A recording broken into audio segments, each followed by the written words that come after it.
Yeah, I just wanna be great. Yeah, I just wanna be great. Yeah, I just wanna be great. Yeah, I just wanna be great.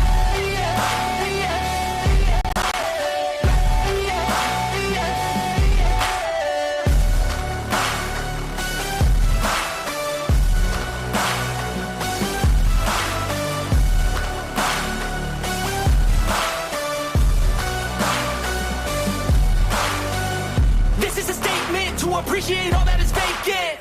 It's just for the taking. If you make up your mind, you can take it. I'm never complacent. I would work in a mansion or basement, yeah. There's no replacement for persistence. It's a patience, yeah. In this life, I wanna be soaring, to feel sun inside when it's pouring, and I'll fight till anxiety is foreign. I'm so sick of my mind's extortion. My whole life I just wanted someone who would notice me.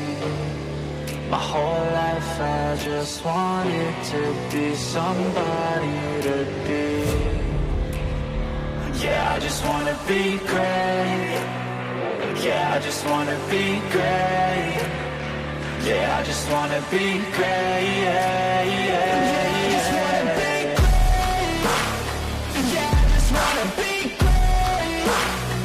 Yeah, I just wanna be great.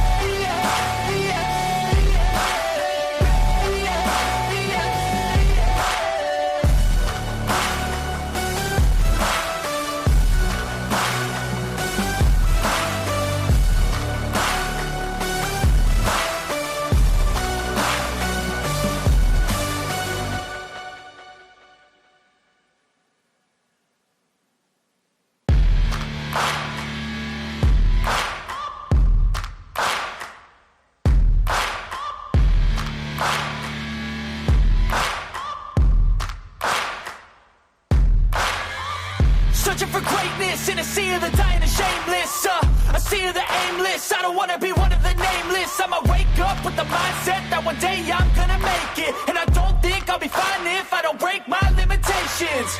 Don't try to stop me, I exist to write my own story.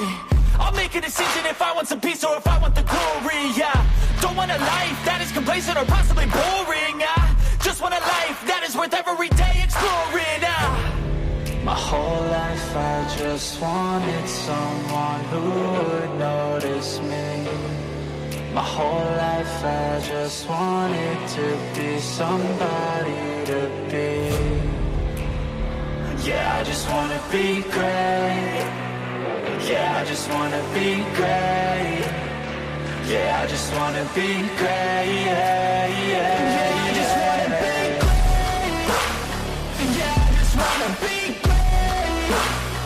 Yeah, I just wanna be great.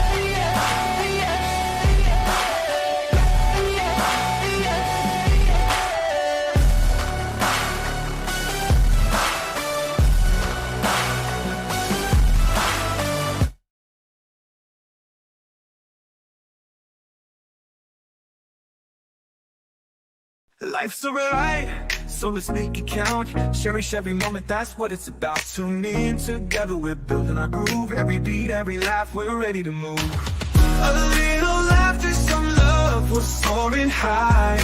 Every single episode reaching for the sky. News on the airwaves, spreading good vibes. Friends together, watch how our spirits rise. Kick back, unwind, leave the troubles behind. This podcast is gold, the treasure you'll find. With every word, we'll light up your day. Join the conversation, let's laugh all the way. A little laughter, some love, we're soaring high.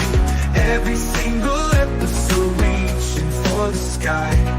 News on the airwaves, spreading good vibes. Friends together, watch how our spirits rise.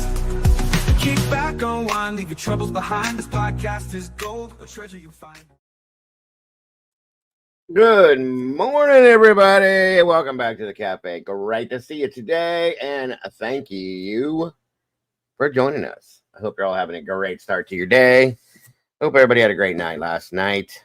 And again, thank you for joining us. Good morning to all you beautiful peeps. Come on in and grab a seat if you will. Share this out and make sure you hit that like button when you come through the door, please. And thank ya. I do appreciate that so very much. And let's do this thing, folks.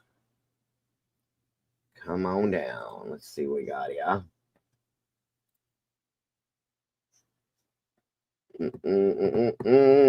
Come on in, everybody. Do do do do do do do.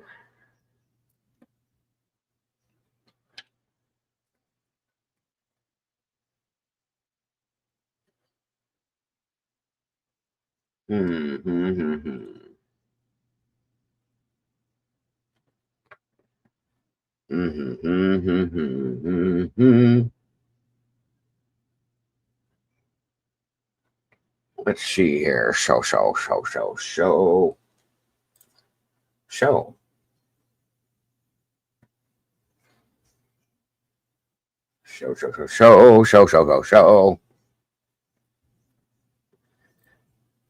Yes.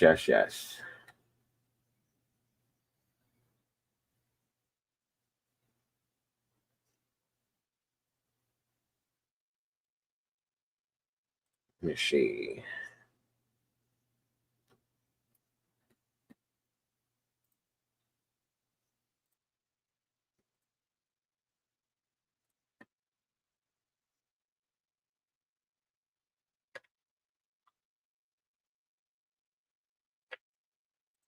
Hmm.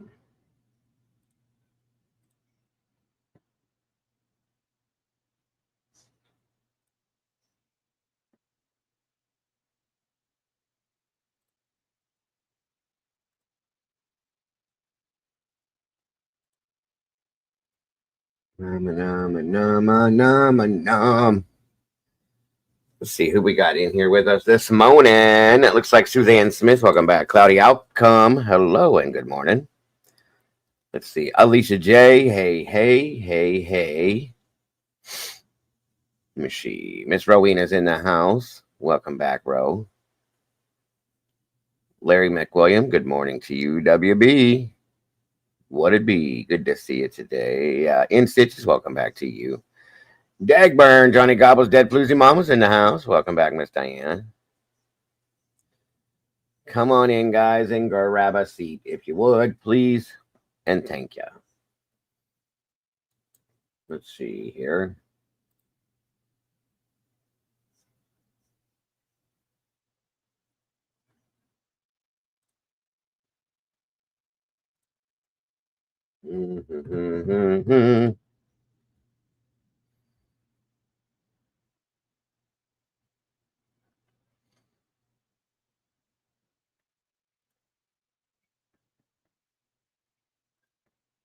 Let's see.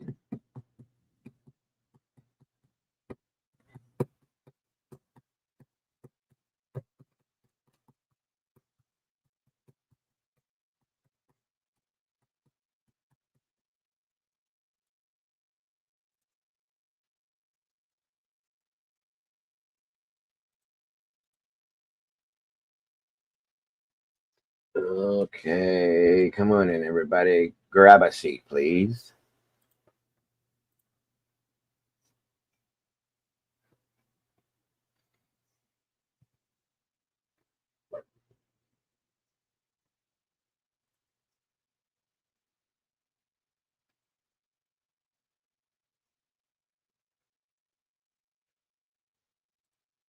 Beach Babe, welcome to you. Miss Teresa, good to see you. Jen Seven's in the house. Lisa Hawkins, Moonbreaker's in the house. Good to see you. Come on in, guys. Grab a seat, please.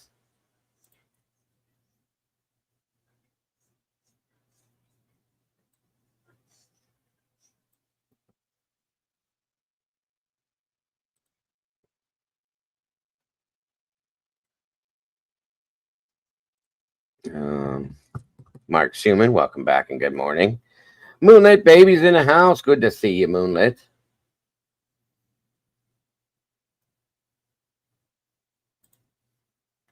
Oh, wait a minute. Hang on. Just dropped something I didn't want to.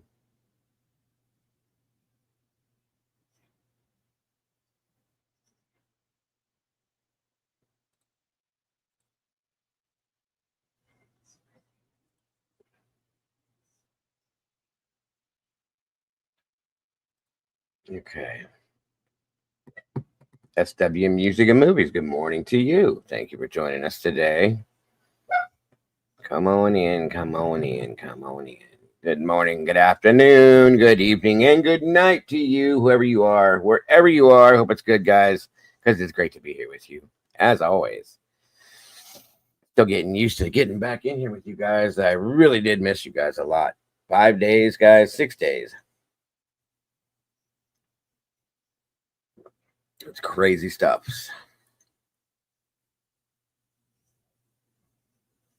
He did look, he had his hair cut in a different way. Definitely cut in a different way. He trimmed it down on the sides and got a lot of it cut off. It could have lightened it up because of that. Hey, Joey, good to see you. And I agree, my friend.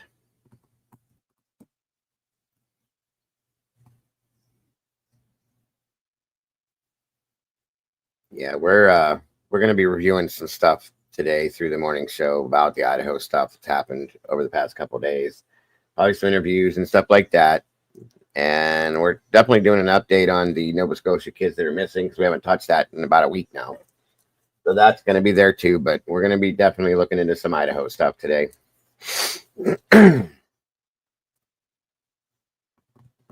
For sure. True Seeker, good morning. I think we'll start off and see what updates there are about the kids, and then we'll move in because the Idaho stuff's going to take more time.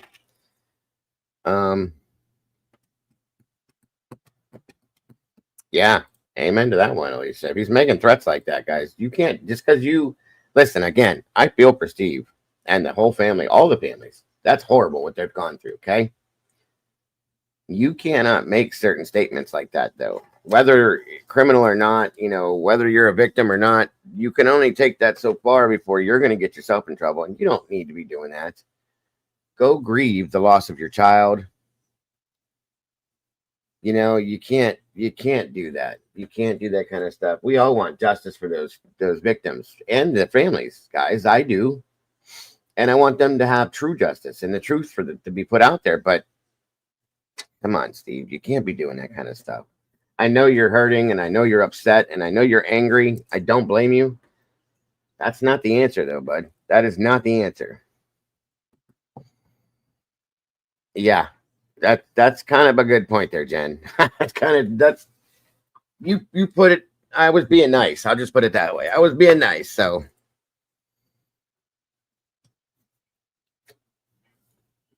all I'm saying is let's just let things be what they are and watch, folks. I think something else might be coming. This is me. I'm probably wrong. I could be wrong. I've been wrong before, but I've also been right before. So there may be something else coming down the pike with this thing. And I just don't.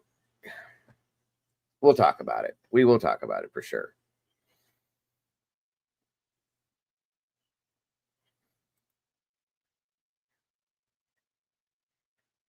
Exactly, Alicia. That's yes. You don't okay. People say things when they get upset. People do things when they get upset. When somebody hurts their family, we know this. Alicia, you've been through stuff like this. You know what it feels like, okay? And you know the pain and the anguish and the anger, okay? You don't tell the whole world about it. That makes no sense to me. Phil is in the house. What is happening, Ms. Phil? Thank you for being here with us. Oh, I'm sure you're not always wrong, Beach Babe. Yeah, well, Miss Sherry's in the house. With 36 of you in here with 20 likes. Come on, y'all. Do me a favor. Let's get this in that algorithm, please, and thank you. I'm going to get Miss Alicia to join me up here one of these days. How about that one, guys? What do you think? You think that'd be a good idea? She's got a great, I call it a radio voice. Yes, Alicia's been through some hell, guys, and then some. She understands a lot of this stuff. As she put up there in the chat, she knows, But there's a way that you treat this and a way that you don't. This is not the way to do it. Tracy, welcome.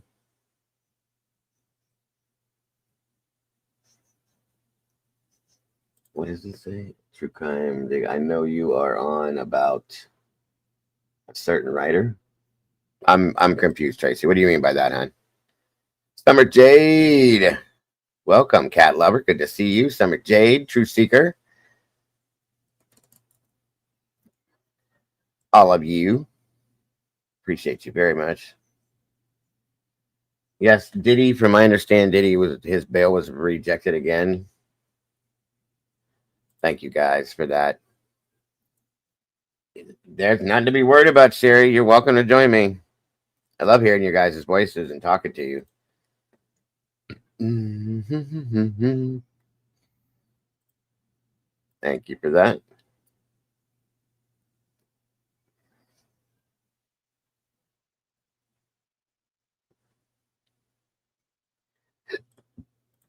Come on in.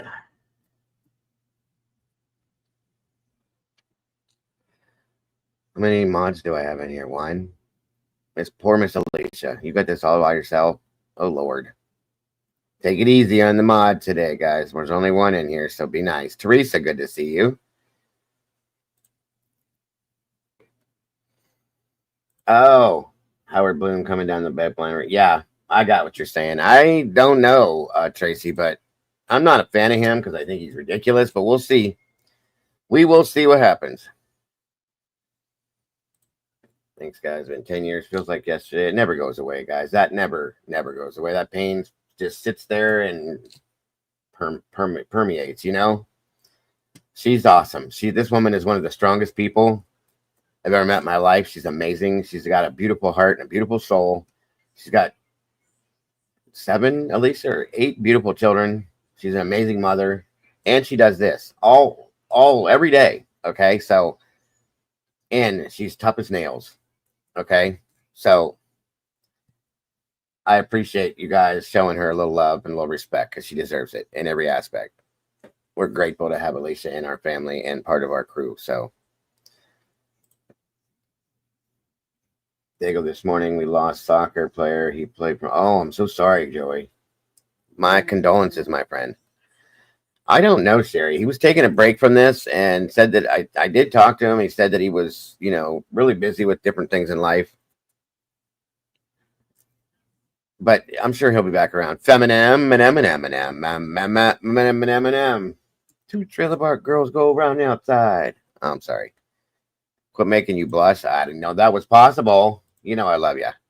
And I appreciate you so much. I like to give credit where credit's due. And respect as well. And Alicia deserves it all, guys. She does. She's an amazing moderator and person all the way around. So, like I said, she left for a little while and she came back, and I'm glad she's home. So, Feminem.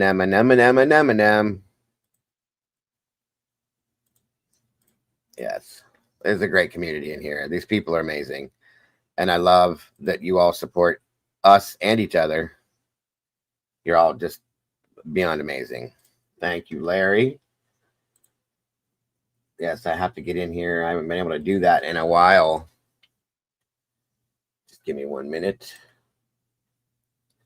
And Cat Lever, thank you so much for that. Good day, all. Thank you. And thank you, Cat Lever, for being part. Thank you for the super chat. God bless. You are so very much appreciated. And yes, we do miss our wisdom in a bad way. God, it's still so surreal to me that she's not here anymore. I know she's watching over us, though, and I'm telling you, with what's gone on with this, she would have a lot to say with the Idaho situation. She sure did. Curious to see how many chatters disappear from both sides now that this is done. It's going to be interesting, Dunn. I mean, we're going to be covering other stuff like we do, but you're probably right. People will fade away till another big one comes out. I'm sorry. If I had the number wrong, Alicia, I'm sorry about that. Did I have it right? 6, 7, 8, 9. So 10. I'm sorry, Alicia. I didn't mean any disrespect, hon. I forgot about the 2 grown-ups. My apologies. Yes. She has, but she actually has 10, True Seeker, because she has 2 adult stepchildren. I forgot all about that. My apologies. Josie Joe. What's up, Josie? Guten Morgen to you. Well, I would never purposely misrepresent you, so. Yeah, she is one hell of a mother, folks. She does it all. I mean, her husband's there, but he works all day, so she does it all by herself all day long, and she does this, so that takes a lot, in my opinion. Sorry. Miss Noni's in the house. Good to see you, Miss Noni, and her children are beautiful, too. They're so sweet. The littlest one is my buddy. I love her to death. Sup, Josie.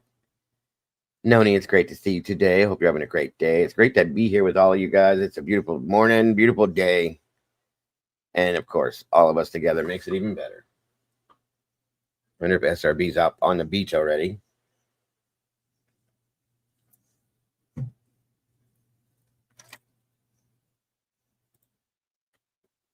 Let me see here. So.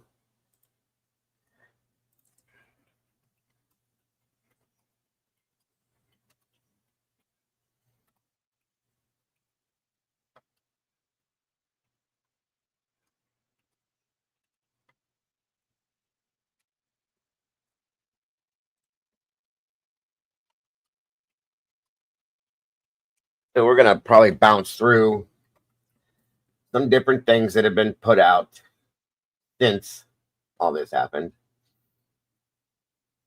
One hell of a crazy day, though. I'll tell you that much.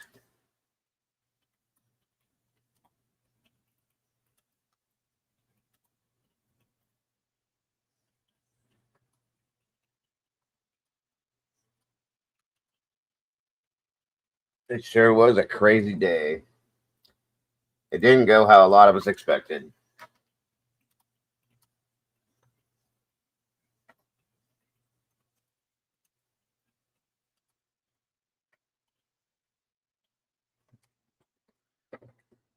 At all.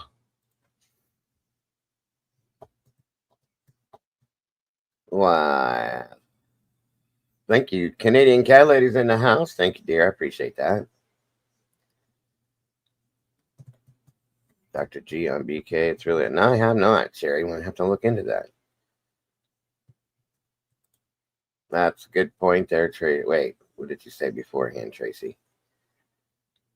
We have thunderstorms. Go figure. I'm sorry, Josie. I'm sorry. If I could send it your way, I would. Oh, yeah, that's right. Except that one time when I... Oh, my God, that was so funny. Her littlest one, she's just an itty-bitty thing. She's so adorable.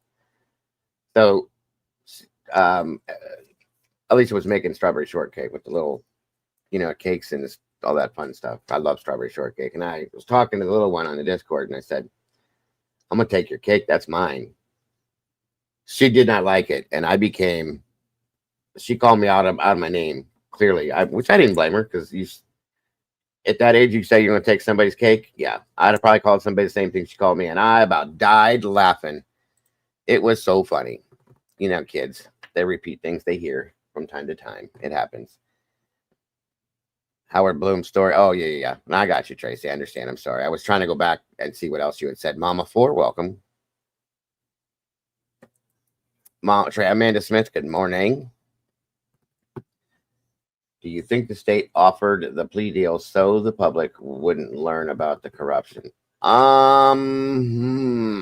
That's a good question, Mama Ford. I think that I think we're going to see something exposed shortly, and I think that's going to be part of it. And I think that is why they're running for the finish line, that they wanted this offer out on the table. It got accepted. They signed. You see how fast they're doing the sentencing, guys. This has all happened way too quick. And I think there's something in the background going on, possibly with the state. Okay. I'm not saying Brian didn't do this. I'm not saying this, that, or anything else. Do I believe he did? No, I still don't, but that's me. I'm still, because I still have not seen proof. That's my biggest issue. Okay. If I saw proof, we'd be having a different conversation. But they have not, even at the plea hearing. All Bill did was read the damn PCA in a sense. There was nothing new. There was nothing more that everybody's been screaming. There's going to be so much more. Well, there's not. So I struggle. I still struggle. And if I could be wrong and Brian was all completely responsible for whatever, guys, that's fine. I don't believe it yet. That's all I'm saying. I want to see proof still. That's why I wanted this trial so bad, you guys, so bad.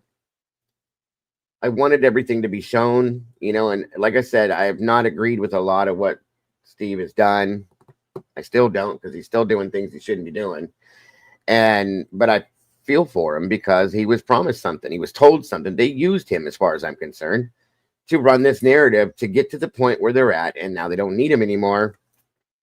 They promised him, no matter what happens, Steve, and I told you guys, I'll find the interview if I have to, but and they said he's done. He's going down, death penalty all the way, state and federal level, whatever happens. No worries.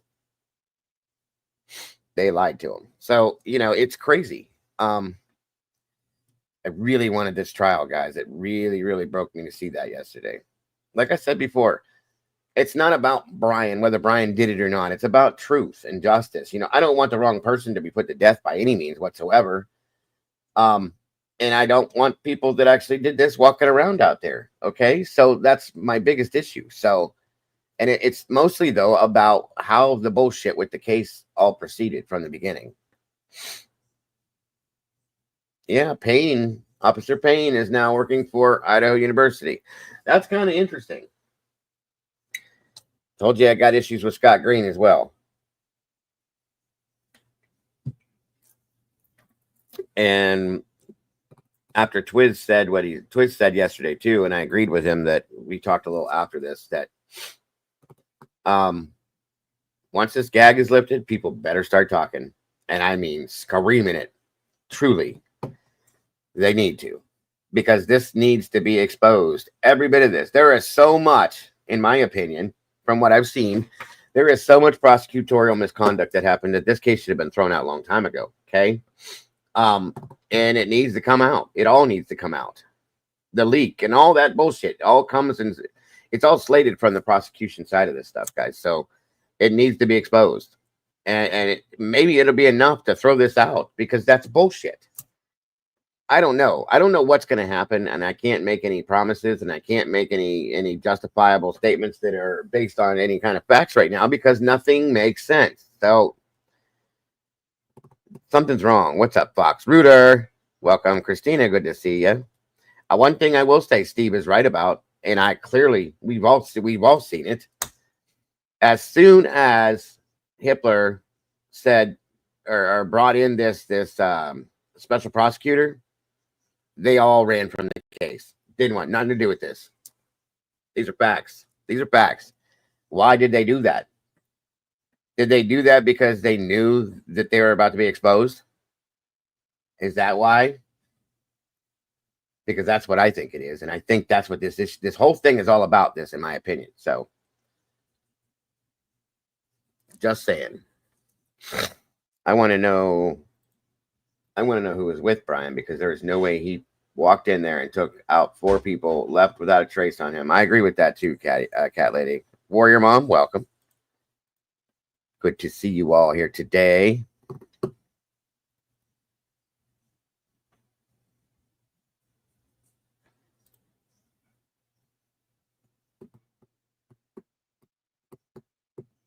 All made up shit. As far as what, Suzanne?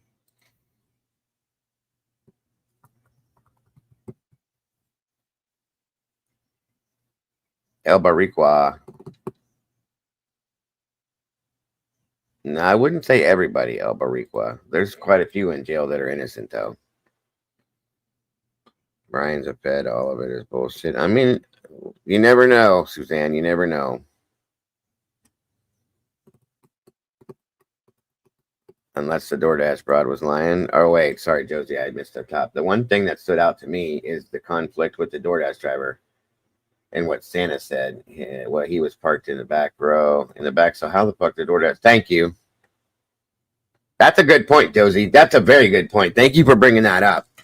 That was something that was brought up and we bounced around it the other day, and we didn't really get to talk about it. And then all this shit happened here, but that's a good point. How is that true? It's weird that all this shit is coming out and then this happens. Come on, guys. I don't believe in coincidences and true crime. They do happen from time to time, but not like this shit.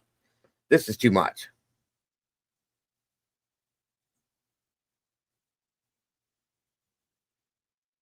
Oh, there's no way that the murders didn't happen. And I've seen people say that, and I don't believe that at all. No, they definitely happened. These kids are dead, guys. It's sad. They're deceased. I mean, come on. That's a basic. That's just common knowledge, okay? I've seen people say things like that, and I do believe that's disrespectful in a way too. Ruadri, welcome. Sorry, I didn't say that right. I'm so sorry. DoorDash doesn't park behind her front door. Some of what she said was really odd. It is very odd. And if we're talking about the direct parking lot right behind the house, that's weird. Okay. Now, if it was in the driveway beside the house that goes around the apartments, okay, maybe, but still, I don't trust in that at all. Critical's in the house. Good to see you, Critical. It's been a while. He may have done it alone. There's DNA from Maddie Mogan and Keely in Xana's room. I mean, it's possible, but how did he kill Xana and Ethan at the same time, though, Critical? Because that was in a document that they were killed simultaneously. So I want somebody to explain that, because I know he's not a ninja. Explain that part of it. That's one of my big issues with this. Witchy's in the house. I love your avatar. That's awesome. Love the picture. My partner and I both joked the only thing that is true about this case is that 4 people weren't. Yeah. And the date. That's what I said too, Witchy. I agree with you. Nellie M. Welcome back, Nellie. With different weapons, yes. A knife in each hand. The dude's not a ninja, though. I disagree with you. Nellie said if only one person was the target, he can't say that he committed all the murders with premeditation. Well, I mean, that's a good point. If only one person was the target, he can't say that he committed all the murders with premeditation. I just read that. I'm sorry. Bridget, hello and welcome. Thank you for. I love the kitty. Beautiful kitty. Looks like my Oliver. I really, really, really wanted this trial, you guys. It's killing me. I was so looking forward to this trial. We were going to stream it every day, all day until it was done, because it would have given, at least, in my opinion, 3/4 of the truth. At least, I would think, you know. You too, Christina. And I will probably see you guys at some point tomorrow during the holiday too, but more than likely in the evening. Well, maybe not, because I don't really get into all that stuff. My family does it, but when did he clean the car? Would have been picked up on camera at some car. No, he did it in his driveway, they're saying, Robin. Welcome, by the way. That he took a road trip across the country from Idaho or Washington to Pennsylvania, which is right here. It's a long drive. Okay. You saw the outside of the car when they pulled him over in Indiana twice. It was dirty. Brian is OCD. That's already been factually put in documents. Okay. As am I.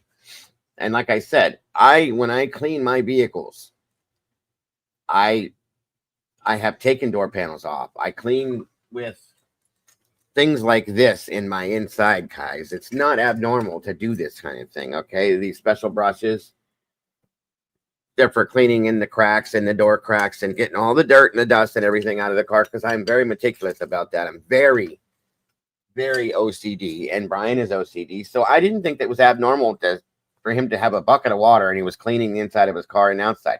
There were no chemicals found inside the car, by the way, when they tested everything. So that makes no sense. None.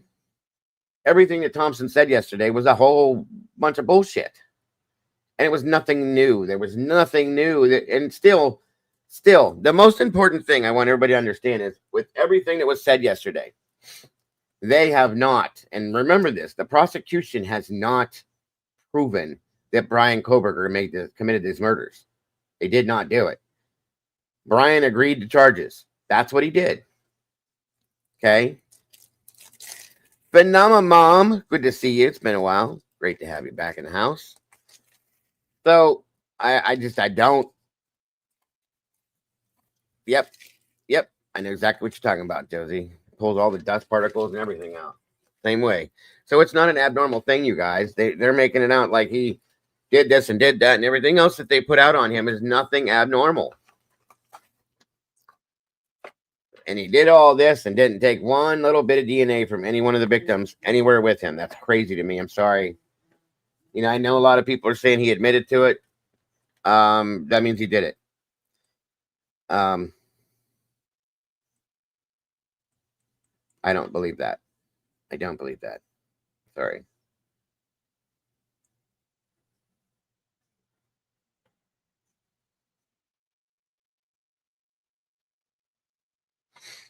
Just saying.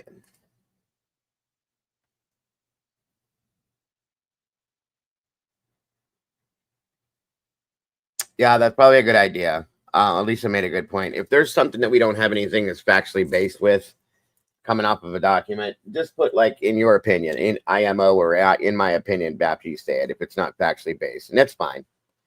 Everybody has, you know, the right to your feelings and thoughts. Just throw it that it's in your opinion for it. That way nobody can say that anybody's putting out misinformation. You know what I mean? Because you know people do that. They like to come at other people. So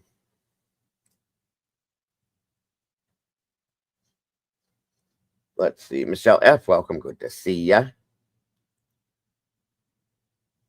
With such an important document, WK sign have the month crossed out and changed. That's, I don't know. That's interesting. Let me see here.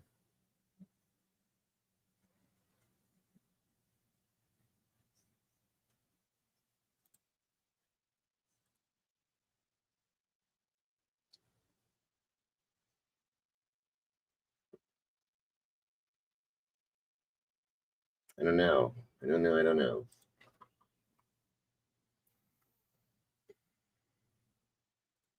Come on in, guys.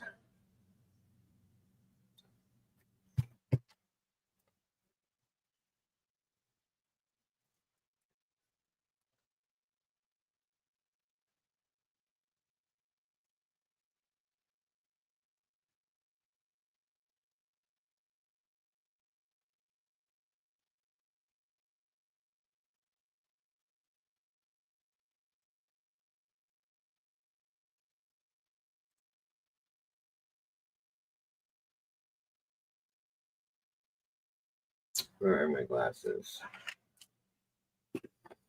See if this makes a difference.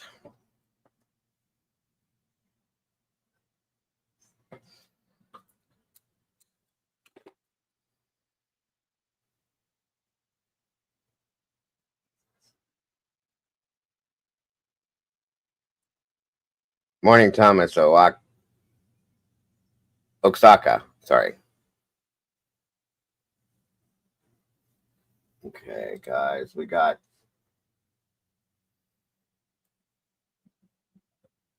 90 peeps in the house and 49 likes. We can do a little better than that, can't we? Come on now.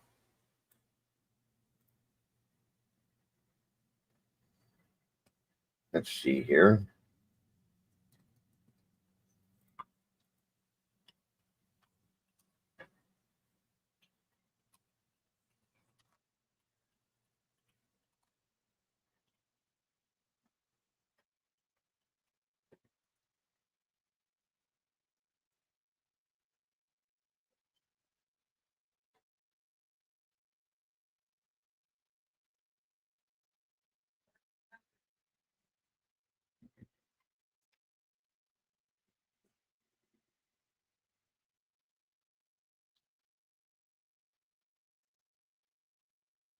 Let me see if I can find.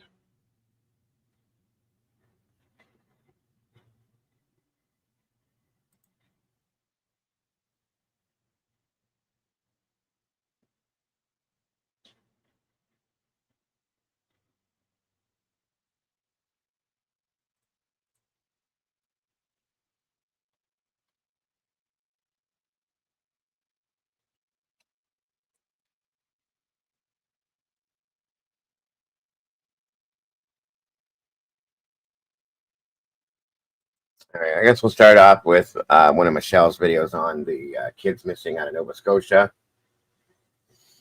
and see what she's got to put out there. We haven't done, like I said, about a week. It's been a week, over a week since I've even touched on this, so this will be good to get a little updates on this. And we will jump into the Idaho stuff shortly thereafter this, just to make sure we know everything going on here. What's up, Willie? Good to see you, brother. Thanks for joining us. Like I said, we'll jump into the Idaho stuff I want to talk about. I just want to get an update on these kids and see what's going on and let everybody know what's that, and then we'll move into the other stuff. 1 minute.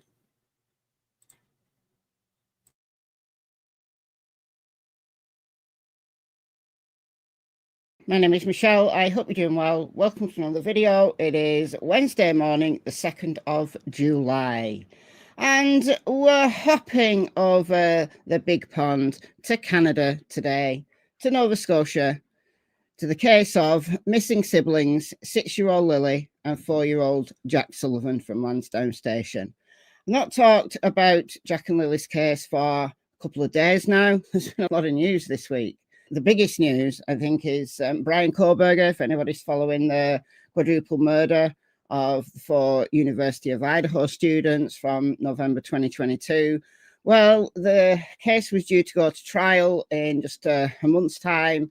And then Brian Koberger came out and wanted to change his plea. So today at 6 p.m. my time, which is 11 a.m. Mountain time, there will be the change of plea hearing. And yes, it is real. It's all there on the court docket now. If I can, I will live stream it so that we can comment on it together. It's going to be very interesting. However, I'm having someone come to my house this afternoon between 1 and 6 to give me finally full fiber broadband. So hopefully my internet will be a little bit better because I live out in the sticks. So having full fiber broadband, it's like, whoa. So if they come like at 6 or just before 6, I'm not going to have any internet for a while. So there's that. But if I can, I'll stream it. So look out for the scheduler if you're interested in that case and my opinions on it. All right. So without further ado, Jack and Lily, it's 2 months today since the siblings were last seen. Well, actually, the last independent proof of life we have is the 1st of May, so the afternoon before they were reported missing. They're on surveillance camera, the whole family, Malaya, Daniel, Jack, Lily, and Baby Meadow. They're all on surveillance camera in a town nearby. And then Malaya reported Jack and Lily missing around 10 a.m. on May the 2nd. So it's 2 months today. And we've had precious little in recent weeks from the RCMP. When they update, they only give us little tiny nuggets. They say everything's still on the table. They say they're still investigating. It's not a cold case, but they don't give us specifics. The specifics that we know and have been discussing as possible facts are coming from friends and family. So we've had, let's think about it. We've had Daniel's cousin, Logan, coming out talking. We've had Durwood stroke Darren, who is Malaya's grandma's cousin. So Malaya's first cousin twice removed. So an extended family member who's been speaking to Daniel and Daniel's mother, Janie, who lives in the RV on the property. So she doesn't live in the trailer with Daniel. She lives in this little RV thing with her dog. Janie herself, though, hasn't spoken. We only know what Janie saw and heard, allegedly, via Darren. Interestingly, we've had Jack and Lily's paternal grandmother coming out speaking, someone called Belinda. She did an interview with CBC News, and she's been on the channel It's a Crime and Shame a few times. I went back to listen to this live stream from a few days ago, and there's something in here that I completely missed the first time round. I remember hearing it, but the possible significance of it didn't really register with me at all. So I'm glad I went back to listen to what Belinda had to say again. But there's one thing that was like, whoa, on this 2 months mark, it's worth circling back and listening to those little things that we missed the first time round. Welcome, Let's Kaylee. go.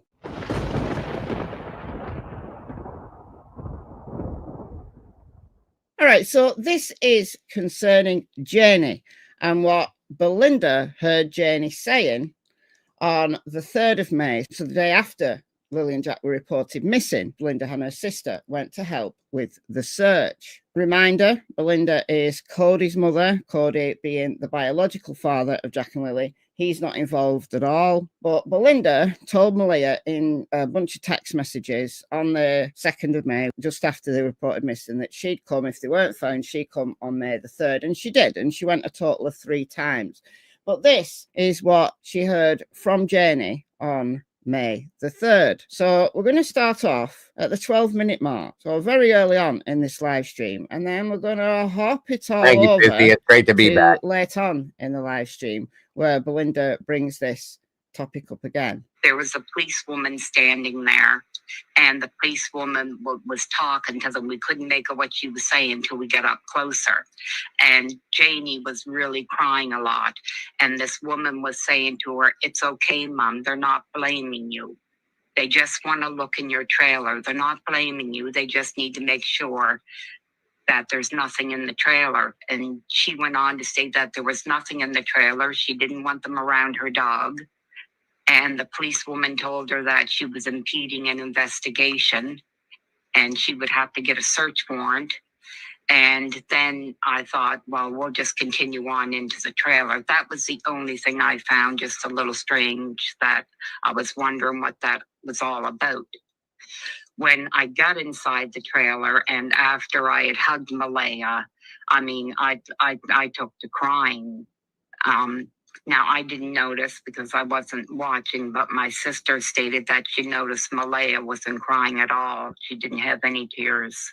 Okay, so Malaya could have been in just complete shock, just could have been, totally numb about the whole thing. Now, the thing about Janie is Janie has been Darren's informant. So the stuff that Durwood has been saying, which is really interesting, really thought-provoking, that Janie saw Malia early in the morning on the driveway. And this would have been shortly after Jack and Lily were picked up by one of Malia's friends and taken to an undisclosed location. And it's why Malia isn't outwardly upset. All right, it's very thought-provoking. And it's still there in the possible box in my brain. Everything is there in the possible box in my brain because I can't discount anything at the moment. I just can't discount anything. And Daniel has been saying stuff that supports Durwood's claims. But here's the thing. Janie did not want the cops searching her trailer, so the little RV. She didn't want them in there because of her dog, because her dog barks. Now, we've heard a bit from various... There hasn't really been anything new with Sebastian's case, Kiki, unfortunately. I've been trying to follow it, but there's just nothing there. So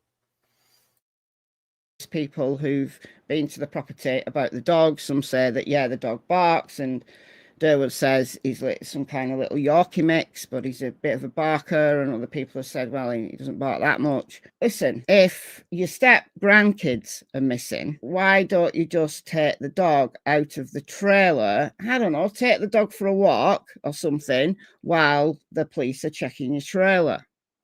You don't need to have the dog there stressed out and barking, flipping his lid. Just take him out of the trailer and take him for a walk.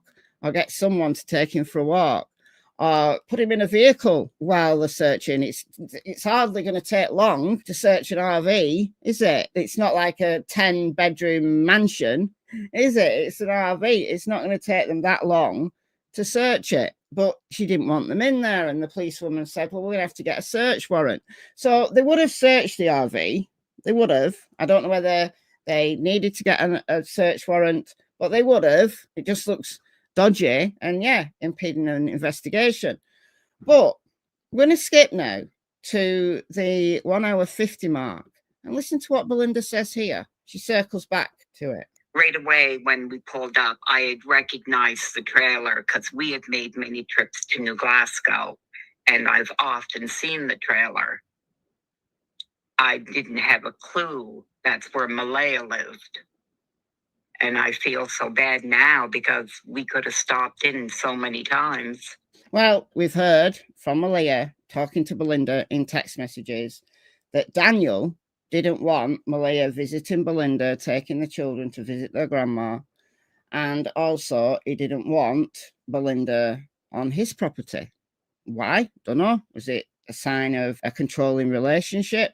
Possibly. But let's carry on listening. My sister and I get out and we start walking to the trailer, and that's where I seen Janie sitting down, and I wish I could remember, but I can't, who the woman was sitting beside her, and there was a policewoman standing up, and they were talking. Pardon me? Was it the psychic, Belinda? No, I think the psychic was Cindy. No, but she- it was she probably your called- sister.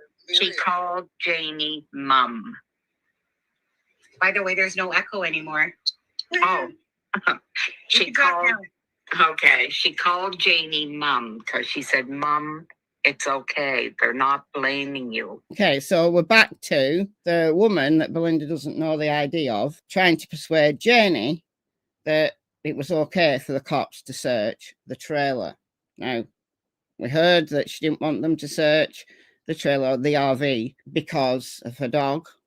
But there's another reason. Not stating that you did anything wrong. It's okay. They just want to look in the trailer so they can rule it out. They just need to check the trailer. And she was going on saying no, she didn't want them to look at something. I can't remember what it was. It was a cupboard or something.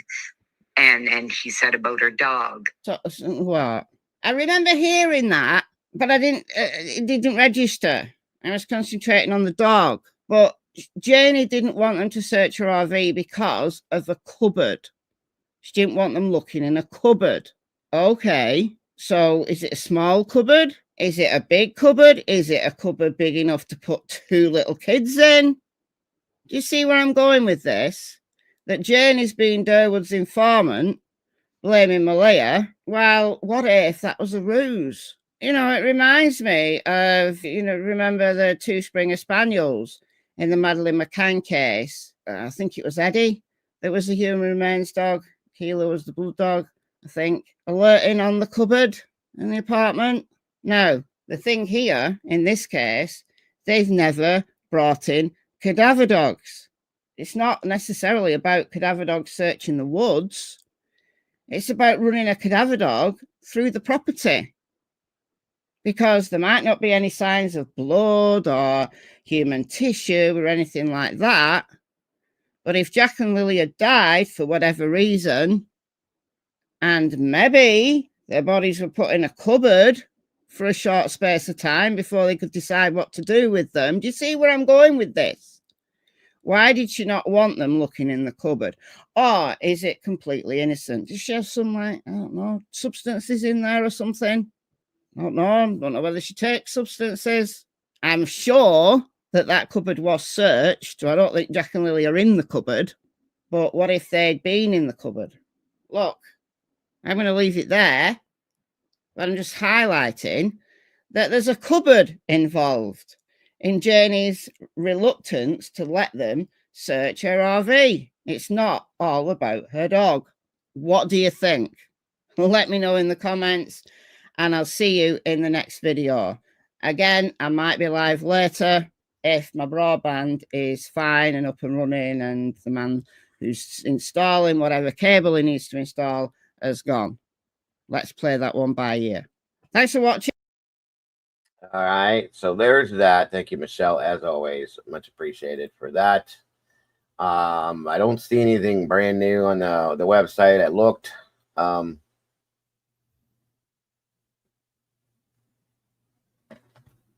me see here. Nothing. I don't understand this situation. I have a lot of questions with these kids. I do. So I'll be looking into this more now that I'm back into this, trying to catch up with it to make sure it's, we're getting right details and stuff as things come out.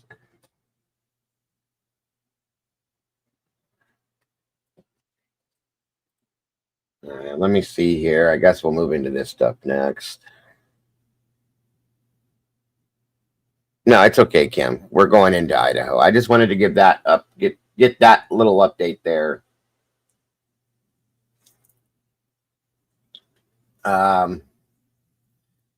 Let's see. We have 8 days, by the way, guys, before One Night in Idaho comes out.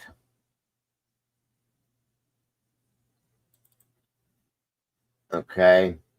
And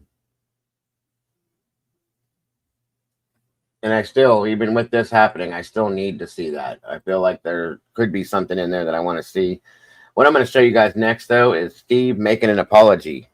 From my understanding, he put this up 13 hours ago. This was an apology to Ashley Manfield, which I thought was kind of interesting. So, hang on here. Give me a minute.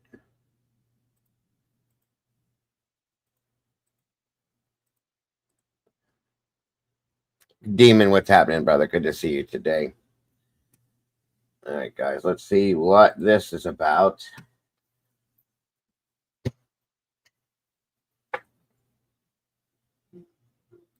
You made the trip to Boise with your family. Did any prosecutors or anyone from the prosecutor's office reach out to you or anyone with your family either before the hearing, at any point outside the court, or after the hearing?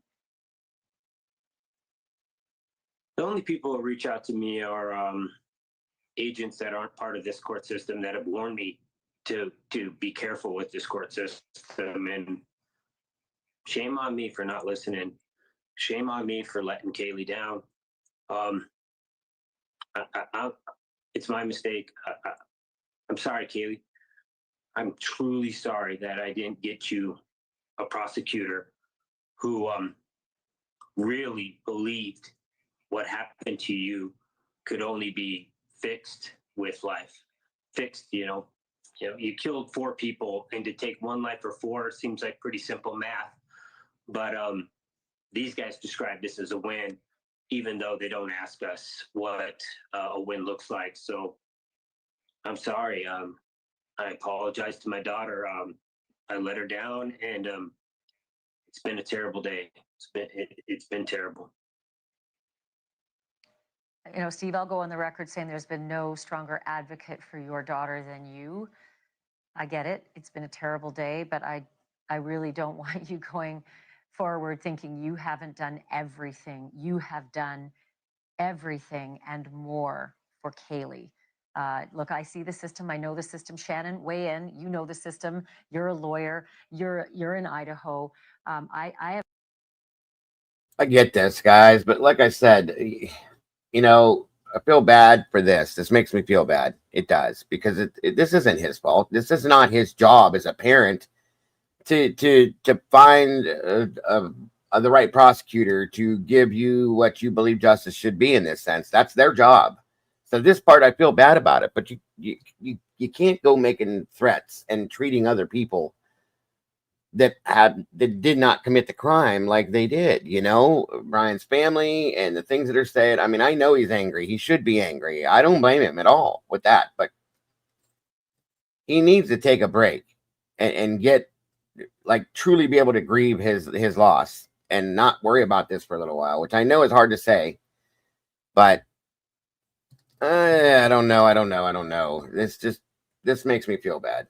So haven't seen an advocate like Steve has been for his daughter in any case I've covered. Steve is, he's a rock, right? He's a rock for the family. He's a rock for this prosecution moving forward and gathering evidence and facts. And I mean, we've had dozens of meetings where we basically sat in and told them what they should be doing, and them sitting down and taking notes about things. But we all the time just trying to keep confident in the prosecution. And it was not what the victims wanted. It wasn't what the Gonzalez family wanted, and the way the process was for notifying them, and it just puts a bad taste in your mouth about all of it. And even talking with Stephen Christie today, the tone of the judge today was, I think they felt was completely improper. You know, and so there was a lot of things that, you know, you walk away after 2.5 years of just being completely demonized and hassled and trolled and you name it on the internet and everybody else. And for it to end this way, not only the outcome of it, but also the way that it happened, just seems really unfair and completely uncalled for. Steve, you've got a month to prepare a victim's impact statement. You can say anything to this court. I know you haven't prepared it yet, but do you have a preview of what you want to say to this court when you get to stand up and what you want to say to Brian Kohberger? I was kind of proud of my kids today because I didn't go into the courtroom, and then when it was all said and done, after Hitler tried to turn it into his secretary being busy and his lines being flooded with phone calls was more pressing than 4 dead souls that were killed in their bed. My kids came out of it and said they don't think they ever want to go back to the courtroom again. So I don't even think we're actually going to even do a victim statement. There's no point in it. It's pointless exercise. I respect that some family was in my position when, you know, years ago, and they probably felt a lot like how I feel right now and thought that they should be able to speak and address the courtroom and try to fix the courtroom.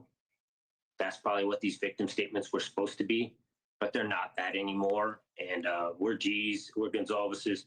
We don't participate in pointless exercise that are a waste of our time. What we do is we speak to the media, we speak to people like you, we make change happen from inside out. And that's probably why they get mad at us and they push back at us and they say that, you know, we're combative and this and that. You know what we are? When somebody says they're 100% for their daughter and they're a G, they're 100%. And that means some little plea deal that you made in the back alley isn't good enough. It's not good enough. Thank you for watching. Subscribe below and download our News Nation app right now. Okay, so hang on. That was interesting.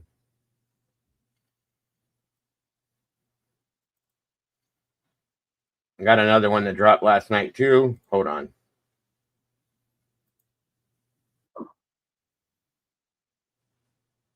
I guess there's a statement that Michael Kohberger put out, Brian's dad. Let's see what this says.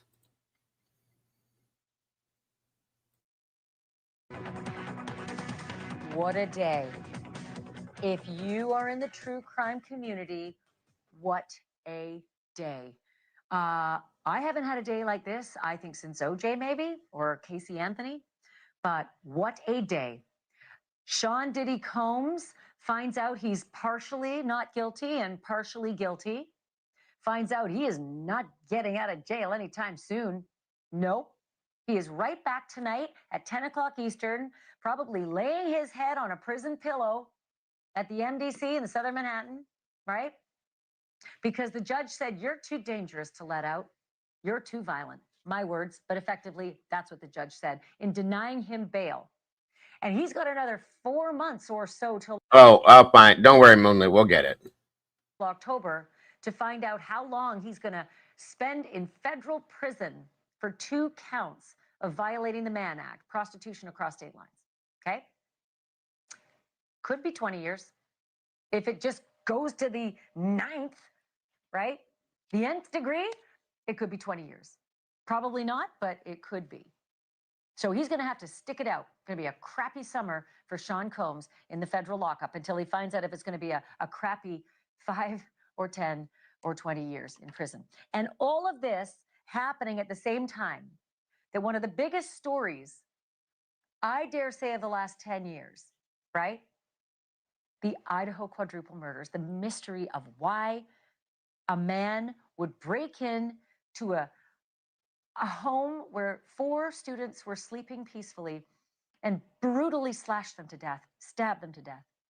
I've had to say a man for 2.5 years. And tonight I say Kohberger did it because he showed up in court in that tan shirt and tan tie And that was the look, staring straight ahead.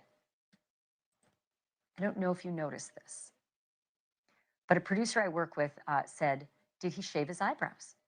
And I tried to get a really close look at all these pictures. I mean, I looked closely, but those eyebrows were not the same as the ones that we'd heard about and read about, bushy eyebrows. That is so dumb. Ashley Banfield, are you kidding me? You've got to be kidding me. This is, it doesn't matter. The dude's signing a plea deal. He's going to prison anyway. So what the, oh my God. This woman is such an idiot. That one of the surviving roommates at 1122 King Road said she saw. Look at those eyebrows. You tell me. Did he shave those eyebrows? Something's changed profoundly, but it doesn't matter. If he got a haircut, you idiot. It's a haircut. It's a different hairstyle and a haircut. That's all it is. She's so stupid. Brian Koberger, you were preparing for trial and thinking that shaving your bushy eyebrows might save you from the firing squad. Well, you aren't going in front of the firing squad, but you aren't going to live amongst us ever again, because today we can call you one of the most foul beasts among us. You are a sick and twisted murderer, quadruple murderer. You said so yourself. My hair stood on end when I heard him. My hair stood on end. Finally utter the words akin to a confession of sorts. I want you to see it for yourself. Take a look. She's brain dead. She's brain dead. Did you, on November 13th, 2022, enter the residence at 1122 King Road in Moscow, Idaho, with the intent to commit the felony crime of murder? Yes. Did you, on November 13th, 2022, in Latah County, state of Idaho, kill and murder Madison Mogan, a human being? Yes. And did you do that willfully, unlawfully, deliberately, and with premeditation and malice of forethought? Yes. Did you, on or about that same date in Moscow, Idaho, kill and murder Kaylee Gonzalez, a human being? Yes. And did you do that willfully, unlawfully, deliberately, and with premeditation and malice of forethought? Yes. And did you, on that same date in Moscow, Idaho, kill and murder Xana Kernodle, a human being? Yes. And did you do that willfully, unlawfully, deliberately, with premeditation and malice of forethought? Yes. And then on or about November 13th, 2022, again in Latah County, Idaho, did you kill and murder Ethan Chapin, a human being? Yes. Did you do that willfully, unlawfully, deliberately? I know what you guys are saying about the hair. I think his hair looks lighter because they thinned it out on top and shaved it on the sides. And when you take it, some hair away, it's going to lighten up the color. That's what it is. I don't know about the tan. He could be, going out in the yard and stuff like that, possibly it's tail, but that would be why his hair probably looks lighter. With premeditation and malice of forethought? Yes. All right. Based on the state's proffer and importantly, based upon defendant's explicit admission to committing these crimes, the court finds there is a factual basis. Therefore, with respect to count 1, burglary, felony, how do you plead, Mr. Koberger, guilty or not? Oh, I know, Mark. I know. Guilty. As to count 2, murder in the first degree, as it relates to the murder of Madison Mogan, how do you plead, guilty or not guilty? Guilty. As to count 3, as it relates to murder in the first degree for the murder of Kaylee Gonzalez, how do you plead, guilty or not guilty? Guilty. As to count 4, the first degree murder of Xana Kernodle, a human being, how do you plead, guilty or not guilty? Guilty. As to count 5, the first degree murder of Ethan Chapin, a human being, how do you plead, guilty or not guilty? Guilty. Right. The court will find that the defendant understands the nature of the charges and each offense and the possible consequences to him of his guilty plea. Court finds that there is a factual basis for the plea and that finds the defendant believes the plea to be in his best interest. I find that the plea was given freely, voluntarily, and was intelligently made. I accept the plea. I direct that it be entered. I'm not going to lie. It caught in my throat that Judge Hippler pronounced Xana Kernodle's name wrong twice. That was upsetting to me because I'm not on that case. I know her name. I care about her. Are you kidding me? With the drama, he mispronounced the name. Trying to say it right. People mispronounce her last name all the time. It wasn't meant disrespectfully. Stop, Ashley. Stop. Okay? Grow the hell up. I care about all four of Damn those high school victims drama. so intently that I listened to every moment of that proceeding. And I was just so disgusted by the tone of voice of Brian Kohberger, the murderer. Just matter of fact, yes, guilty, whatever. Profound, just perfunctory. So as we were processing this, I told you, what a day.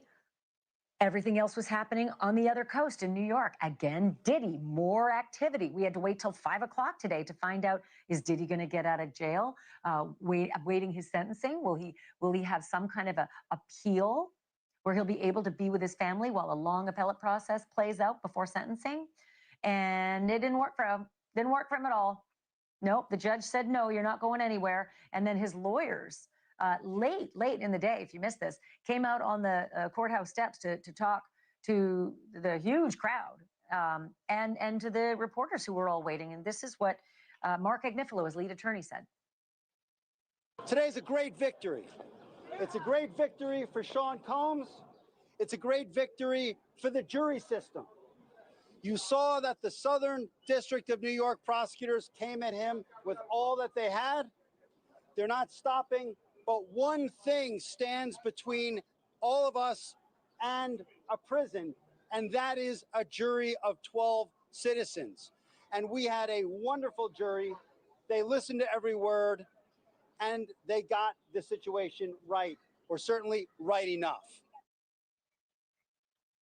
We'll see if he feels the same way in October when the judge takes into account what he wants and what the prosecution wants in terms of a sentence. Okay, I'm going to flip back now again to Kohberger because this has been a true crime day. Senior national correspondent Brian Enton has been on this story since the very first day. He has been in Idaho for almost every single hearing. He is there live now. Brian, you were in court. Just take me there. Tell me all the feels. Yeah, I mean, it was a lot. You know, it started with us lining up outside the hallway. Some people were here 5 or 6 hours early. We were all silent inside while the victims' families walked by and took their seats first.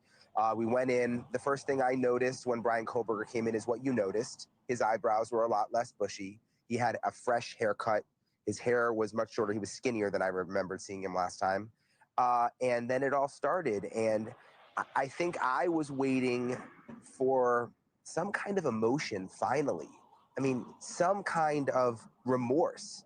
And it just never came. I mean, when he would say yes or guilty, I was just staring at him. Just, is there a little something on his face that like shows that he feels bad? And it never came. It never came, Ashley. It reminded me of like when you're on the phone with an automated system trying to get someone and you either say yes or no, and you just want to get the person on the phone, the operator.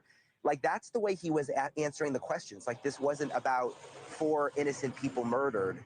And he never showed any emotion, just sat there, Ashley.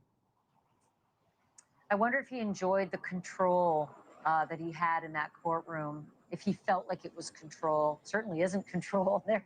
We're dictating his life. The community, we're dictating his life from now on. But I was surprised when I heard Judge Hippler refer at the beginning of the hearing to both families, the families of the victim and the family of the victims and the family of the defendant. Talk to me about the Kohbergers finally coming out west and attending one of these hearings. Yeah, I sat right behind them. It just so happens that my seat was right behind the Kohberger. So I was watching Brian the whole time, but then I would switch and stare at his parents just to kind of see how they were reacting. They never cried. They never like weeped or anything like that, but you could see a sadness on their face. They were sad, and especially when it was over and they had us all remain seated, and they let everybody out first, the families, and the Kobergers went out, and I could just see the way they stood up and walked out that that they were taken aback by this, but their son wasn't, and I was just wondering what they were thinking. Like, they at least had a look of concern on their face, but their son, it was just stone cold, Ashley. It was just like any other day. And, there we were on the East Coast in Manhattan, where Diddy was standing up and clapping for the gallery and saying, "Mom, I love you," like out loud. And here were these poor, long-suffering Koberger parents who'd come out to support their son, and he ghosted them effectively in court. I wondered, like, someone asked me, did they ever look at each other? I never noticed. Usually you'll see some kind of eye contact or some kind of little smile or just a little moment between, a defendant and the family. I never saw that even once. I was wondering, like, did they get some time with him before or after? Because it's so weird they never even locked eyes during the hearing. The prosecutor Bill Thompson did get emotional at one point when he read this statement where he went over the evidence, Ashley. A lot of it was stuff we knew. There was some, just horrible, horrible stuff about how Koberger, which we've always wondered about, Ashley, he parked, they say, up in the back of the house, which we never knew, up on that hill up in the back of the house. It's actually where I would always park when I was out there doing stories. And he parked up there. He went in through a kitchen sliding glass door, which we had suspected, but we never actually heard prosecutors say. And he went up to the third floor first, brutally stabbed and killed Kaylee and Maddie. And the prosecutor alluded to the fact that they were the targets, and he never said why, but he said that's who, basically he said that's who Koberger was there to kill. But when he was going down the stairs, he encountered Xana and then killed Xana, stabbed her to death, and then stabbed and killed Ethan to death in his sleep. And of course, Xana had gone out to get a DoorDash delivery. And who knows if that was the reason that she encountered this vile killer. And but for the DoorDash delivery, might she have remained in her bedroom like the other roommates, and she and Ethan might be alive? Because perhaps Koberger went there just to kill Maddie and Kaylee. Perhaps he went there just to kill one of them, Maddie or Kaylee, but they were in the same bed. There's so many what ifs, and maybe we'll get answers, closer to the sentencing, and certainly when the gag order is lifted after the sentencing. Brian, stay with me for a moment. I want to bring into our conversation Steve Gonzalez, who is Kaylee's father, and his attorney, Shannon Gray, who have, endured the wrath of all of this for 2.5 years. Steve, I watched you earlier today. My heart was breaking as you pretty in nasty. protest left court, because it's no secret you were not on board with this plea bargain. You're not the only family member not on board. I just wanted to touch base with you and just see how you are tonight. How are you processing, and what your thoughts are after this momentous day? My family feels used. We feel like they took Kaylee's name and they used it as a weapon. They used it for a reason to commit whatever decision that they had, but it wasn't a shared. It wasn't something that the community agreed on. It wasn't something that we agreed on as the victims of the families. It was a script. It was just a script that they had, and we just were just another name on a spreadsheet, and they just went through the system, and it was business as usual. But this isn't a family as usual. We're not a normal family. We're going to fight back. You're not going to play us. You're not going to use my daughter's name and literally pretend like we believed in your plea deal. We didn't. We believe in our community. We believe in our peers. We believe in a jury. We believe in the process. Maybe we're fools. Maybe we are complete fools for believing you should have a trial to put somebody in prison for life or kill them. But I'd rather be a fool than to believe in the system that I see before me. Steve, you made the trip to Boise with your family.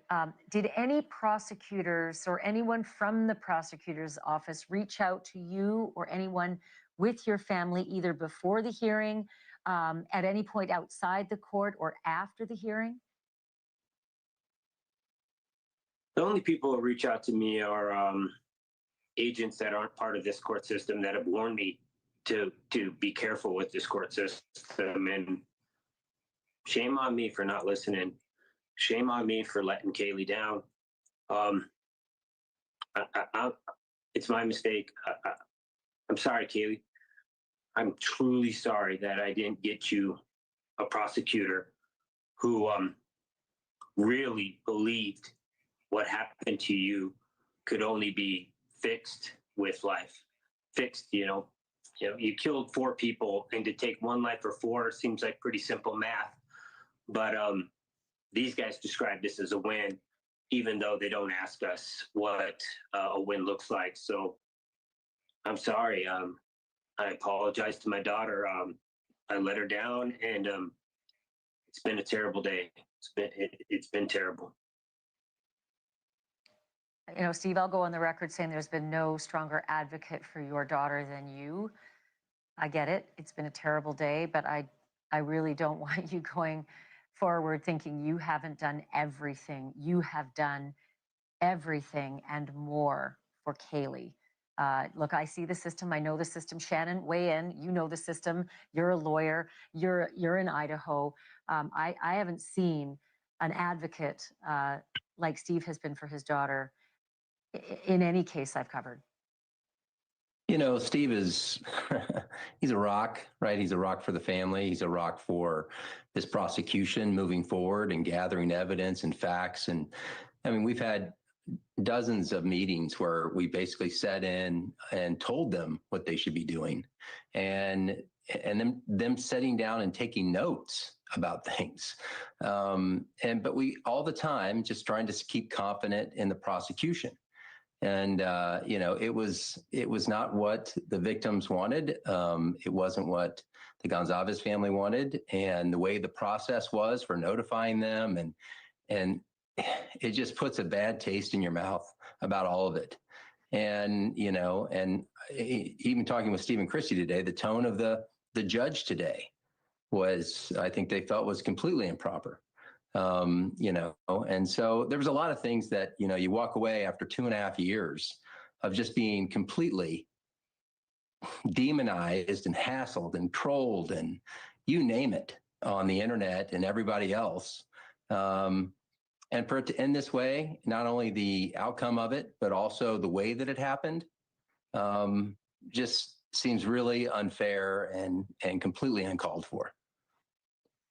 Steve, you've got a month to prepare a victim's impact statement. You can say anything to this court. I know you haven't prepared it yet, but do you have a preview of what you want to say to this court when you get to stand up, and what you want to say to Brian Kohberger? I was kind of proud of my kids today because I didn't go into the courtroom, and then when it was all said and done, after Hitler tried to turn it into his secretary being busy and his lines being flooded with phone calls was more pressing than 4 dead souls that were killed in their bed. My kids came out of it and said they don't think they ever want to go back to the courtroom again. So I don't even think we're actually going to even do a victim statement. There's no point in it. It's pointless exercise. I respect that some family was in my position when, years ago, and they probably felt a lot like how I feel right now and thought that they should be able to speak and address the courtroom and try to fix the courtroom. That's probably what these victim statements were supposed to be, but they're not that anymore. And we're G's, we're Gonzalez's. We don't participate in pointless exercise that are a waste of our time. What we do is we speak to the media, we speak to people like you. We make change happen from inside out. And that's probably why they get mad at us and they push back at us and they say that, we're combative and this and that. You know what we are? When somebody says they're 100% for their daughter and they're a G, they're 100%. And that means some little plea deal that you made in the back alley isn't good enough. It's not good enough. 4 souls were lost for one Brian. Brian's not worth one of these people, let alone 4. And I'll never accept a deal where one freaking Brian gets locked up in daycare for freaking adults. And that's supposed to be equivalent to 4 souls, 4 Idahoans, 4 of us, guys, 4 of us in college doing everything to the best of our ability. One loser from Pennsylvania is in his life, in our system, taking care of him. That's equivalent. That's equivalent. You need to keep calling. You need to keep calling people like Hippler. And maybe he doesn't get reelected. Maybe he needs to pick up that phone and hear those calls and understand who he represents. Because this is Idaho, and we hold you accountable. Steve, if you may, depending on how the next month goes, you may change your mind. You may decide to give an impact statement. If you don't, it is fully within your right. Do you have a message for Brian Koberger tonight? Welcome, Ginger. Good to see you. That was kind of a threat towards the judge in a way. That's kind of crazy, but hey. You're a complete loser. You're an absolute loser. I'm ashamed. I'm ashamed. I'm ashamed that we couldn't have ended you. We didn't find the leadership to end you. That's your victory, bro. That's the best it's going to be. You beat me on that. My bad. I believed in the wrong people. I believed in the wrong leadership. But we'll fix that. What do you hope for him? What do you hope will happen? We'll fix that. In the future that is now inevitable for Brian Koberger? You know, they say there's such thing as a prison justice, and some of those people have reached out to me.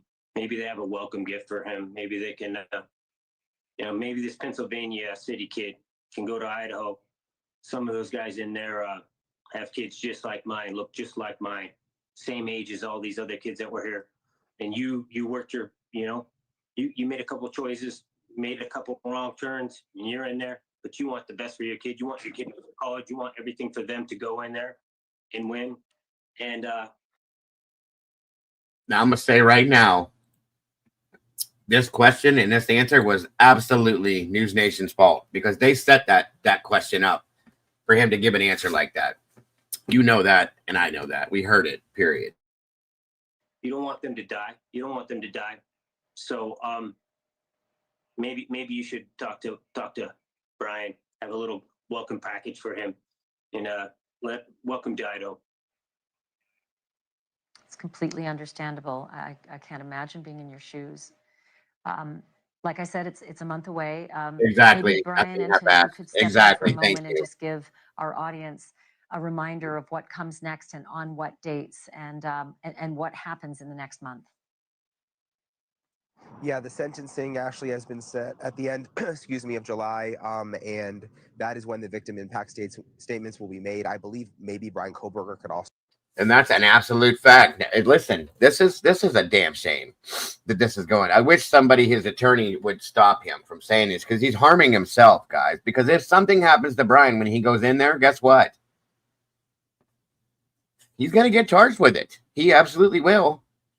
That's inciting, a threat. Hold on.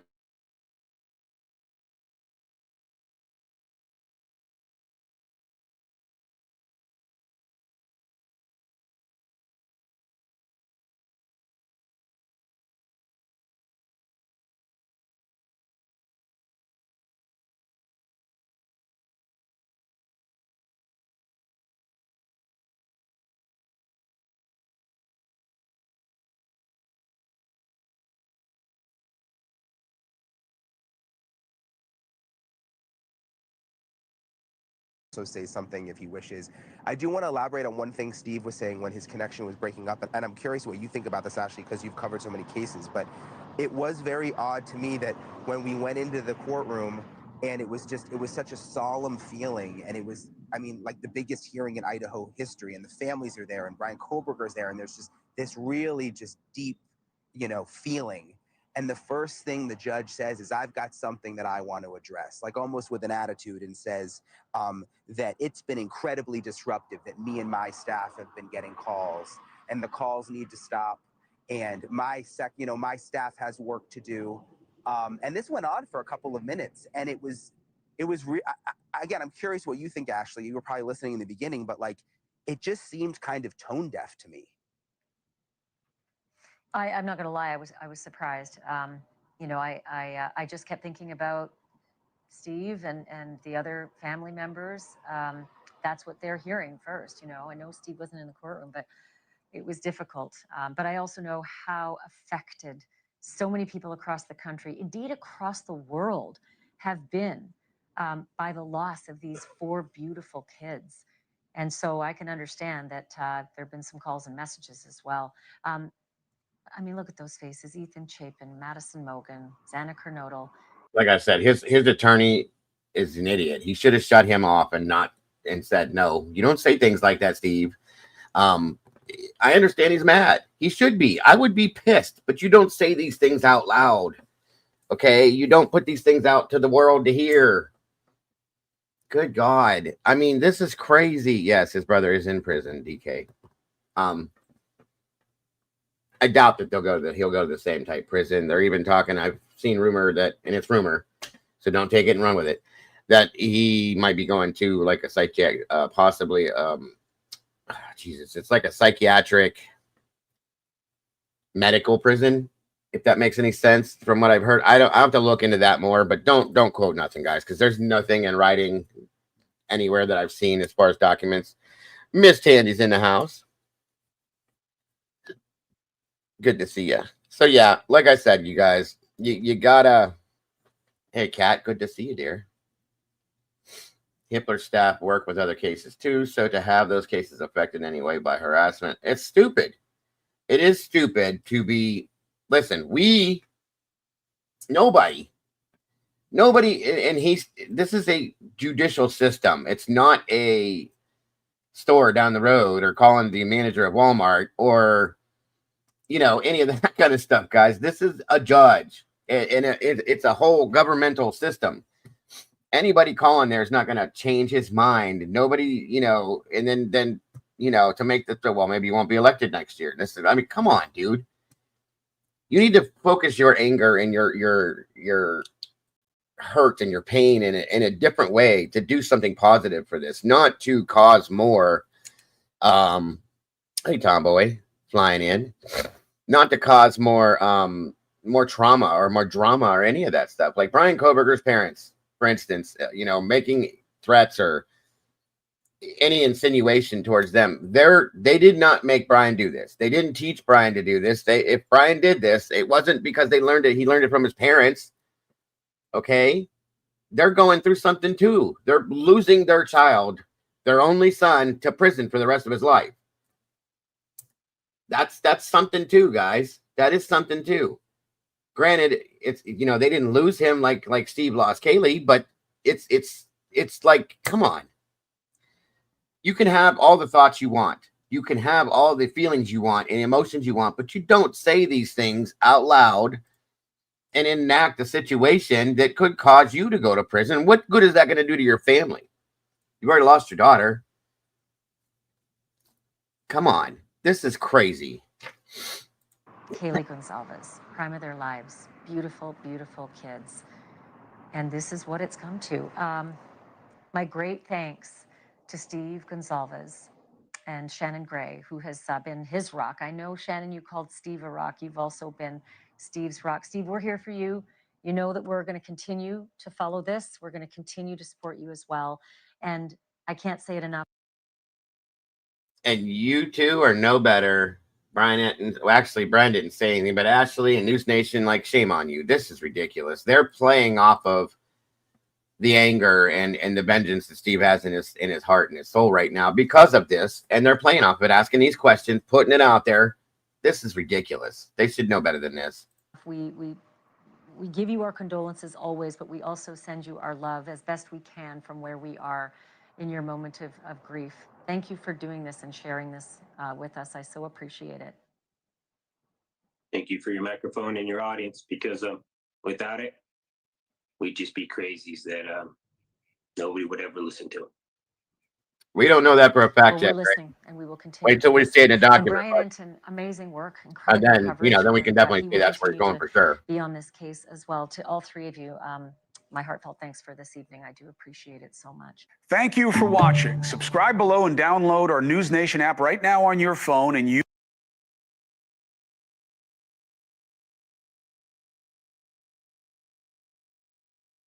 That's a good probability, Ruadri. It's very possible. I don't know, but it's possible. Yeah, she has no sincerity. I agree with that one, Ginger.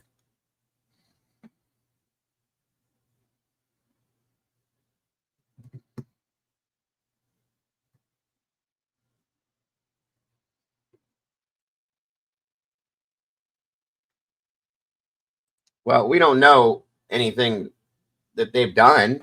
Okay, they've not been brought up in any charges, or I don't see how they can be looked into. They're not Brian Laundrie's parents. Okay. I don't believe that they helped him in any way.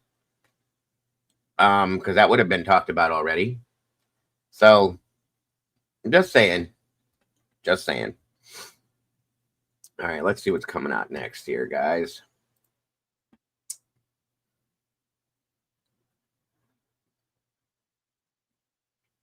Now, Benny, of course, Benny put something out too, and I love Benny, even though I don't like Benny's outlook on the way this case went, or I didn't.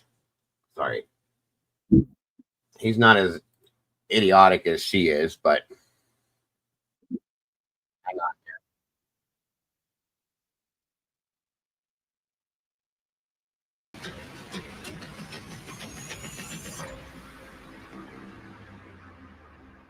I'm Vinny Politan. The subject of my investigation is the tragic mass murder of 4 innocent University of Idaho students. Their alleged killer seems poised to admit to his crimes and take a deal to escape the firing squad. Here's the story. A nightmare that haunted Moscow, Idaho for 2.5 years came crashing to an unexpected end. The accused killer, the criminology PhD student, once poised to...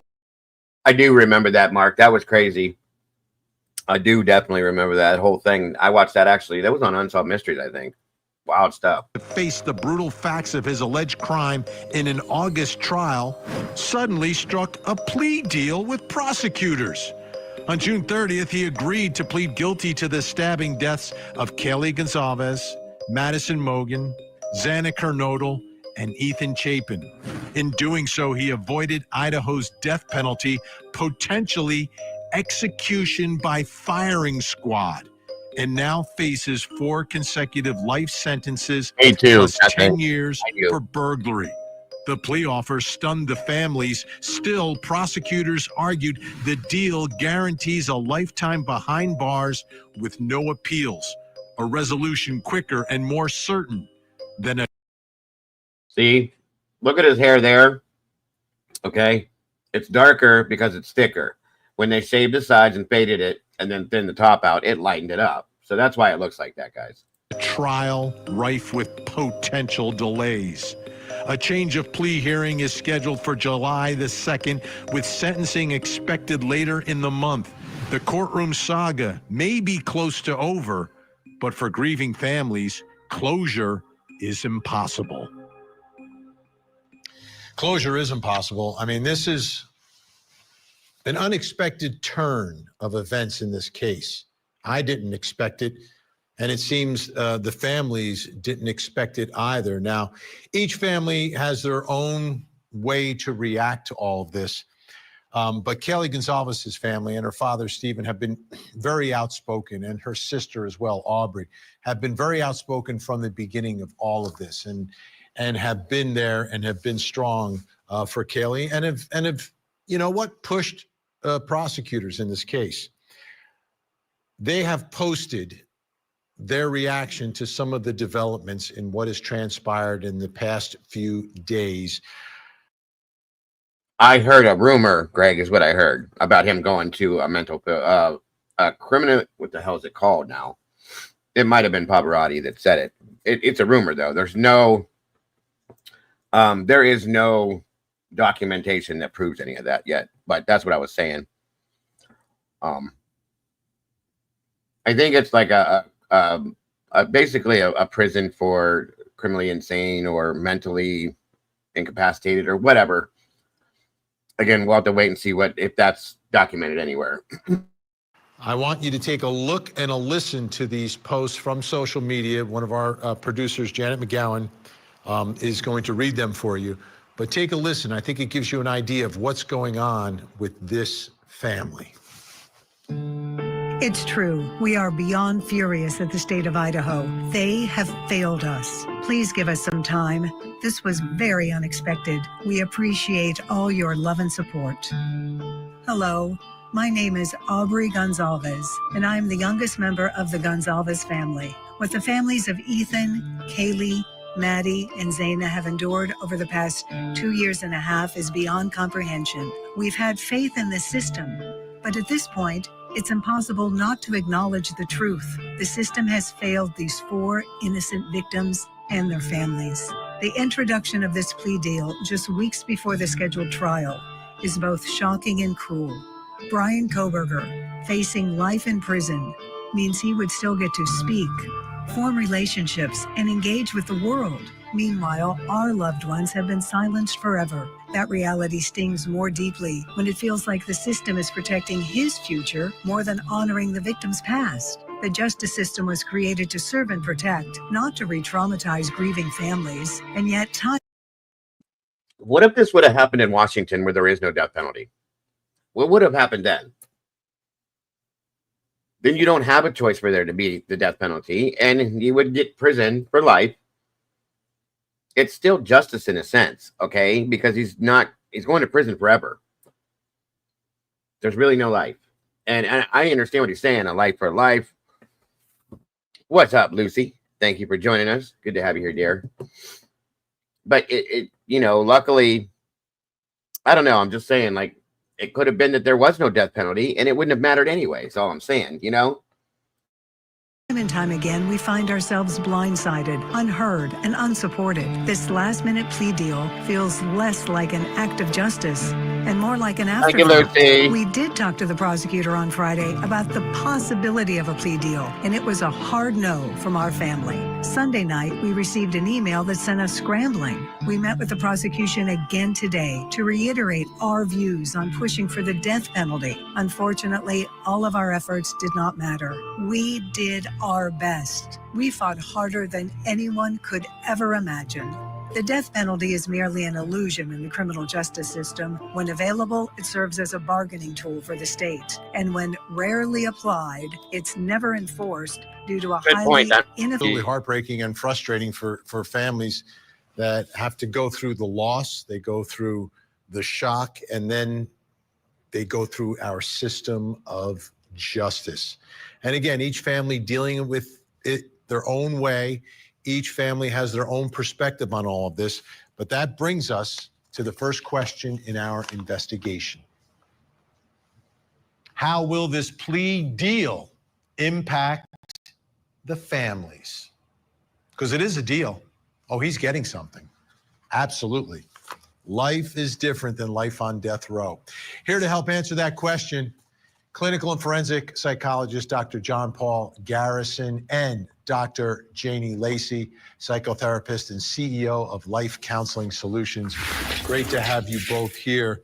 Dr. Janie Lacey, your initial thoughts here. Yeah, I can see that too, Sherry. If they put him in a medical unit, like a medical ward, Steve will probably explode. As to the Gonzalez family, as we hear some of their thoughts in all of this, how do you think this plea deal is going to impact them in the short term and the long term? Well, Vinny, it's tough, right? When we consider just this is going to be a very emotional landscape for these victims' families. You know, when we think about a plea deal, there's lots of things that happen in these types of scenarios. Like on one hand, there's relief at avoiding the prolonged trauma of a lengthy trial for some families in that process, but it can re-traumatize families also repetitively seeing evidence presented and reliving in the court. But we'll see a lot. Exactly, Phil. This is not justice by any means whatsoever, and nothing has been proven. And like I said, the prosecution did not prove that Brian did this, period. A lot of families struggle with it because the feelings that justice may not be fully served without a trial that can result. It's a rumor, Heather, that's out there. You know how things get started. That's why I said it right away. It's a rumor, so don't take it and run with it, anybody. We don't even know that it's true, folks, but people are putting shit out all over the place. So it's very possible that it has nothing to do with this at all. So I wouldn't put your chickens all in one basket. You know what I'm saying? In the maximal penalty, in this case, the death penalty. But, you know, what we also would see is what a lot of people would call this justice ambivalence, or the families desperately want, you know, closure, but they also want answers, Vinny. So a plea deal might provide legal closure, but it's going to leave these families with a lot of emotional and I would say psychological questions that are going to be unanswered. So for the families of all four of the victims, they've been through an extreme. Oh, sure. That way she can write her damn book. She's ridiculous, too. I have no respect for her whatsoever. Extraordinary amount of trauma, and their healing process can be deeply intertwined with their sense of justice being served. So when we just think about I get it, Heather. I get it. To even begin their healing process, a lot of it has to do with safety. That's why when we talk about things, guys, that we know are not factual, we tell people it's a rumor. In my opinion, is a good way to put it out there, because there's so much misinformation that gets put out. Then people get confused because they think they're facts. And I've always said this: if we don't have something that comes out of a document, we can talk about it, but it needs to be known it's a rumor. That's why I put that before I say anything. This is a rumor that I've heard around here, hearsay, you know.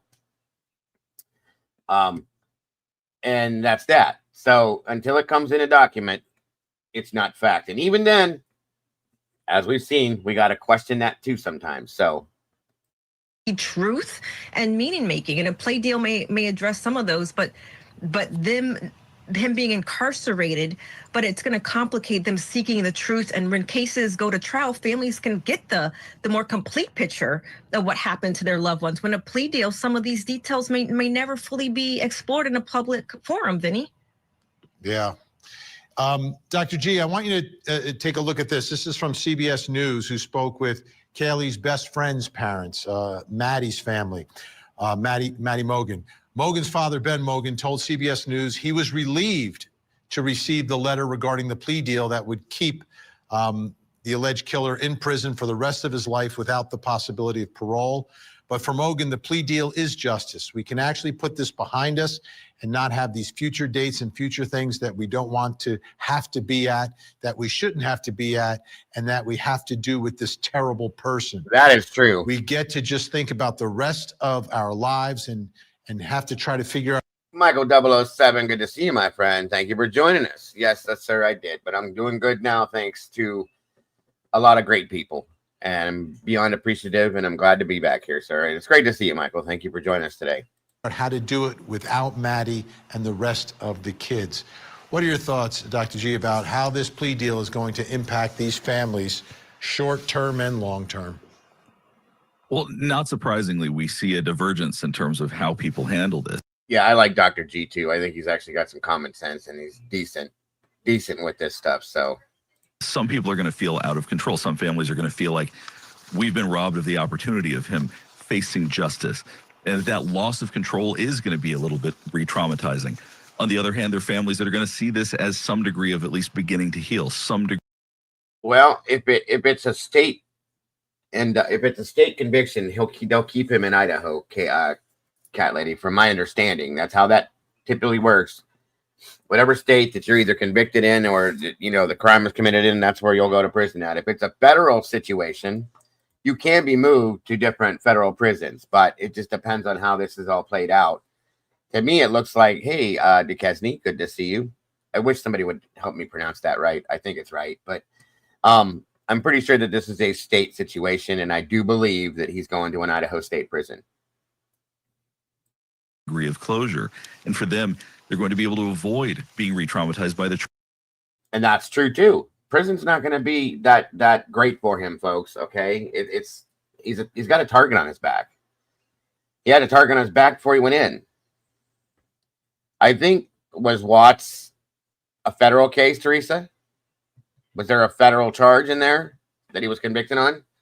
That's my understanding, guys. From what I've read, it's what it states.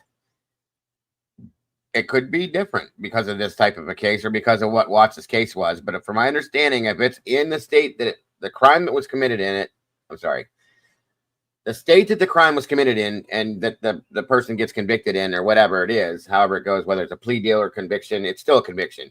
That's where they go to prison at. Now, if it's a federal charge or there's a federal charge related to it, they can move them to a federal facility, from my understanding. And I read a thing on that, Googled it, and that's what it told me. So unless that's wrong, I don't know. I don't know why Watts is like I said, maybe there is a federal charge connected to that. Trial. So there's no good solution, but I think that having this plea deal is probably the most humane solution for the families that don't want to have to go back through it again. Dr. Janie Lacey, this is from TMZ. This is from Xana Kernodle's family. Kim Kernodle, Xana's aunt, who was so furious she was in tears, told EMZ yeah, because I believe when OJ actually went to prison that he was in a California prison because of what he did. I mean, it was different than the murder thing, and I'm pretty sure that the Menendez brothers were in a California prison as well. I think. Don't quote me on these things, guys. I'm not a pro. I'm guessing on what I believe I remember. So is Skylar Meade in the county jail? I do believe he is. I know Ann is defending him. Also, just wondering where he's being held. I believe that he's in Latah County. I think Tomboy knows more about that one. If I'm correct, I think he's in there. No. Is it late? Tomboy, are you in here still? Yeah, see, that's what I thought too, Alicia. I read a thing on that actually, guys, and that's what it told me. So a target for what? Listen to any male who's been in prison before, and they all say that unless it's a child. Well, I think this is on the cusp of that, Z's, because these were young kids, and there are people in here that have kids these ages, and so on and so forth, and they're probably watching this, and the drama that is going to give them the ability to do it. Hold on a minute.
prosecutors floated the idea of a plea deal a few days ago, and the family made it clear, no way.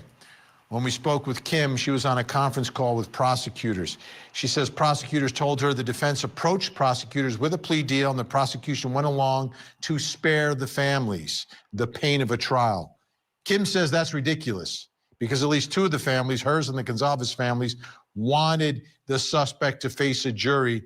Kim says prosecutors were especially concerned that the families would have to see the gruesome crime scene photos of their loved ones, but she says, we know the graphic stuff. They were not trying to spare us. What I do know, Dr. Janie Lacey, in a lot of these trials, when those photos go up, a little heads up is given to the family and they can leave the room. Sometimes they do. Sometimes they look down. Sometimes they want to see it. Dr. Janie Lacey, what about the two families who are completely set against this? How do they get past this moment? How do they get past the actual plea and then the sentencing day? You know, we said it, Vinny, in these cases, it's so important for us to understand, even with all four families, that each family member, they're going to respond differently to this plea deal. And like we just heard, some are going to feel relieved while avoiding the public spectacle and the media attention of this high profile trial, where others are going to feel robbed. They're going to feel robbed of their day in court. But, you know, I think the key here is that each family have a meaningful voice in the process. And this is what also gets lost, because the families are the ones that have the voice for the ones that are voiceless in this moment, and that their victim impact, I believe, should be honored regardless of the legal resolution. And I think that's where this gets lost in all of this, because the victims, their families are the ones that represent them and give them a voice. Absolutely. Dr. G, what are your thoughts about how this next hearing will be when you're in court and something is happening? Again, for the two families who don't want this to happen, you were there and you were watching this now take place. How difficult will it be for them to be there and remain under control? That's a great question, and I think it's going to be very difficult, because I do imagine that there's going to be a lot of anger. There's going to be, and it's not like it's one person. There's whole families that are grieving, that are re-experiencing a lot of the feelings that probably came from the initial shock of finding out what happened. So there's going to be feelings that might surprise everybody that come out. That, yeah, I do think it's very possible that some very intense moments could happen. Somebody could speak up or yell or something like that. I wouldn't be surprised if something like that happens, because I don't think any of us can accurately empathize with what it's like to go through something like this. And when, once again, you feel that loss of control, if you feel like you've been betrayed by the court system, I would imagine that they probably feel like they don't have to play by the rules. They may get quite angry themselves. Yeah. And they do absolutely believe that sense of betrayal from the beginning. They even indicated there's some things that have happened that they haven't spoken about that will shock us when we learn about it. But we'll wait for that. In the meantime, Dr. G is going to stick around, I know, a little bit later in the show. Dr. Janie Lacey, always great to have you on. Thank you so much. Coming up next, can the families stop this plea? We want a community that protects the most vulnerable. We want to understand the mindset behind your actions in this case. It's vulnerable. And that's something that if a father can't protect them, then you hope that the society is willing to step up and do the right thing. So that's what we're looking for. The ultimate form of justice is that. What Steve Gonzalez is looking for is the ultimate justice for an accused.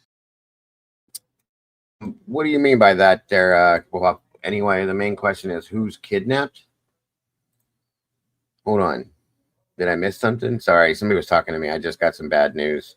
Well, it doesn't affect me directly, but there was a plane crash here locally, another small plane crash, and my father's boss, his son, and a few other people were killed on the plane, and it happened.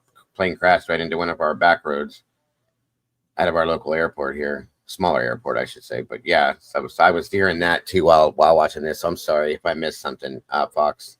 Welcome, Murky. Good to see you. Mass murderer who took the life of his daughter in a brutal, brutal way. And you wonder, Idaho has the death penalty. It's there I presume for the worst of the worst, or is it just there to be a negotiating tool for prosecutors? And it's weird because this was the owner of the company my dad works for. It's been a big company, Liberty Steel. He's one of the biggest steel tycoons in the United States. And they took a small prop plane, him, his son's wife, 2 pilots, and somebody else were on the plane. They have a Learjet, folks, that has, I mean, it's got Liberty Steel right down the side of it. Big plane. I don't understand why they were going from here to Colorado for a business meeting or something. And where are you headed to, Tomboy? You leaving? Okay. Anyway, that's what the news I was getting in my ear when I was watching this. So I missed. There's a whole lot of these plane crashes happening, you guys. They're crazy. Bye, Tomboy. Have a good day.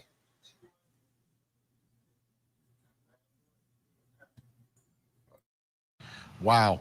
So he's disappointed. We know how he feels. Take a look at this from his Facebook page, though. This is the latest post before we went to air. We stand strong that it is not over until a plea is accepted. We will not stop fighting for the life that was stolen unjustly. If you feel called or moved to try to make a difference, please contact the Ada County Courthouse to express your thoughts or feelings. It is not over until it's over. We still have time to fight for a chance to heal. If you feel called or led, please contact those responsible for the decisions being made. Our understanding is that the voice mailbox is now full in all of this.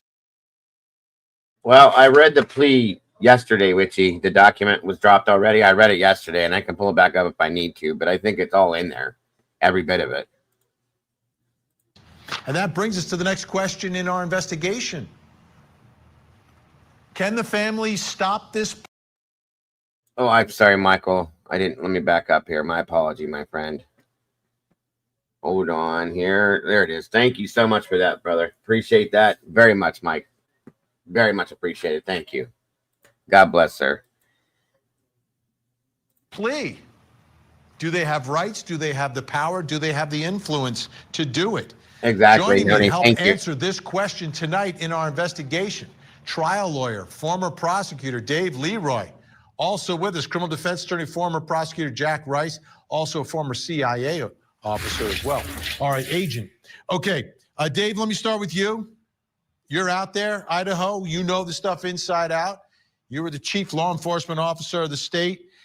Can the judge consider the families in accepting or rejecting this plea? Will the families have a voice at the plea hearing? The families cannot stop the plea process. But in Idaho, we have very, very strong victims' rights provisions, both in our Constitution and our statutes. And so the victims will have, through their families, a very meaningful voice in these proceedings, even though they can't stop the process from going forward. That decision is controlled by the prosecutor. The families under our Idaho law, both Constitution and statute, have to be given notice of any substantial proceeding, have to have the right to appear, and most particularly have the right to articulate at hearings like sentencing hearings. So I would expect all 4 of these families, whether they approve of the process or disapprove of the process, to give very meaningful. I don't think that where they're sending him will be out until after sentencing. That's typically how I've seen that in the past. So we will see. We will see. Meaningful voice to their opinions, strongly held opinions, and describe their interests in terms of their loved one's outcome here. All right, Just can't stop the process. Just for clarification before we get to Jack, Dave, so what you're saying is that would happen at the sentencing hearing, not at the change of plea hearing? Arguably, Absolutely. and specifically, they can have the right to articulate at a change. No worries, Greg. No worries. Oh, okay. I would expect Judge Hippler to allow that if they wish to express those opinions tomorrow or whenever that hearing is held. Fantastic. Jack Rice, your thoughts on what is happening here? And obviously, the families aren't all on the same page. We know that Maddie's family is relieved, but we know that Kaylee's family and Xana's family not on board with this. I think Ethan's family may be okay with it. I haven't heard from them. But what are your thoughts tonight about what is happening in our system of justice with this plea agreement? Vinny, it doesn't matter which side of the fence you're on this one. Nobody wins. None of these families will ever be whole as a result of this, whether or not this were a death penalty case, whether or not they took this case to trial, whether or not he was sentenced to death or not. When we look at this, the real question now is sort of where we go next. I think a big part of this has to do with that victims advocacy and the voices of the victims. Even if the court, even if the judge allows and accepts this plea. Well, Judge Hippler says that he asked yesterday, and Bill Thompson about jumped over his desk to stop him, but Bill Thompson or Judge Hippler asked about lifting the gag order, and they want it to be stay on the case until sentencing, Michael. And then he said that the day of sentencing or the day after sentencing, whatever it is, they will lift the gag and it'll all be free flowing then. So we'll see. We will see. And I don't know. Hopefully there's nothing else that makes it, that keeps it. Okay. Because we need to hear a lot, in my opinion. So what's critically important now are that the voices of these victims, of these families, be heard. I have to tell you, this is one of those brutal kinds of cases that every parent who has ever sent their kids to college with the idea that some stranger would break into their house and steal them, that is the nightmare of all nightmares. So my heart goes out to all of them, whichever side they're on, because this has been a brutal journey and will continue to be so. Let me ask you, Dave, what is the purpose of the death penalty in Idaho? Is it for punishment, or is it merely a bargaining chip for prosecutors so they don't have to try the case? Absolutely. It's for punishment in the ultimate cases, and certainly this is an ultimate case. On the other hand, this outcome can be explicable, is reasonable, is defensible also from a community point of view. It is not true that this young man will grow to be an old man with access to community activities and everything else that one could speculate. Indeed, he will be, I think, in solitary confinement for the rest of his life with no possibility of parole. It's important to emphasize here that there is no plea bargaining going on in terms of reducing the charges. There's no pleading to two of the crimes and dismissing the other two. This is everything but the death penalty in this resolution, and it is defensible and explicable. Hey, Scott, welcome, brother. Avoiding 2 weeks of jury selection, 3 months of a trial, perhaps 15 years of appeals. There are no winners, as counsel has said, in a murder case, but this is truly the only winner here really is the prosecution and the state, because they didn't have to spend all that money on the damn trial. That's the winning side to this for them. Nobody else wins in this, though, in my opinion. Applicable. Let me ask you, Jack, if a prosecutor doesn't seek the death penalty and offers this deal to this defendant, I mean, what defendant goes to trial facing the death penalty? Chad Daybell? Is that it? Is that the only one? Like, who, if not a mass murderer of 4 innocent people? Yeah, that is always the difficult piece of this when we. That is a good point, Witchy. The gag order means lifted, meaning, I'm sorry. The gag order lift means that people can talk about it. It does not guarantee that any one piece of the puzzle doesn't get sealed. And that's a very true fact. And I pray to God that there is nothing sealed when they lift this gag, because we need to see all of this. Since there's not a trial, okay, we need to see all of this so that we can try to put this together in our heads as to how he did this and maybe why, if he did it, okay? Because like I told you guys, I'm still not 100% okay with this. I'm just not. I respect what Brian did, and I believe he did it, like Twiz was saying, because he believed that was what was best for him at that moment. I'm just going to leave it there with that. And I do respect that, but I need to see something to show me that Brian did this. That's just my feelings, guys. Nobody else has to feel that way, but I do, truly. and I will until I see something. So that's just how I think. And I can't, especially after everything that we've seen at this point, guys, and everything that we've heard, you know, I believe that Brian did this. This is my opinion, to protect himself and or his family. These are my thoughts. Okay. And there's nothing that bases anything on that. It's just my brain doing its thing.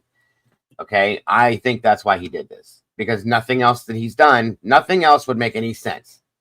So I believe it was to protect, and probably more his family than himself. But I'm just going to say, I believe he did it to protect him and his family right there. I'll leave that there. That's my thing, my reasoning as to why I believe Brian Kohberger signed this deal, because he had nothing to gain from it in any other direction. Okay. We all know that. Nothing. And the victims didn't gain anything either. So it's a double-edged sword in that aspect. So that's what my thoughts are. Okay. Hey, Candy Girl, good to see you. And that's where I'm going to stick with it until I hear something or see something different. We think about this individual versus the totality of those being charged. But at the same time, one of the benefits that you get out of this is certainty, because what would absolutely happen without question. I get the certainty. I get the certainty. We're out of time, but I will just say 2 words about certainty of life without the possibility of. What the hell are you talking about there, Heather? This is going to sound different from what you've heard. The PCA proceeds to read the PCA. Yeah, got me lost. Roll. Menendez brothers. Oh, I see what you're saying.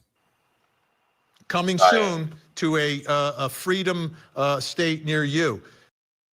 Sorry, guys. I'm a little slow sometimes. Bear with me. I got it, Heather. Don't worry about it. Thank you both so much. Great to see you, Dave and Jack. We'll have you again soon.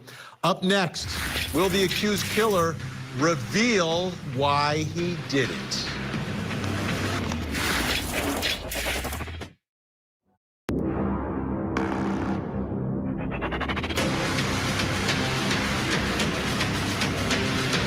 Yeah, I got it. Sorry, like I said, I'm slow sometimes. Okay, I'm reading different things, but that's my fault. I get it. I'm Vinny Politan. We continue our investigation of the horrific, senseless mass murder of 4 young adults from the University of Idaho. They're alleged. No, she was just making fun of the situation where this is going to sound different from what you've heard, and then he reads the PCA yesterday, Bill. It was a joke. Complete joke. Killer was facing a trial and a potential death sentence, but now it looks like the prosecution gave him a deal. Here's the story.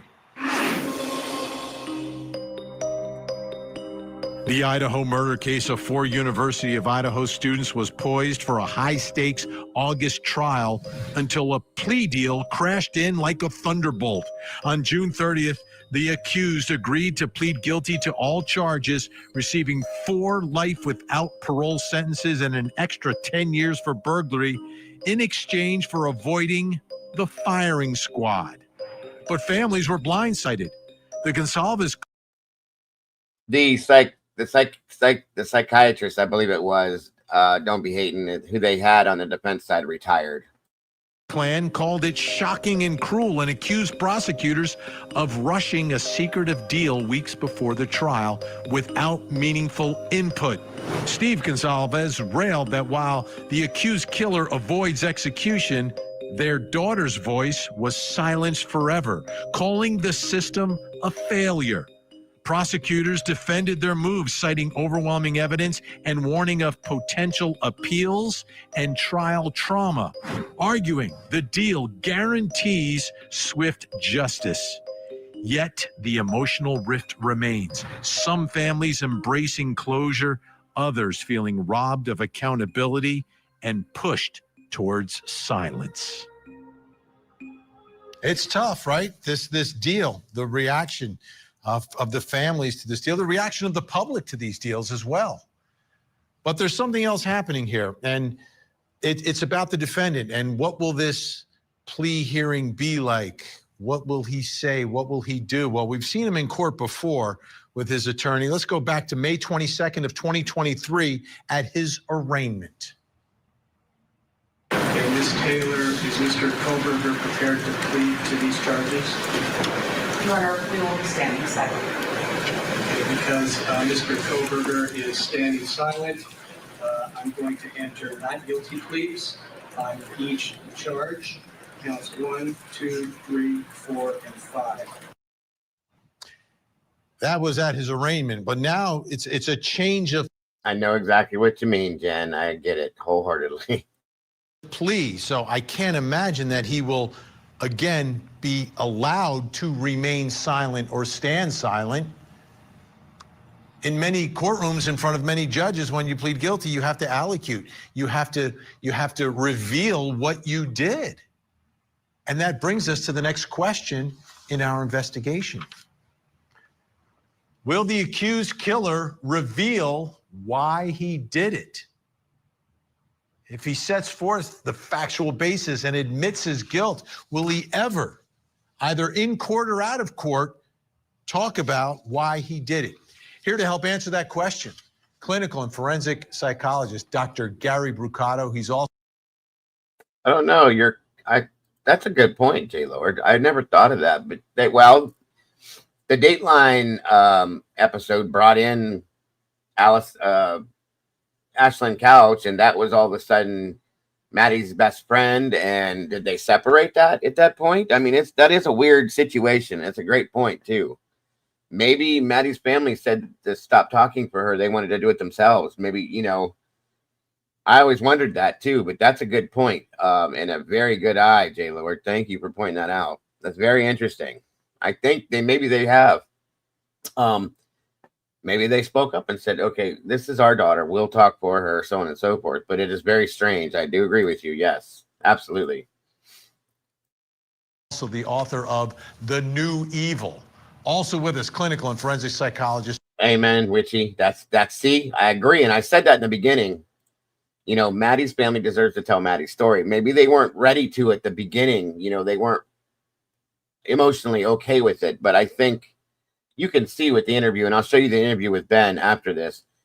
He's broken, folks. He's broken. He was broken in the last interview they did. This has hurt a lot. So I definitely feel like that's probably a good possibility for what J. Lord asked. So, I definitely feel that they deserve to tell their own child's story. It doesn't need to come out of somebody else's mouth, in my opinion. Not saying that Gonsalves were not doing it in a good manner or for the right reasons. I'm just saying that's their child. They deserve that right. So, yes, I fully agree with that. Great point, Witchy. Dr. John Paul Garrison, Dr. G.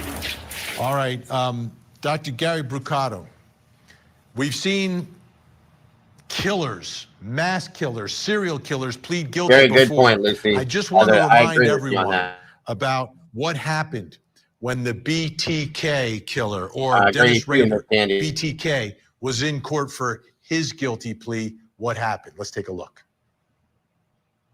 I told her that I used the roofs of being wanted.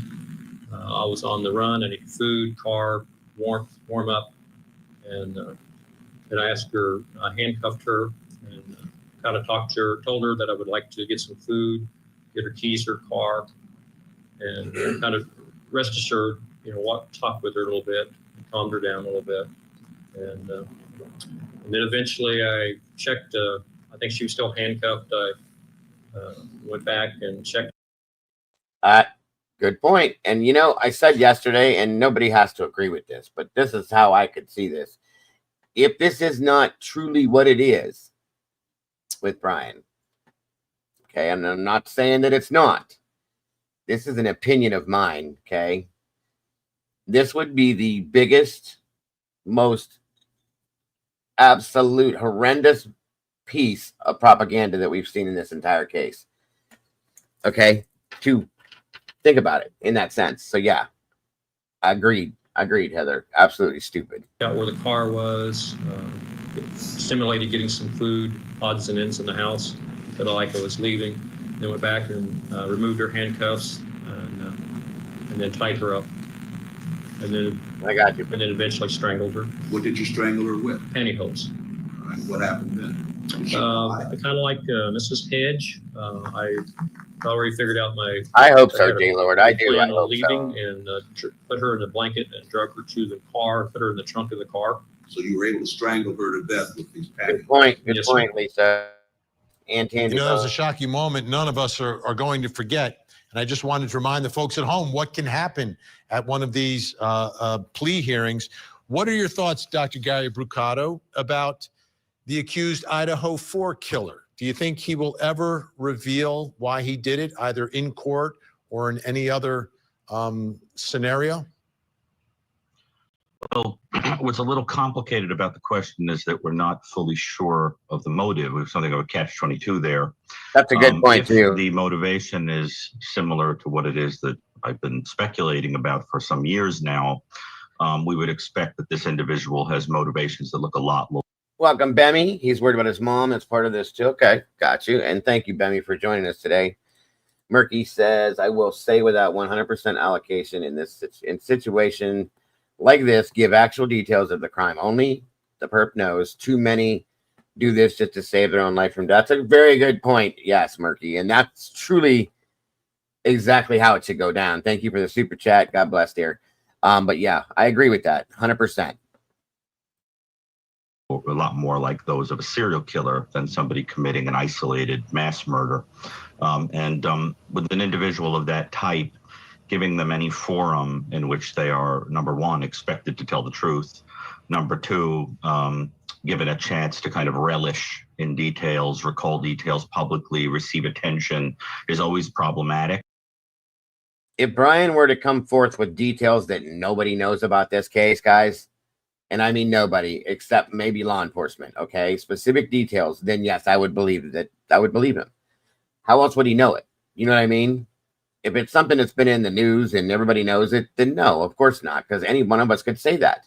But if he comes forth with specific details, and that's what they should make him confess to, per se, that nobody knows, and I mean nobody, nothing that was ever put in the media, specific stuff that are very hidden details, and he could explain that or talk about that, then I have absolutely no reason to not believe him at that point, in my opinion. So yeah, where the murder weapon is a big one, or murder weapons. Okay, that would be a big one right there.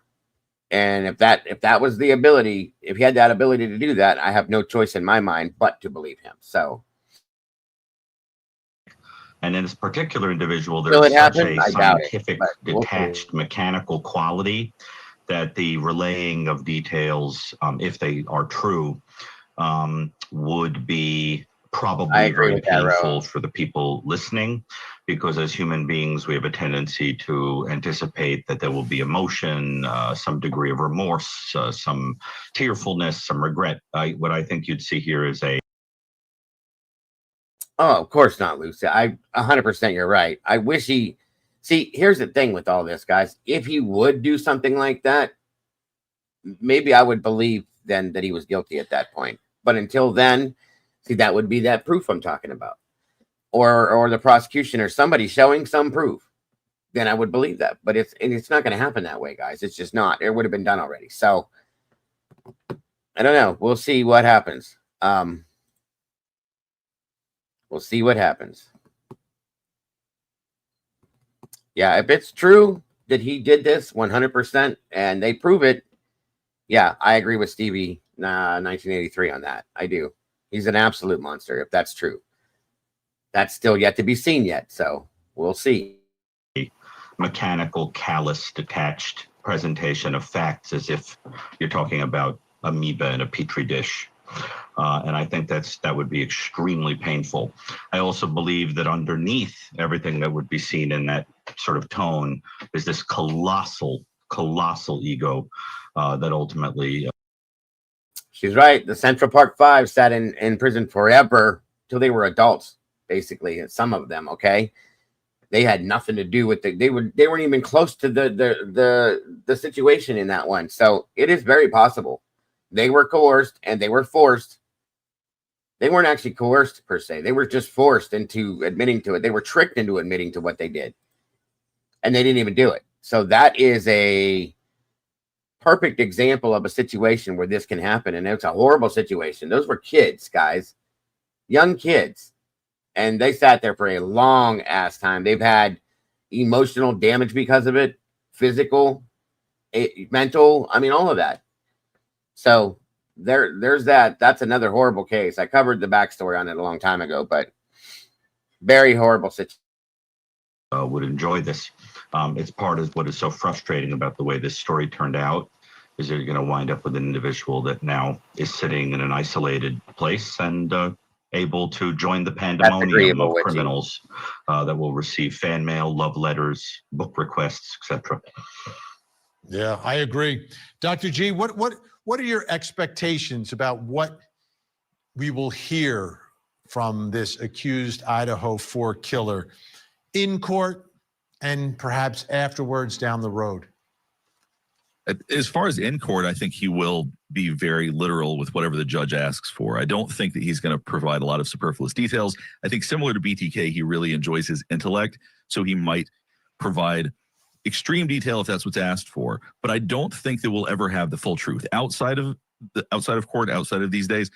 I think that he's going to want power, so he's going to hold on to a lot of the true motivations. You look at guys like Ted Bundy, John Wayne Gacy, they always told lies.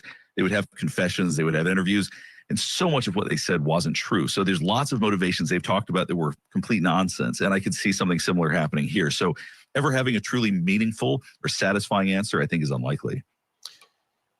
Dr. Bucato, he got caught. Do you think that this was the first time? Do you think there is any sense that he may have attempted something previously? Is that something that you think he would ever reveal, or his future intentions if he had not gotten caught? The behavior and the motivation that were glimpsed are so much like those of a sexually motivated serial killer that I am fairly certain that there was some degree of sexualized fantasy that was at the root of whatever happened here. But what it seems to me was intended to occur got messed up because of bad intel, planning, people being there that weren't supposed to be there, and you wind up with a mass murder and no satisfaction. I agree with that too. Fantasy that probably had been intended. Exactly what I If think. that is true, that is somebody that you would anticipate would keep going on to. Welcome, to Tony. other Good to see you, offenses, brother. because the point is to play out a fantasy over and over again and make it more and more perfect. A big clue of that, for example, is the particular type of pornography that we learned from the Dateline episode was present on his cell phone that he had been viewing. The cosplaying Bundy and studying other offenders certainly could be something you'd see in someone who's studying criminology, but we don't dress up as them, cosplay as them like we're at Comic-Con. That was a little strange. And there are many other things that point in that direction. I don't believe that he previously did. We have no indication of that whatsoever. But the personality type that appears to be present and the behaviors and motivations that seem to be present are those typical of somebody who, if not caught, would continue playing out that fantasy over and over again. And in fact, we even saw a potential signature element, which is something totally unnecessary for the commission of the offense, done only for psychosexual fantasy, which was taking the time to carve up the hamstrings of the male victim before leaving when he should have been getting out of Dodge. For those of us who are in the world of studying serial killers, we know that that was absolutely unnecessary beyond some kind of weird experimentation or hostility that a male messed up this sexualized fantasy, got in the way of the fantasy. So when we see those kind of signature elements and all of that, we start thinking this is a fantasy-driven thing, and you don't stop that. Dr. G, why do you think he decided, and it seems like he decided to take a deal once offered? Is it, do you think, fear of the firing squad? Do you think it's to be able to control the outcome to a certain extent? What do you think it is? I think that's exactly it. It gives him some degree. It's actually the only degree of control he really has at this point, because they probably had him dead to rights, I'm guessing. And so at this point, I'm sure that there was the satisfaction of, okay, well, at least I get to decide my own fate, and at least I get to survive. A lot of people that would have committed something like this wouldn't be able to live with themselves. They probably wouldn't even care if they survived. But for somebody like this, survival is really his only drive at this point. So the idea of firing squad versus staying in prison forever, the idea of the death penalty is just beyond unacceptable to somebody like that. Big thank you to Dr. John Paul Garrison, Dr. G. Incredible work on YouTube. You can check it out, folks. I always do. Thanks so much. Dr. Gary Buccato is going to stay with us. Still to come, what will life be like for the accused killer in prison? Do you understand the charge in count 2, murder in the first degree? Yes. Do you understand the maximum penalty? Yes. We want to understand the mindset behind your. Yes. No. Yes. Mr. Koberger, do you understand the charge in count 1, burglary? Yes. Do you understand the maximum penalty? Yes. Do you understand the charge in count 2, murder in the first degree? Yes. Do you understand the maximum penalty? Yes. Do you understand the charge in count 3, murder in the first degree? Yes. Do you understand the maximum penalty? Yes. Do you understand the charge in count 4, murder in the first degree? Yes. Do you understand the maximum penalty? Yes. Do you understand the charge in count 5, murder in the Yes. first degree? Do you understand the maximum penalty? Yes. Well, the accused Idaho 4 killer will not be getting the maximum penalty. The maximum penalty is the death penalty. And it looks like everything is moving towards all indications that prosecutors have offered life without the possibility of parole, 4 consecutive life sentences, and he has accepted. So that means it looks like life in prison without the possibility of parole, unless the law. I don't know if you can transfer out of the state, but I think you can ask for a transfer anywhere else in the state. I don't know how it's going to work with this case. Like I said, I believe unless there's a federal charge attached to it, that you have to stay within the state the crime was committed in. That's my understanding, Ro, but it could be different with this one. I don't know. Don't quote me again. Changes somewhere, and it does sometimes, like it did in California. And that brings us to the next question in our investigation. What will life be like for the accused killer in prison? What's the day-to-day going to be like psychologically? Where is he going to be? Helping us to answer this question, clinical and forensic psychologist, Dr. Gary Buccato. Alicia said, no, we were incorrect with that. It's more common with federal. Oh, well, thank you, Alicia. This is why we do this, guys. We check into these things, and thank you for doing that. That's how I understood it, though. So I don't know what the article I was reading read that. So maybe it's for different kinds of cases. Then I don't know. My apologies, folks. Did not mean to put out misinformation. So thank you, Alicia, for correcting that. That's why we do this stuff. Like I said, Alicia's very good at that. She's kind of our researcher that looks into things as soon as we say them to make sure that they're correct or incorrect. Dr. Buccato probably got some peanut butter, a bag of hot Cheetos. I'm good on that, Jen. Don't make me laugh. That was too funny.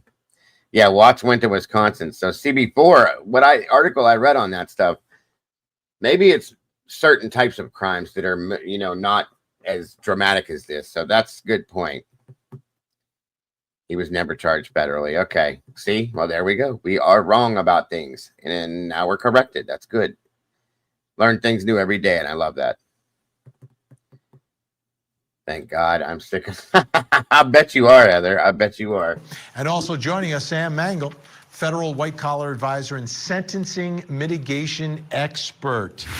Sam, let me start with you. What do you think life is going to be like behind bars for this notorious killer, mass murderer? So I can sum it up in 2 words: pure hell. I often, probably 98% of my clients are white collar offenders. And the first question they ask is, am I going to be safe? Am I going to be okay? Can my family come and visit? And my answer is, don't worry. It's not like what you see on TV. It's not like Oz, Shawshank Redemption, even Orange is the New Black for female offenders. Yeah, we're going to be continually looking into that stuff too, Fox, because that is just not okay the way any of that stuff went down. So, well, for this young man, it is going to be exactly like that. And for those who say that he's getting off easy by not facing the jury and possibly getting the death penalty, it would not surprise me that at some point, probably sooner than later, he wishes that his life would be over because of the situation he's in. And if he goes to a facility like Idaho maximum security, he will not be a high-profile individual. Yeah, I was obviously wrong. Like I said, I'll find the details as to what I was reading then and explain why at some point. Like you might see on television now in the federal system with a Mangione or a Combs. Welcome, Josie West. There are going to be inmates there who have daughters or sons that were the age of these children that were murdered. And in comes a relatively thin young white man, well-educated, and he's yeah, Judge Hippler stated as of yesterday he's no longer allowed to wear street clothes. He has to wear the jail jumpsuits or the scrubs or whatever it is, and he will be in orange now from here on out. He's not allowed to wear anything else again. going to stand out like a sore thumb. And every day of his life, he's going to be extorted. He's going to possibly be in danger. And the alternative is to go into some sort of protective custody or solitary confinement, which even then is a terrible existence. And I'm sure, as any clinical psychologist will tell you, yeah, definitely not being in general population and being in a a secluded environment like that can easily drive someone to the point of suicide or it's a very dangerous situation. Dr. Gary Brucato, what are your thoughts about what life will be like for him in prison and what his mindset will be? Will he enjoy anything? What do you think will happen here? Well, first of all, one of the things that puzzled me about the deal that was made is that Kohberger is somebody who, as I understand it, a board-certified neuropsychologist, was diagnosed with autism, which would have, under Atkins, made a pretty good argument for the death penalty being taken off the table in the state of Idaho anyway. So that it was odd to me, certainly not a guarantee, but it's interesting to me that an attempt wasn't made to try to get away with the offense. And then if it didn't work out, to try to say, I can't be executed for that reason. I think the autism diagnosis will also serve him well as somebody who does mitigation cases in my own forensic practice. I think it may also do him some service in the sense that an argument could be made that to have him in the general population in a overstimulating environment, an unpredictable environment, so forth, could be bad for his mental health. Whether you believe the diagnosis or not is another question. I have not examined him, but if he does indeed have, nobody knows that, Linda. That's a good question. That mitigation is necessary, he may theoretically wind up in a more isolated situation. I think that if he is isolated, it'll be a much more pleasurable existence than. Thank you, Colin, for joining us. Hope to see you again soon. Have a great day. Sam's mentioning, because what you have is an individual who I've always said, kept 2 victims alive and killed 4, partly because he saw himself as a kind of arbiter of who lives and dies, kind of like a godlike figure. And in the end, he let himself live. The way he arbitrated is that he gets off the hook and gets to, from death. And I think that what'll happen now is having the opportunity to be a kind of center of attention figure, even though it may be painful, there'll be that sort of extra element. And I'm picturing a kind of Dennis Rader-like situation, a little more isolated, letters, autographs, admitting it, finding, because if you have somebody who's living a double life, as he was, there's a strange relief in the mask coming off and being able to say, you know what? This is the Grim Reaper figure that I actually am, and I'm proud of it. Let me just tell you how I did it. Let me help the scientists and talk about, myself. And I think you're going to have a lot of that. And I think that's what's so sickening about the way this sort of seems to. Very true, Lucy. Sam, we have about a minute left here. On a more practical level, my understanding is that he was, or maybe still is, a vegan. How about that? The vegan diet and the practicalities of what that'll be like for the rest of his life. Do they have nice offerings? So both the federal and state prison systems are tremendously underfunded. Will they have tofu for him to eat? Sure, he might get tofu. Will they have rice? He might get rice. And on commissary, he might be able to buy, certain things if they're not taken from him from other inmates. But he certainly will not have a salad bar with fresh vegetables or pizza being brought into him. It is a miserable existence, even if he is put into a more psych-oriented ward in that facility. And I've had clients that are in psych wards in both state and federal facilities. And when they're not around other inmates, the lack of social stimulation is a horrible, horrible thing for them to go through.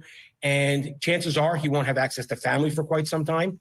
He's not going to have, in my opinion, fans that are reaching out to him. We're out of time, but Sam, everything you're saying, a lot of the viewers are happy to hear tonight. And we appreciate your insight. Dr. Gary Brucato, thank you as well. Sam Mangle, appreciate it. Whether you are for or against the death penalty is really irrelevant to this case. The people of Idaho chose to put the ultimate punishment on the books for the worst of the worst, like, I don't know, a mass murderer. But now prosecutors have used it as a bargaining chip in this case, rather than as actual punishment for 4 horrific murders. I wonder if that is why the people of Idaho chose to have the death penalty in their state, or if it is just makes it easier for everyone to just, wrap up the case. I'm Vinny Politics. I don't believe so, Cat Lady. I don't think that it's wrong. People want to know. We want to know the truth. That's what it's all about. So it's not wrong, in my opinion, at all.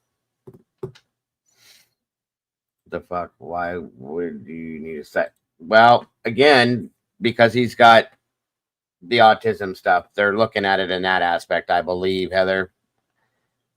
And they're probably going to try to go along. Thinking probably also because if he committed the crimes, that the type of person that would do this mentally, that's probably what they're talking about in that aspect. But I still, again, all rumor and hearsay, folks. Remember that.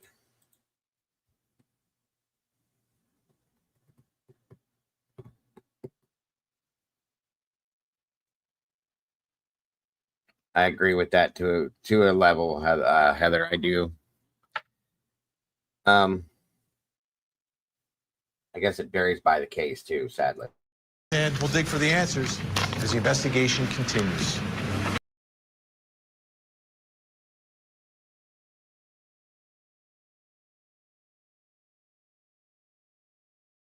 All right, hang on.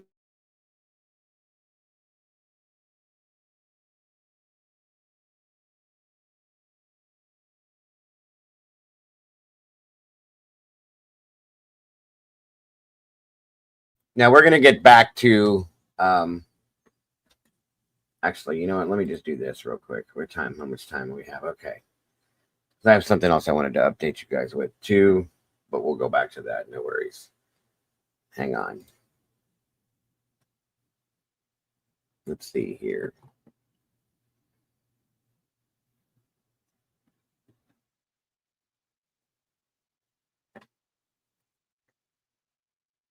Give me a minute.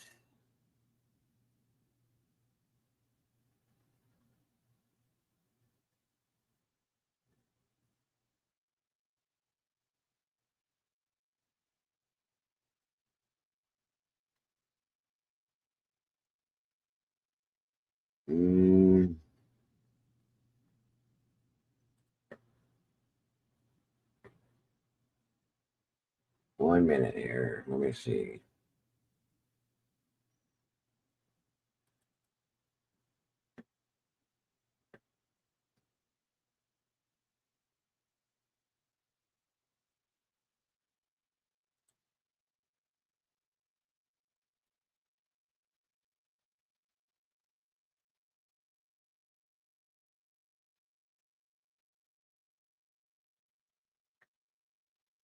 All right, I'm going to give you this. For those of you that didn't see the interview with Ben Mogan, Maddie's father, I wanted to show you that real quick here. I want Dairy Queen. That's not fair. Brian Koberger is expected in court tomorrow to finalize the agreement, which will spare him the death penalty. Let's bring in CBS News' Anna Schechter. She's a senior coordinating producer of the Crime and Public Safety Unit here at CBS News. Anna, good to see you.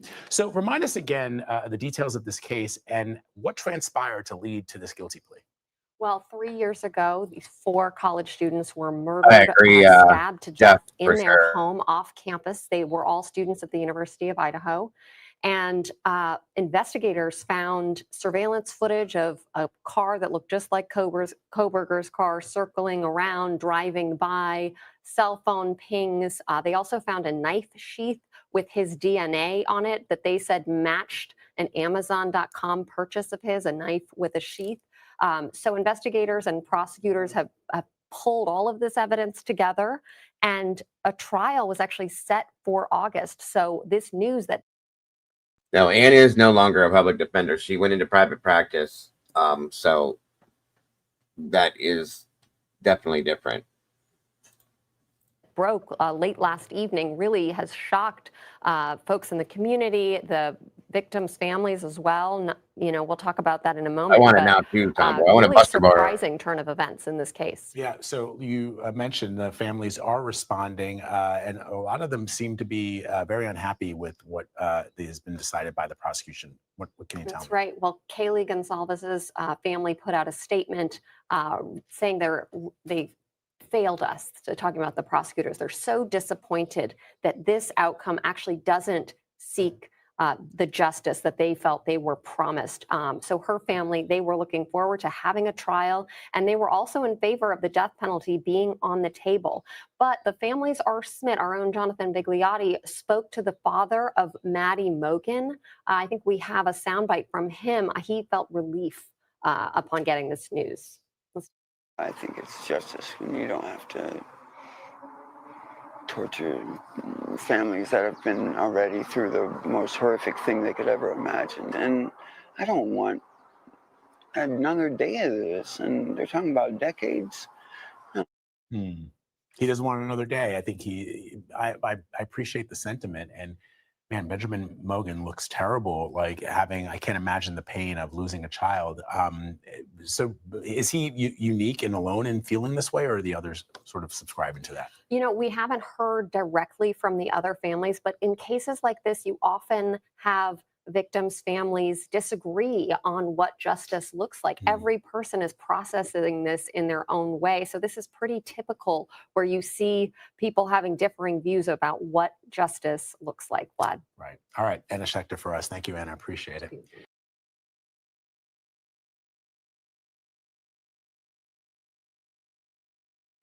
Are you pleading guilty because you are guilty? Yes. An emotionless Brian Koberger admitted in a Boise courtroom to stabbing to death 4 Idaho college students nearly 3 years ago, one by one admitting he murdered them as their loved ones wept, and Koberger's father shook his head in disbelief. Did you, on November 13th, 2022, in Latah County, state of Idaho, kill and murder Madison Mogan, a human being? Yes. Kaylee Gonzalez, a human being? Yes. Xana Kernodle, a human being? Yes. Ethan Chapin, a human being? Yes.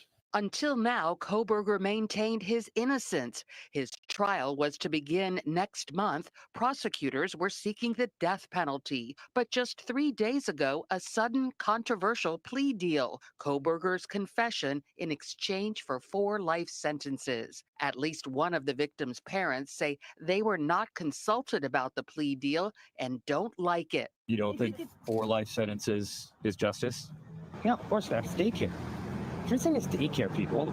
But the parents of at least 2 other victims approve of the plea deal. We turn from darkness and uncertainty of the legal process to the light of the future. We have closure.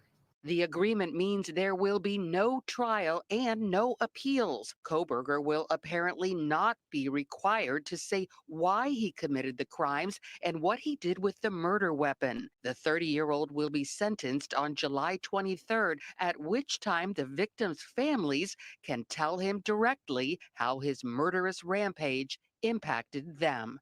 Lori Johnson, CBN News.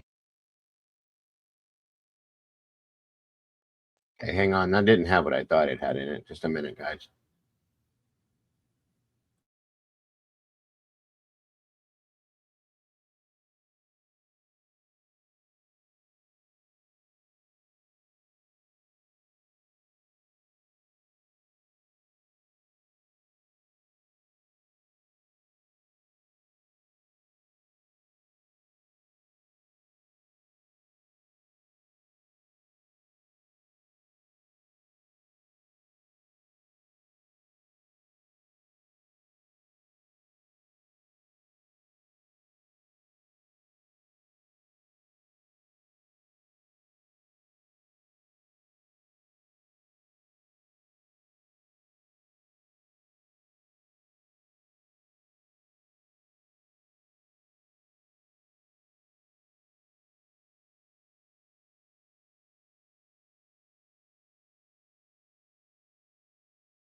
I guess not.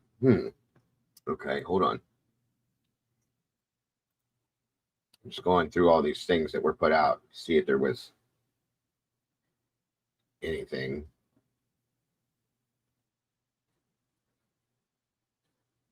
In it.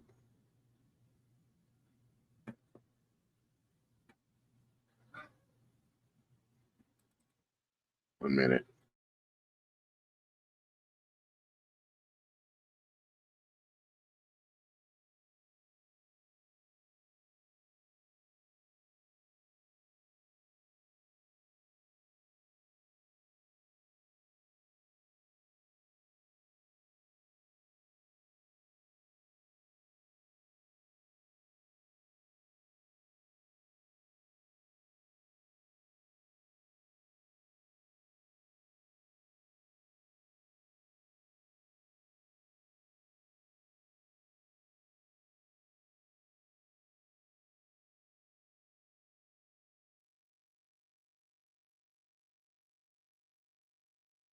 We're still digesting the shocking and controversial plea deal that will put Bryan Kohberger behind bars for the rest of his life. The man charged with killing 4 University of Idaho students will be spared the death penalty if this plea deal goes through. So many people, including the families of some of the victims, I'm struggling with it, are Elizabeth, shocked. that's for They're sure. asking for the court to reject this deal. Why would the prosecution make a deal when they had a mountain of evidence, it seems, that could have sent Kohberger to the firing squad? We're on the case presented by Law and Crime. I'm Chris Stewart.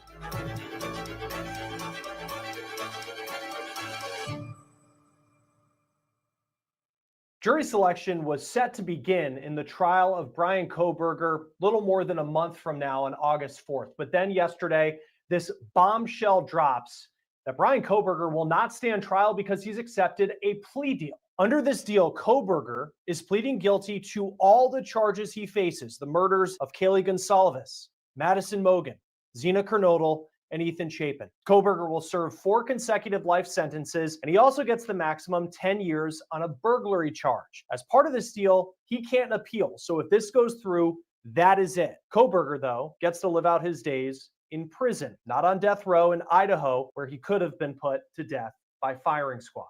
Not only is it shocking that this is how the criminal case could end, but we're also learning about how this deal was negotiated over the past several days and the communication that prosecutors say they had with family members of some of the victims.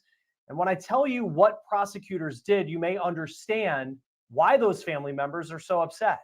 I'll get to that in just a moment, but let's talk about how we got to this point and take a look at the massive amount of evidence that prosecutors were going to be armed with if this case had gone to trial. Testimony was going to begin on August 18th in Boise. Now, if you've been following this story, you know what happened inside this house on King Street in the college town of Moscow, Idaho, on November 13th, 2022. How could any of us forget? It was in the early hours of the morning, and if this plea deal goes through, we can say Bryan Kohberger entered this house and killed those 4 students. According to police, the students were killed between 4 and 4:25 in the morning. It wasn't until later that morning, just before noon, that the surviving roommates called 911 for what they thought was one of their roommates not waking up after a night of drinking. 911 location of your emergency. Something is happening. Something happened in our Okay. house. We don't know what. What is the address of the emergency? 112.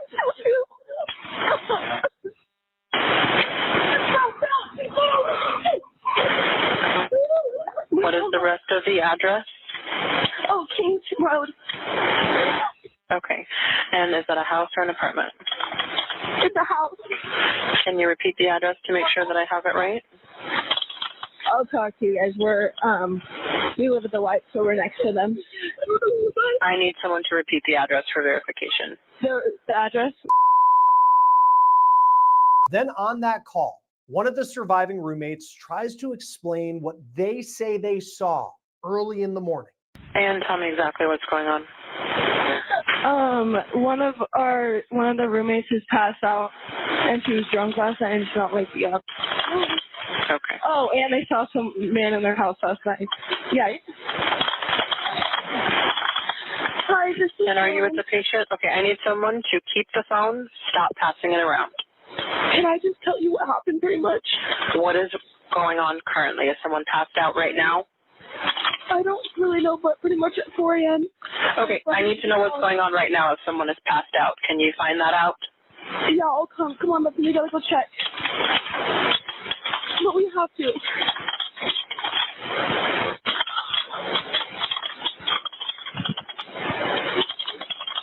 Is he passed out?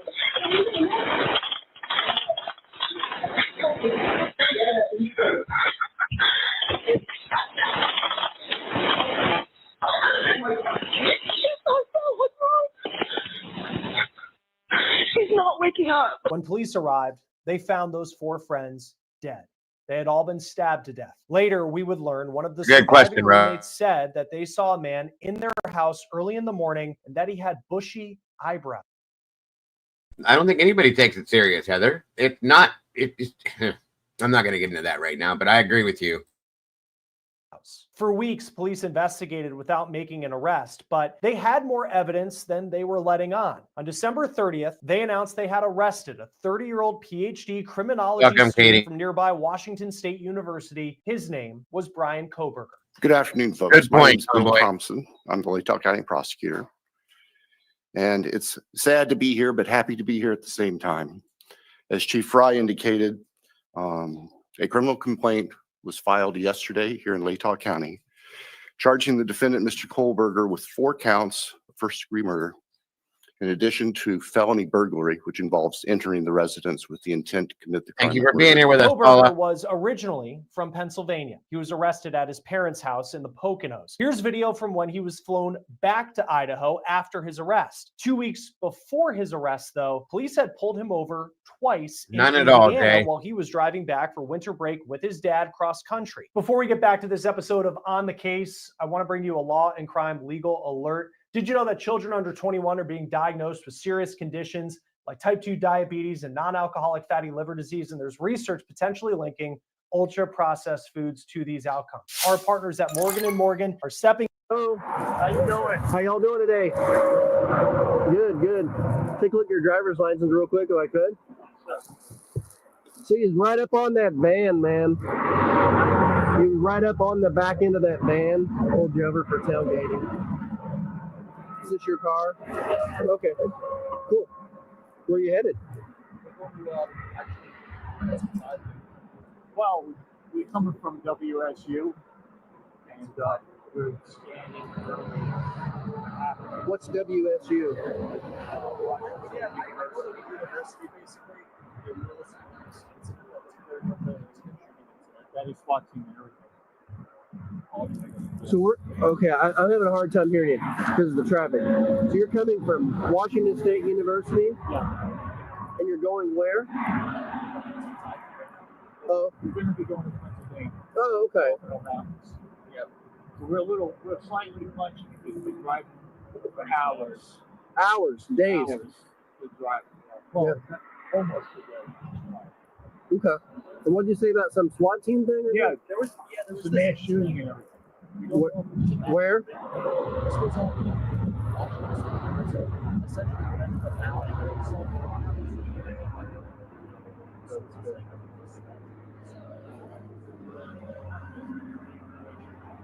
Interesting. Well, it's horrifying because it's going to the university. You know what I mean? Mm-hmm. So y'all work at the university there? Or? I actually do work there. Oh. PhD. Okay. That still bothers me because I don't know. Maybe it's what I expect. My expectations of the way he's acting here. He don't act like somebody that just killed 4 people to me. That's me though. That doesn't mean anything. It's just the way I'm perceiving it, I guess. It just bugs me.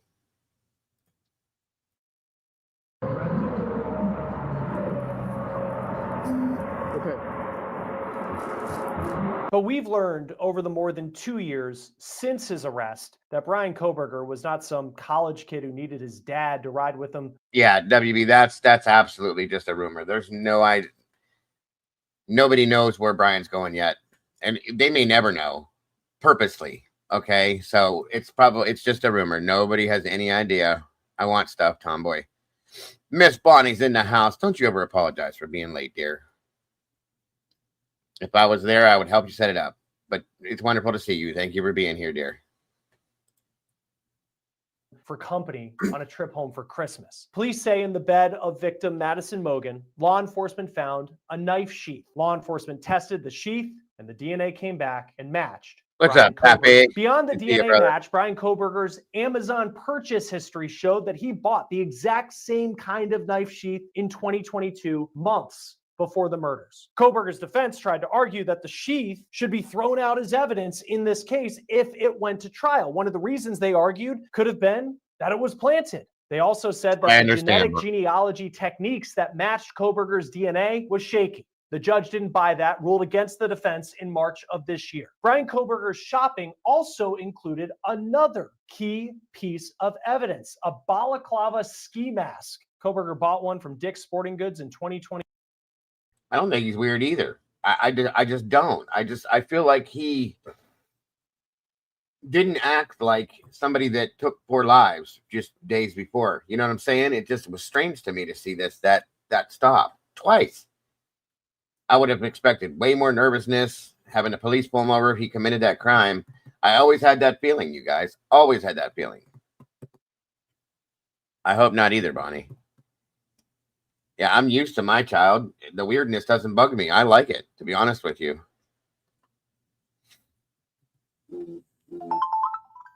Oh, no. Let's not say his name, Jay.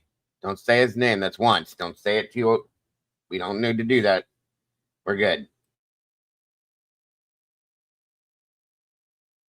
22, it is the same kind of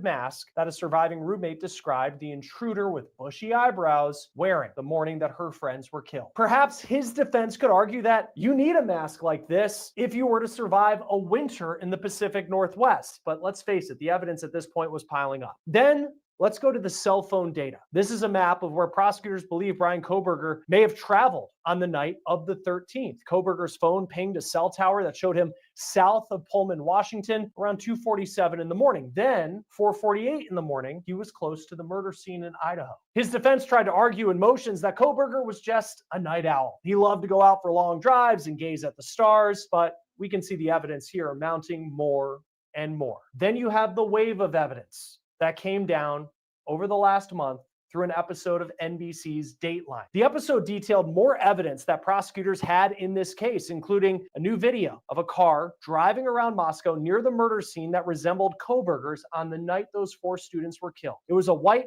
Hyundai Elantra, potentially the same car that Kohberger is seen driving here in a traffic stop on the campus of Washington State on October thank you, dear. 22nd, less than a month before the murders.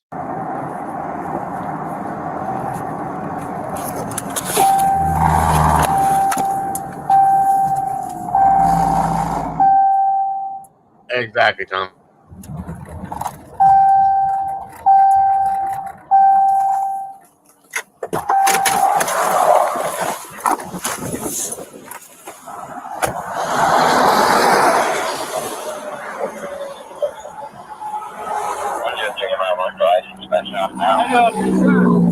Who wants to take? You just got your license and registration.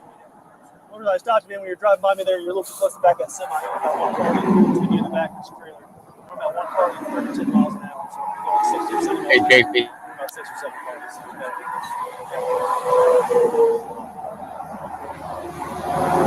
Oh, you guys did? Yeah.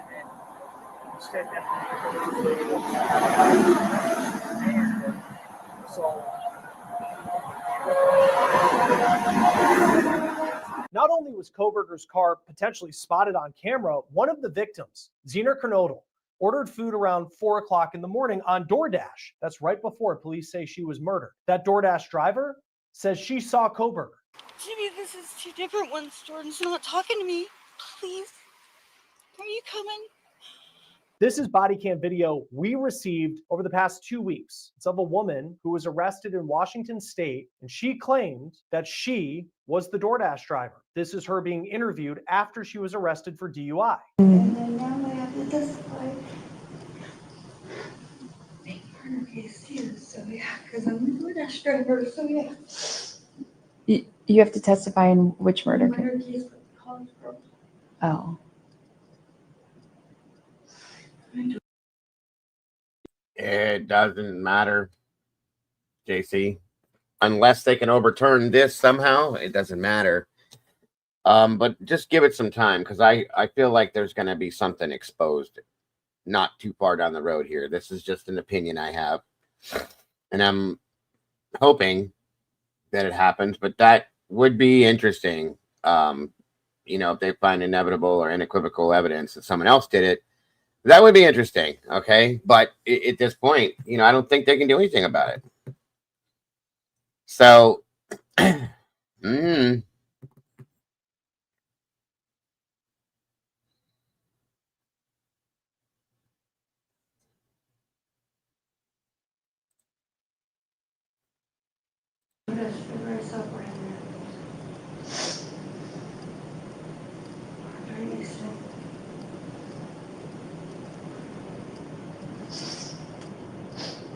I hope it does happen before sentencing. This woman says that she saw Brian Koberger with her 2 eyes at the scene on the morning of the murders. She would be a key witness if this case were to go to trial, even though you could assume the defense would try to discredit her based on the substance abuse challenges that she says that she's had. But Take then care, Richie. come Thanks. the selfies. This is one prosecutors were prepared to use as evidence. Koberger smiling in what appears to be a bathroom. This was taken in the hours after the murder.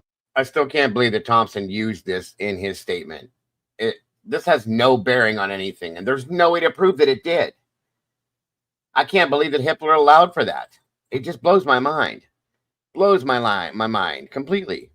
Prosecutors plan to use it to show just how bushy Koberger's Have a eyebrows were to match great up day, with Richie. that eyewitness account from inside the home of that surviving roommate. Not only that, prosecutors say Koberger's phone had pictures saved of college-aged What's girls up, who Twiz? went to the University of Idaho and Washington State. Some of them were friends of and social media followers of the 3 girls killed in the King Street home. That's all according to the episode on NBC's Dateline. And here's more. Koberger also searched on social media about serial killer Ted Bundy. Perhaps the defense could argue that it was all just related to his schoolwork as he was working towards his PhD in criminology. One piece of evidence that the prosecution, though, would not have if this were to go to trial is the home on King Street. It was demolished in December 2023 after the University of Idaho bought the home. The school said that law enforcement and prosecutors were able to inspect the house before it was taken down, but the family of Kaylee Gonsalves criticized this move. The school said that they were doing it because it was a grim reminder of the murders. But you have to wonder, could it have been a place that prosecutors could have brought the jury if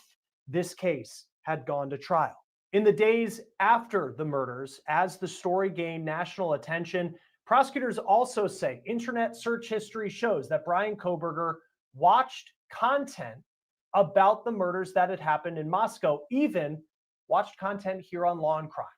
Throughout the lead up to the August trial date, Koberger's defense tried to get a lot of the evidence that we've been talking about excluded from a trial, but many of their motions were denied. This past week, the judge denied the defense the ability to present an argument that there are other people who should be looked at as the suspect for these murders. If found guilty at trial, Koberger would have faced the death penalty, and in Idaho, that is by firing squad. The defense tried to argue that Koberger is on the autism spectrum and therefore he should be excluded from the death penalty, but the judge denied that motion as well. So let's get into how this plea deal came about. According to ABC News, it was the defense that came to the prosecution last week asking to be presented with an offer. In their letters to families, prosecutors say they met with family members and then they made a formal offer to the defense. But then Steve turned around and said that the prosecution is the one that presented it, that they came forth with it first. So which way is it, guys? That's what I'm saying. Victims' family members are not happy about it. Kaylee Gonzalez's family posted on Facebook within minutes of the news of a deal going public that they're mad. They went on to say, quote, "I would like to clarify a couple of things. We did talk to the prosecution on Friday about the possibility of a plea deal, and it was a hard no from our family. Sunday night, we received an email that sent us scrambling. We immediately jumped into panic mode and started making phone calls and sending emails. We met with prosecution again today to reiterate our views on pushing for the death penalty. Unfortunately, all of our efforts did not matter. We did our best. We fought harder than anyone could ever imagine. Please do not argue or try to tell us that we should have done this or that. We gave it 200% for the last 2 years and 7 months. One day, we will tell you all what we have really been through from day one. You will all be shocked. We fought a long battle, but we lost the war. We did gain an army of love that we know will always stand by us. We have so much love for each and every one of you. You all gave us strength when we felt like we couldn't take another step, called us off the ledge when we were ready to wave the white flag, and most importantly, prayed for us when we were in utter despair and hopeless. So much love to all of you." Zena Kernodle's aunt told TMZ that she too is angry. She met with the prosecutors as well, and she said she told them no to a plea deal. In their letters to families announcing the deal, prosecutors say they moved forward with the deal to spare families a trial and years of appeals that could come with a death penalty sentence. Let's dive more into this recent development out of Idaho with retired FBI agent Bobby Chacon. Bobby, I know you've been talking about this case for many years, as so many of us had. Just first, what was your reaction when you heard of this plea deal last night? I was a little surprised. I think, it's late in the game. The trials are getting close, and he was denied. I mean, I guess I shouldn't be surprised because he was denied an extension. And the defense was losing a lot of its pretrial motions, and those are the motions that they kind of try to position themselves for good things for them at trial, and they kept kind of losing those pretrial motions. And so I think that they got to the point where they felt this might be the better deal, considering that the death penalty was still on the table. Right. And in Idaho, it could have been the firing squad, though, who knows when that would have happened if he was found guilty of that, with just how the appeals process works. I don't know what it's like to be a prosecutor, to the pressure that they are under, especially in a high profile case, but you do have family members of some of the victims who have come forward saying that this is not what they wanted. In your experience, what type? So what would that change, Twiz?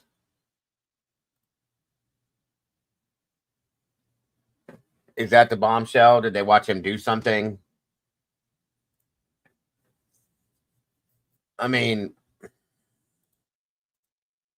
oh, you mean they were watching the family for months. Gotcha.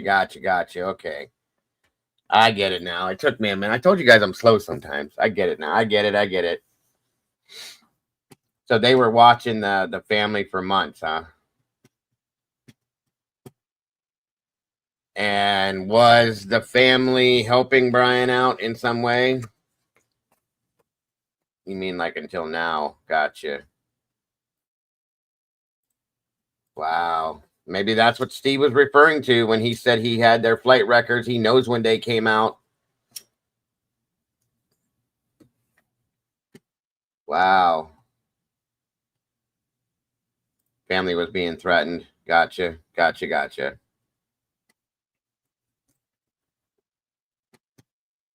Who or why, I don't know. Yeah, no, I got you, dude. I get it. It's not code. He was just putting it out there I understand. What a fucking mess. Yeah, she was just kidding with you, bud. It is. It's understood. You got to read between the lines sometimes, because that's all he gets to do too, guys, when he gets what he gets. But after J-Lord, up to just recently. Oh, of course, everything. We're going to have to read the book to get the damn truth, folks. That's the damn... I don't even want to. I'm so pissed off at Patterson at this point. Normally, I would have read it because I read all the other stuff.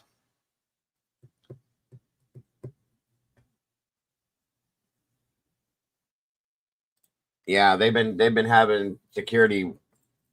Yeah, see? And think about that, like I said earlier, guys. Think about that. Brian has sacrificed himself for his family, in my opinion. And there's more people than that were having that issue too. Okay? Think about this. This is what my thoughts have been. Okay, when I said earlier that Brian did this to protect his family and himself, more his family, and I think other people as well. So that's kind of what my thought has been for a day or two on this. It's crazy as hell. And it shouldn't have been like that, because I'm pretty sure they knew that it wasn't going to turn out the way they wanted it to. Just think about it.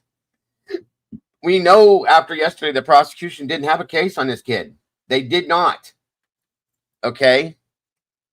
This was either going to be a hung jury or get thrown out altogether. And that's my synopsis as to what I believe would have happened. Or he'd have been found innocent. Okay? But that's one of the three that I think it was. Because there was no real reason and anything to gain from Brian doing this. So Brian sacrificed himself for his family and others, in my opinion. And that does not sound like something a mass killer would do. Think about it. What type of impact do the wishes of a family have when making a decision like this, where, look, at the end of the day, Brian Kohberger, if this goes through, is going to spend the rest of his life in prison, and there's no appeal process or anything like that? Yeah, it's interesting. And not to sound, callous, but, I was an investigator. My job was always to get the bad guy off the street and into jail. And I never really considered myself a victim's advocate. My focus was almost solely on the perpetrator. And I worked with prosecutors who felt the same way. While we did, always consider the families of the victims, and we had victim witness counselors and specialists that dealt with the family. And so it's different, because the prosecutors do not work for the families. They work for the people of the state of Idaho, and, keeping them safe and taking this guy off the street and not risking him ever getting out again is part of their job. And, and prosecutors often loathe Don't work too hard, Andy. We'll see you later. Slam dunk case, because there never really is. I've taken several of my investigations that I was sure I had what would be considered a slam dunk case to trial. And once that jury gets it, I was very surprised, in fact, especially my first few trials, how uncomfortable I was when those people disappeared in the back of the courtroom. And I'm like, well, they could decide anything they want. I've been living this case 3, 4, 5 years. I've investigated it.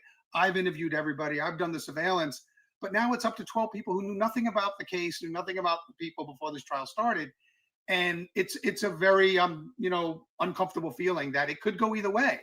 And so, the prosecutors. I don't remember that, Dana. I'm sorry, hon. They had a very strong case. And they felt like taking Brian Kohberger out of the public, will keep the people of Idaho safer in the long run, rather than going to trial. And quite frankly, you never know what might happen at trial. That's a good question and there, again, Lucy. they have filed so many motions over the past several years trying to exclude evidence.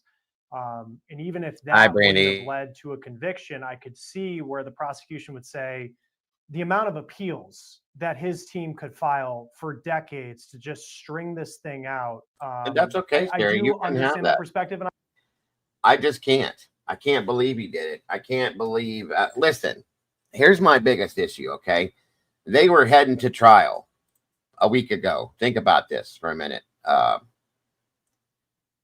Sherry, think about this. They were heading to trial a week ago. Everything was on track. And the prosecution has pretty much tore their own case apart, in my opinion, okay? Everything was looking somewhat positive, in my opinion. And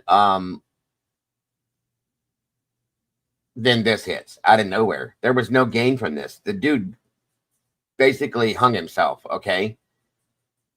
There's no appeal. There's no this. There's no that. He had nothing to gain from this other than to protect people that could have gotten hurt if he were to get off on this. Think about that.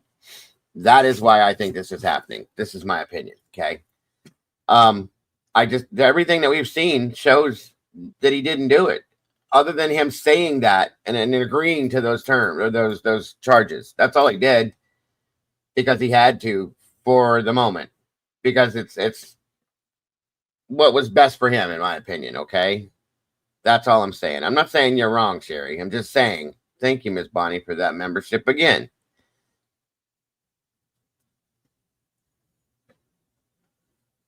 So appreciate that. I didn't see who got it right now. But yeah, your opinion is important, Sherry. It's okay.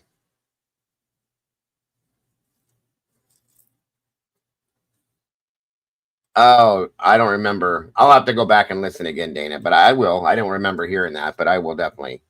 I'll check it.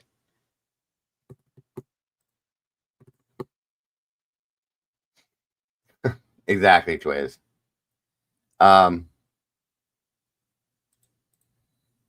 Pop thinks this was arranged in June or earlier. Who knows? We'll see. There is another lawyer too. Where, Heather? Which side do you mean? Defense or prosecution?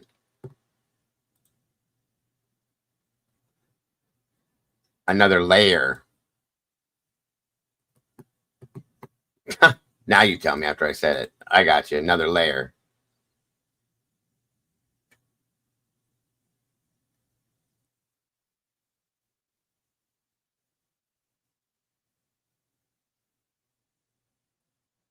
Keep it real. Where are you, bro? I understand the family's frustration as well, because they have had to live this, and they'll live it for the rest of their lives. But they also, this trial, jury selection was going to begin on August 4th. And I think about the evidence too that prosecutors had in this case and what they could have had in a trial. No, not another lawyer, another layer, like another layer to this. She just mispronounced it. It's okay. No worries.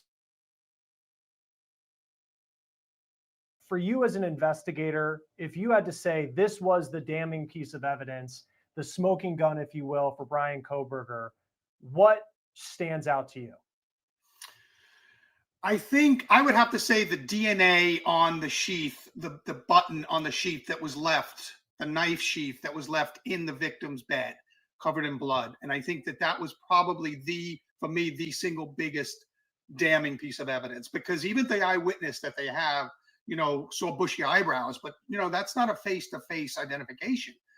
So even, an eyewitness identification can be very shaky sometimes when the person gets on the stand under, pretty talented cross-examination.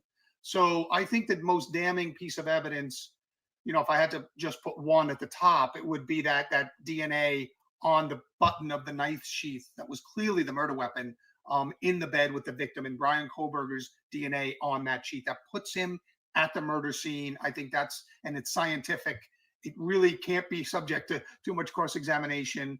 They can try to kind of damage it or dirty it up, but I think to me, that was the single biggest piece of evidence. In putting this episode together and revisiting the last couple of years and what's come out since Bryan Kohberger was arrested, but then, not that I forgot, but you just remember that time after it happened, and there was the shock of what took place at the house. And then there was that moment where there were just a lot of questions for law enforcement of, are you ever going to catch the person who did this? And then there's the announcement that comes on December 30th that they have him. But for as much heat as law enforcement took at that time, they had the sheath. They were connecting it through DNA. You remember the Indiana State Patrol that as he was... There is proof that he wasn't there, Fox. That's why I refuse to believe this. I'm sorry. Making his trip back, they do that traffic stop. As an investigator, how do you reflect on that time and how law enforcement kept so much close to the... Welcome, Ashley Chat. Good to see you. Ashley Chat. I don't remember you, but it's good to have you here. Either way, thank you for joining us. Vast, as they were facing a ton of criticism, not just from the community in Moscow, but really everybody across the country. You know, well, except me, I guess, because I was pushing back on a lot of that criticism. You know, it happened so quickly. This was a very complex crime scene, a multiple murder, and then in hindsight, a perpetrator that We have talked about it, Heather. Sarge goes nuts over that, and they won't talk about it.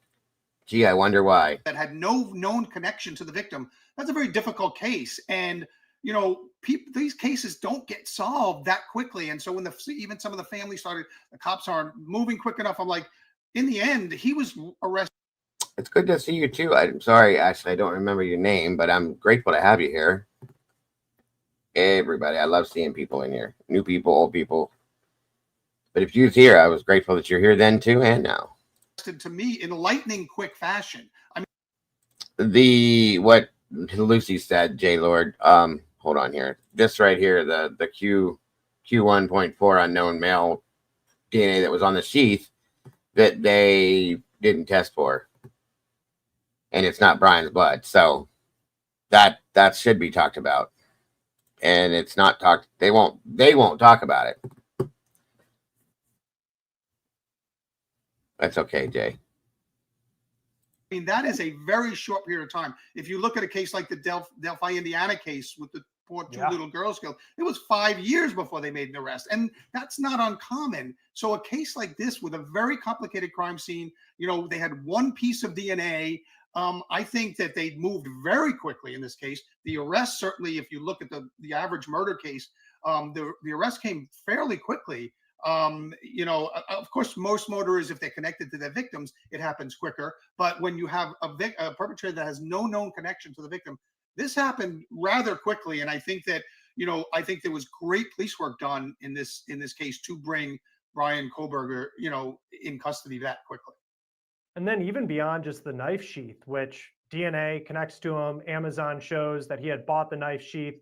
Then you add in the cell phone location, the Dateline episode comes out. I think you'll see it down the road a bit, Duquesne. Out showing the selfie, shows the video. It just seems like it was this mounting, just the evidence just continued to mount over time. One piece of evidence that prosecutors won't have is the house, because that was destroyed by the university. I think of, had this gone to trial, I mean, taking the jury into that home, how that could have had an impact on them if you were prosecutors. What did you make of the decision to destroy the house ahead of a trial?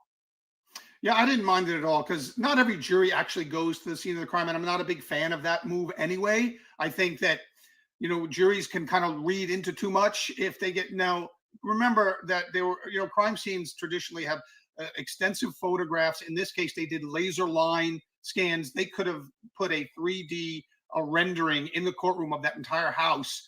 That probably could have given you as good a view as if you were there yourself.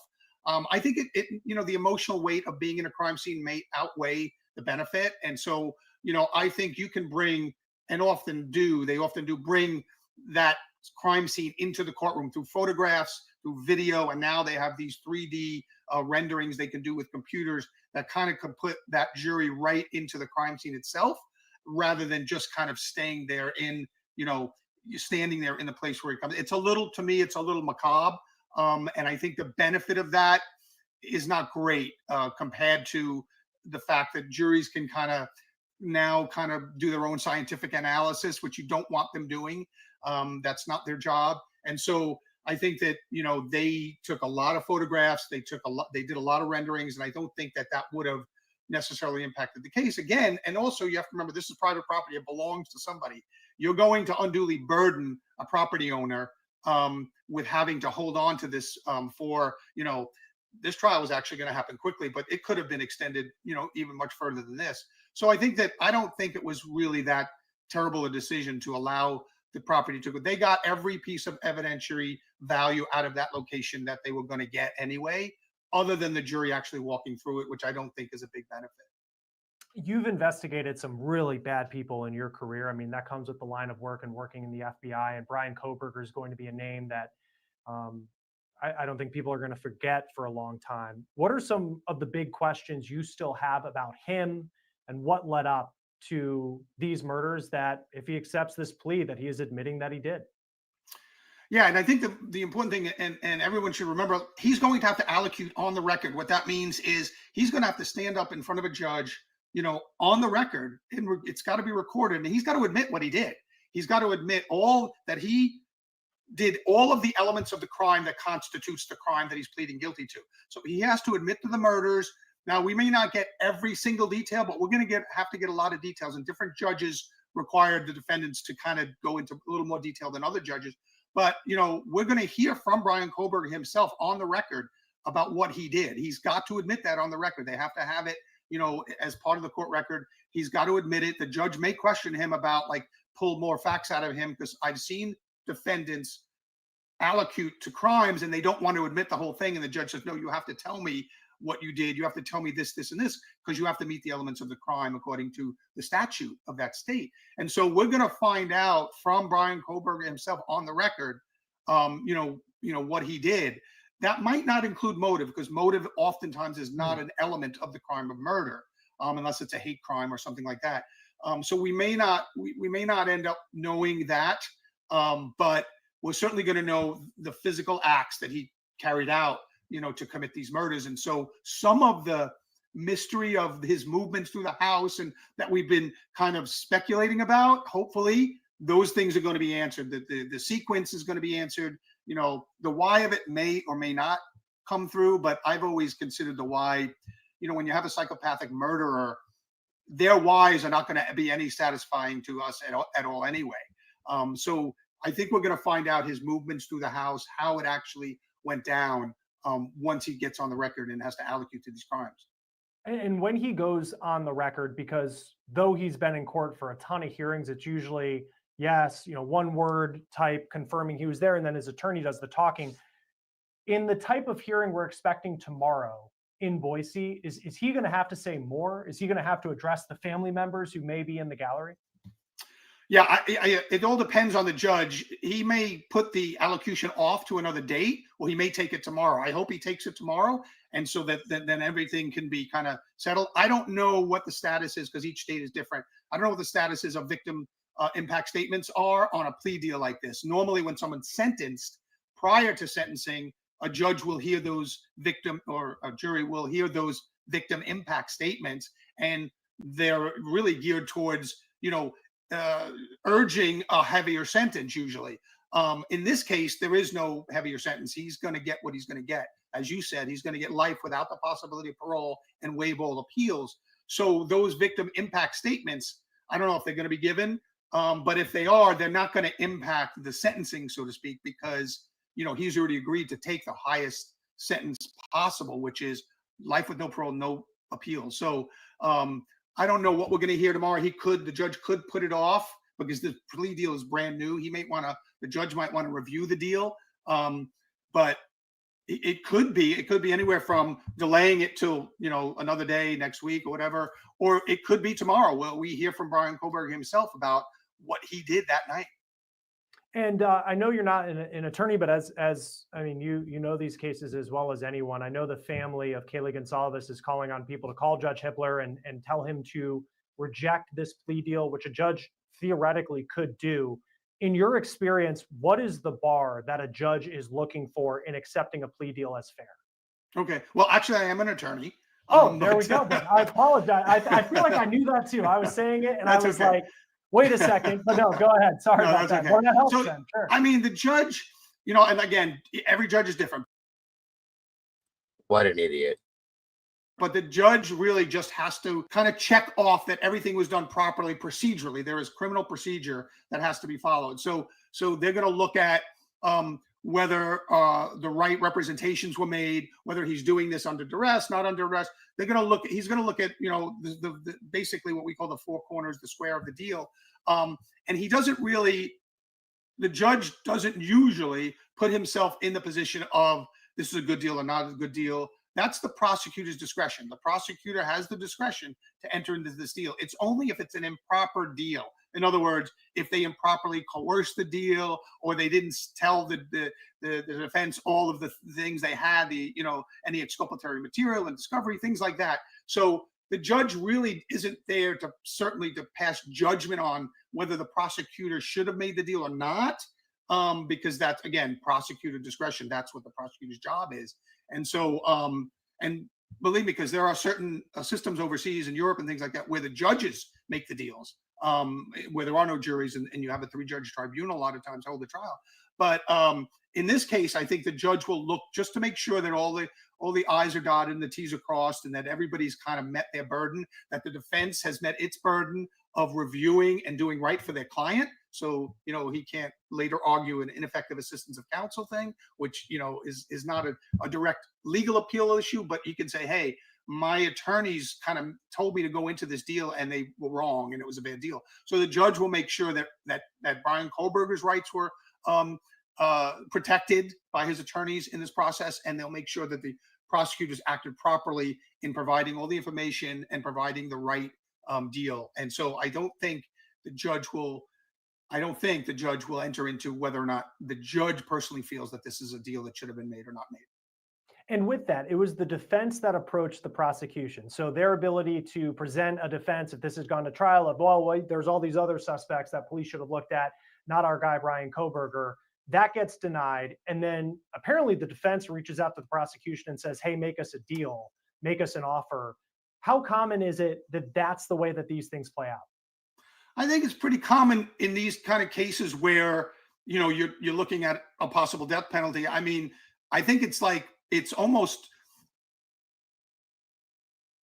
malpractice if a lawyer doesn't at least see what the deal might be offered. Like, hey, what can you bring it back to your client? He may reject it or accept it, but at least like see what the government might offer. Sometimes they say there is no offer, but at least you have to kind of request. And I think it's due diligence on the part of a defense attorney to at least reach out as you're losing these pretrial motions and you're realizing this evidence is going to go in front of a jury, this piece of evidence is going in front of the jury, that kind of thing. And so I think that it's due diligence for a defense attorney to at least go to the government and say, look, if my guy is willing to make a deal, what kind of deal would you be offering? And so at least you have that and you take it back to your client. Again, he can accept it or reject it. Okay, so this is not telling us anything else. I do have something interesting, though, that was sent to me that maybe may give some answers, guys, or at least give you something to base this on. This is quite interesting. If you read it the way I did, Angel with an A, hello. It's real interesting.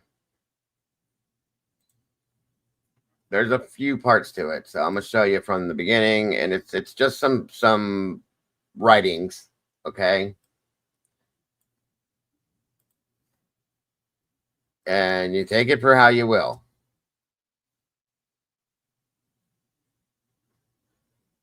I think that's okay.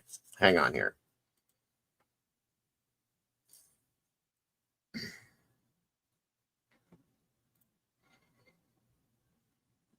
These were just clippings that were sent via email of something that was put out that I thought was I think it's kind of interesting, and it could tell a bit of a story. Thank you again, Bonnie, for the other membership. Whoever's getting these memberships from Bonnie, welcome to the sauce, Bonnie. That's so generous, dear, and we appreciate you so much. I may have to see if I have some in the back and match that too. All right, guys, here we go. This could give a little insight, and I mean, take it, read it. I'll read it to you. Absorb it and see what you think from this, okay? Now, this is, again, something that I can't give you an exact where this came from. I know it was posted from a statement. So, what's up, Scully? So, always been a strange child. His mother, Mary Ann, had told her he had Asperger's. A year ago, Connie ran into Michael Kohlberger, Brian's father. Here's an excerpt from the Idaho 4 about their conversation. As Connie Saba is shopping in the Rite Aid in Broadheadsville, she sees someone in the pain relief aisle who looks familiar. She stops. Is it someone she used to work with? And then she realizes it's Michael Kohlberger, Brian's dad. Connie, he says, is that you? How are you, Michael? She replies, he seems very pleased to talk to someone.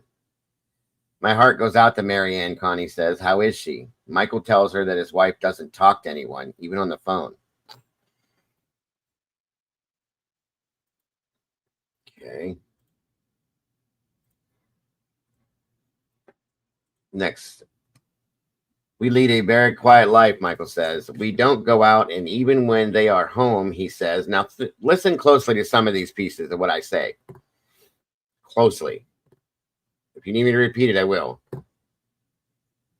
Even when they are home, he says, they don't feel safe. People, he tells her, are watching our house.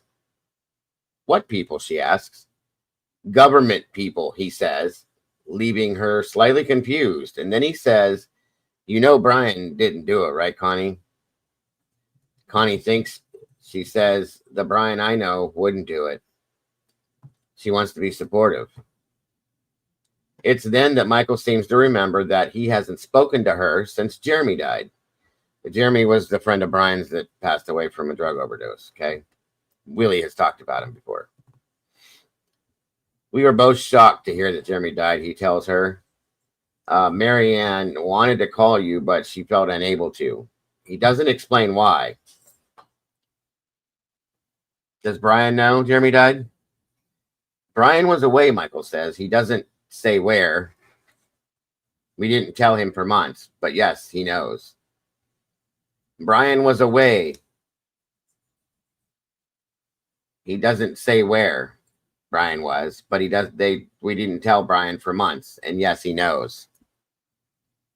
Brian wasn't the same after the drugs, he adds. He wasn't the same person. All right. So next.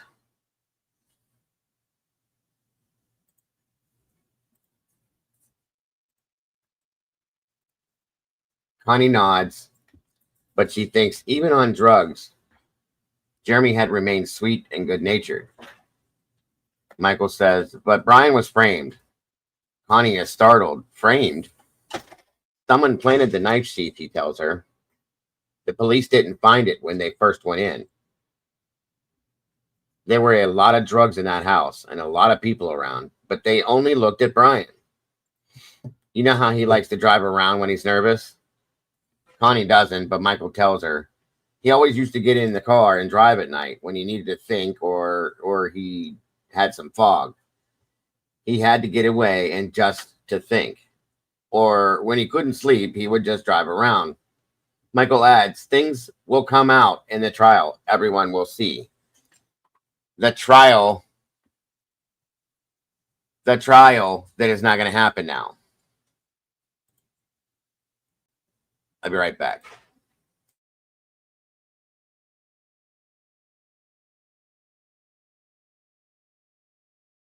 Don't want a life that is complacent or possibly boring. I just want a life that is worth every day exploring. My whole life I just wanted someone who would notice me. My whole life I just wanted to be somebody to be. Yeah, I just wanna be great. Yeah, I just wanna be great. Yeah, I just wanna be great. Yeah, yeah. I just wanna be great. Yeah, I just wanna be great. Yeah, I just wanna be great. Yeah, yeah.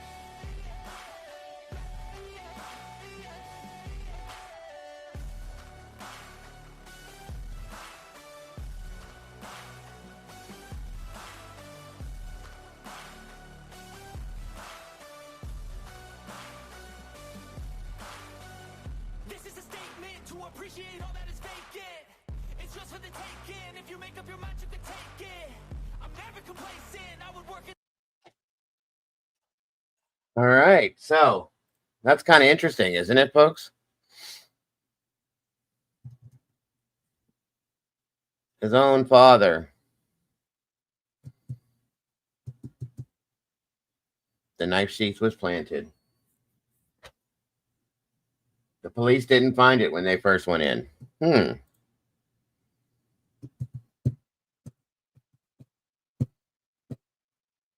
Any thoughts? Anyone?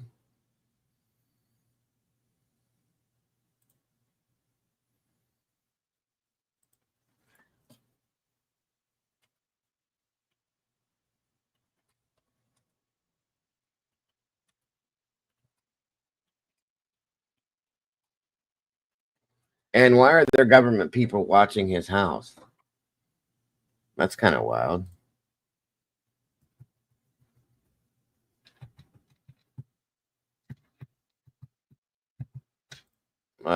Absolutely, Josie, absolutely. And that, again, guys, we've said that this thing was planted. Anne herself said it was planted. Good, I'm glad you're going for sentencing, Twiz.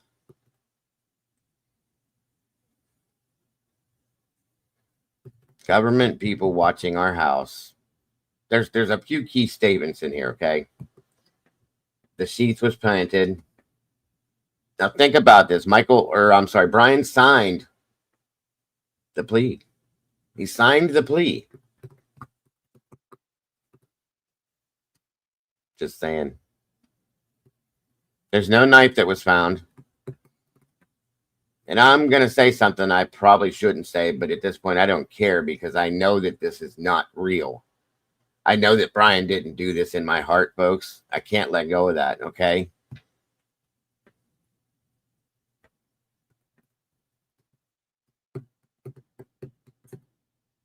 There were 2 or 3 police officers that showed up way, way later. They came from a hunting trip. That's all I'm saying. Well, if BK is taking the fall for someone powerful, all their lives are in danger. Yeah, that's very true. Oh, I absolutely believe it was planted. And you can tell me till you're blue in the face. I'm not going to believe it. I believe it was planted. I'm telling you, I think that there's going to be an exposure. Okay? I think something's going to be exposed at some point, and that this may get thrown out if it can be. Whether he signed that, whether he signed that or not, I still think it's possible that if prosecutorial misconduct or something else comes out in that sense, that it can be thrown out. Okay. I don't know if the time limit, what the time constraint is and how that would work, if it has to be before sentencing or what, but something needs to come. Something needs to come. Something needs to happen. Brian Koberger did not, as far as I'm concerned, commit these crimes. Why him? That's a great question, Beach Babe, because he's an out-of-towner, maybe? Because he's not from Idaho? Because there's no way to prove. Okay, maybe he had some part of it, but I don't feel like he had any part of it because there was no connection found. No connection, folks. Nothing. No digital connection. No, nothing. Hang on.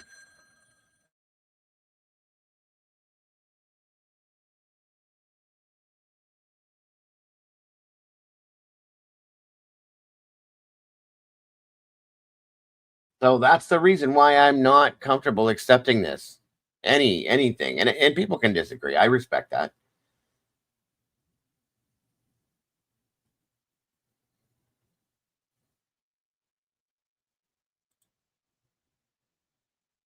Steve's mad because he does not believe it. He may not know it yet. Oh, that's a good point, Twiz. That is a huge point.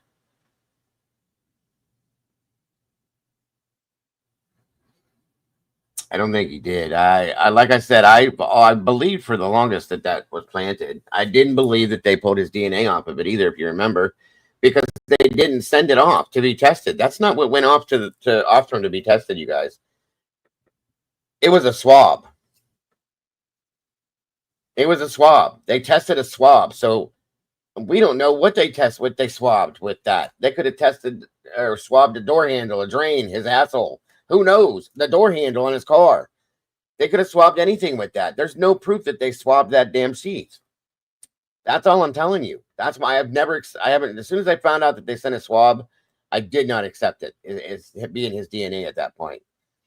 And it doubled in size. Something just, sorry for the asshole comment, guys. I'm just saying, it could have been anything. We don't know what they could have swabbed. They were in his apartment in Washington the same day that he was arrested in Pennsylvania, serving a search warrant in his apartment. The kid lived there. You could swab anything you want and get DNA of his on a Q-tip, put it in a plastic baggie, and there it goes. Then they bring him back. Then they have this sheath. Guys, these things don't match up with everything else we've seen. Well, that's how they could have got his DNA, Josie. Those, like I said, they raided and ran served a search warrant on his apartment the day that he was arrested in Pennsylvania. Okay. And they were all through his apartment, and they only had their cameras on, body cameras on part of the time. They didn't leave them on the whole time. It's very easy, especially this type of DNA. It's very easy to get it, Josie. Give me a Q-tip, and I can go anywhere and get somebody's DNA right now. They could have swabbed a drain where he spit in the sink at some point. They could have swabbed the door handle. Mind you, it's skin cell stuff, so it could have came from a pillow, a bed, the carpet, the door, a sink, something. Anyway, it could have came from anywhere. It could have came from his car, his parents' house. It could have came from anywhere because it went on a Q-tip and was sent off to a lab. And I'm not saying that you're wrong, Josie. I'm not. You know how I am. I'm just telling you this is how I think. What's up, Cass? Why 4 though? Why 4? I love it. Why they have it out for him? That's the biggest question, Josie. That's the biggest question, and I know that's what makes this so hard for people to accept, because why this dude that nobody knows from Pennsylvania? Well, maybe Brian knew something he wasn't supposed to know, okay? And maybe he tried to tell somebody. Maybe that's one portion, or his office or his car. Yeah, his office too, bro. But or maybe again because he was an out-of-town person that somebody may have had an exchange with. I don't know. That's the biggest thing, Josie, that everybody has issues with to try to accept, is because why Brian of all people, the person nobody knew, the person that was from a completely across the country from this place. I agree with you. I do. I agree with you. That's hard to deal with. And I think this whole thing, in my opinion, people may disagree, and I respect your thoughts, folks, if you do. Hey, London, good to see you. This whole thing is the biggest form of propaganda they put out yet. Well, he signed this. He signed it. That's what everybody's going to say. He signed it. He admitted to guilt. He signed it. He's taken it. Why can't everybody just accept that? Because I won't. Because I don't believe it. Because I'm not stupid. Because I've seen everything. I can't. I can't. My mind says no. My heart is telling me no. But my body... No, I'm just kidding. I won't do that to you guys. I'm so stupid. Anyway, it makes no sense. But I told you guys, it's gone pretty high. Okay? I think we have, though. I mean, other than the stuff that, has been gagged, Josie, I don't think we've seen anything. There's nothing else coming from the state, Josie. They didn't have nothing. That's why Bill read that statement. Yes, but my body keeps telling me yes. That's right, Twiz. I had to do that, you guys. I'm sorry. But yeah,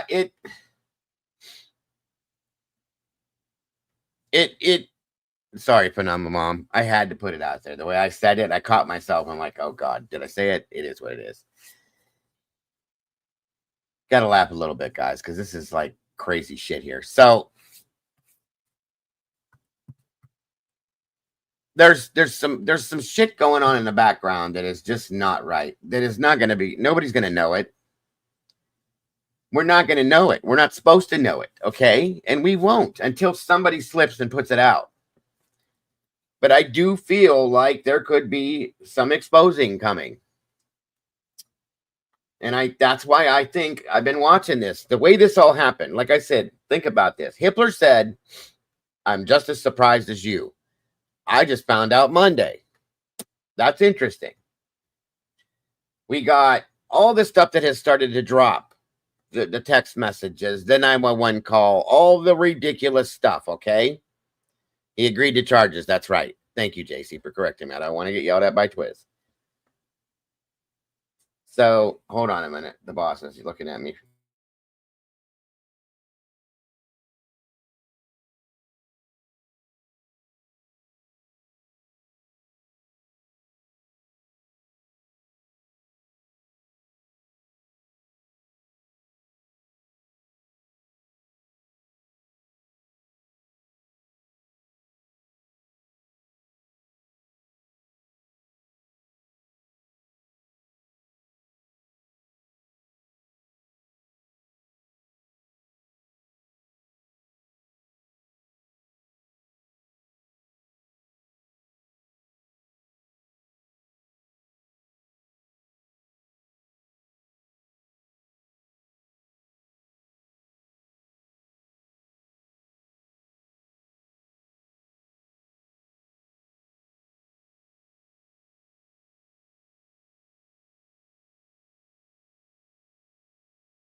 Sorry. Okay. I lost my complete total train of thought.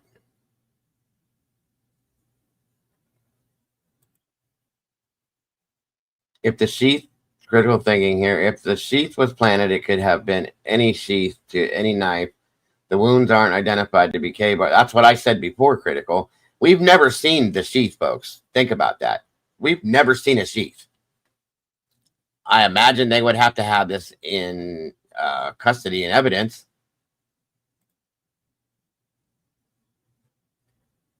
And if that's the case, maybe they should show it. But that's what I was saying.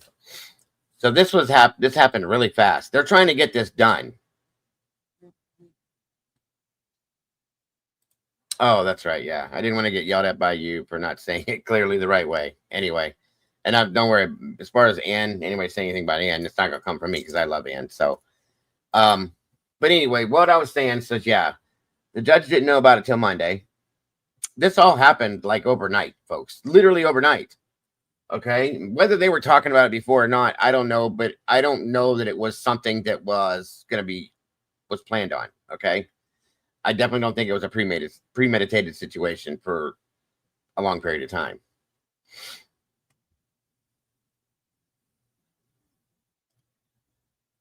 Oh, let me see something here real quick just to verify something too, by the way. Hold on.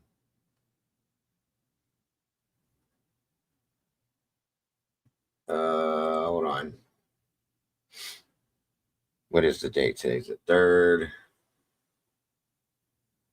Yeah, there's no new docs yet, except for the plea agreement and the miscellaneous, the written factual basis. Okay, so Blaker took something from that apartment.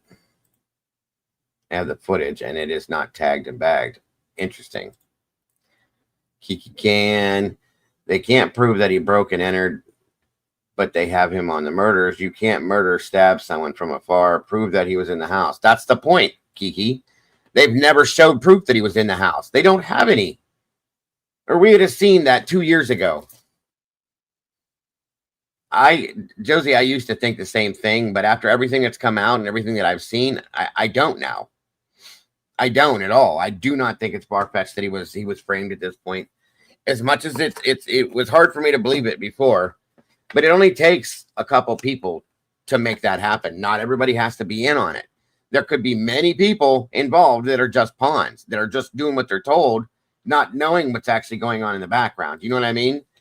Initially, I was thinking, how the hell could everybody be in on a frame job? All these departments, these agencies, how could that be? It doesn't make sense. So that's when I came to that conclusion that there's many people that could be pawns, including Payne, or he could be deeply involved. Who knows? But still, people that just do their job, they don't ask questions. They don't see things because they don't get that access too often. And they're just doing what they're told. That's all I'm saying. So yeah, I used to think that it was a far-fetched thought. I really did. Until all this other stuff came out and all the lies were exposed. And the fact that the PCA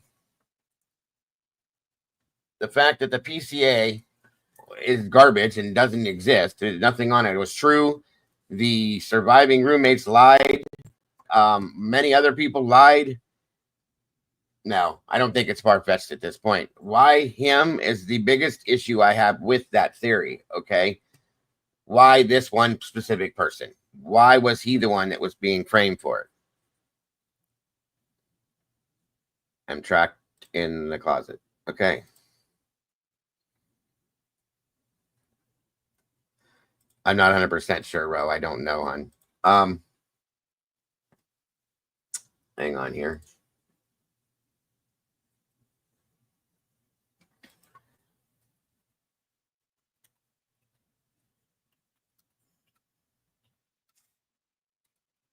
Let me see here. So,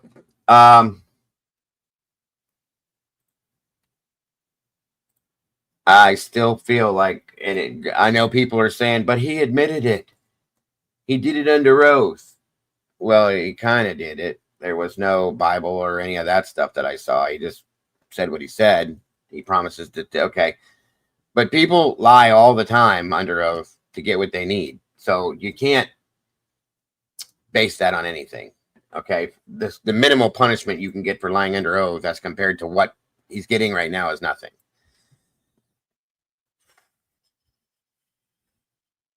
Does anyone remember early on, Ann Taylor said BK was for this crime before he came to the area?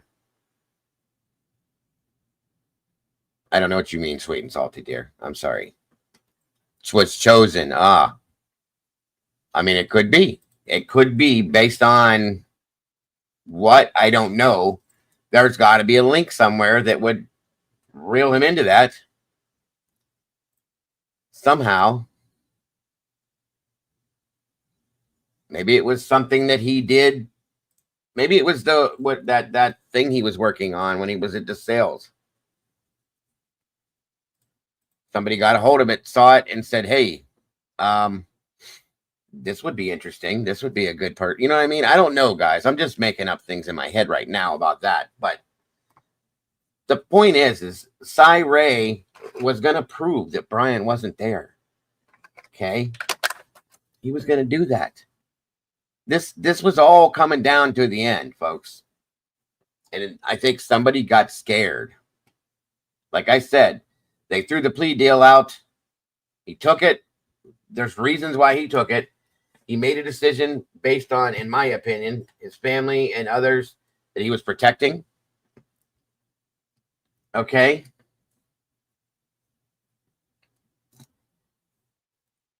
And that's why he did this. I'm telling you, in my opinion, my right hand to God, I feel very strongly that Brian did not do this. And I know people are going to disagree, and that's okay. That's okay. I respect what you feel, and I know why you do. And you probably should. I don't. I've seen too many things that make me think different. And again, my mind will not let me stop thinking about it, guys. I have not stopped thinking about this since I heard the news that he was going to sign this. So I don't know, you guys. I don't know. Shit, I just realized the time. We're going to have some more of this conversation soon. Well, the evidence says he didn't. That's a good one, Phenomena Mom. That's facts. There's flags everywhere, folks. Red flags popped up all over this place that point away from him. There's nothing that points to him, in my opinion. Take it easy, Twiz. Nope, he pled guilty, case over. Yeah. No. Don't work that way, bro. And I hope it doesn't work that way. I hope what I think happens.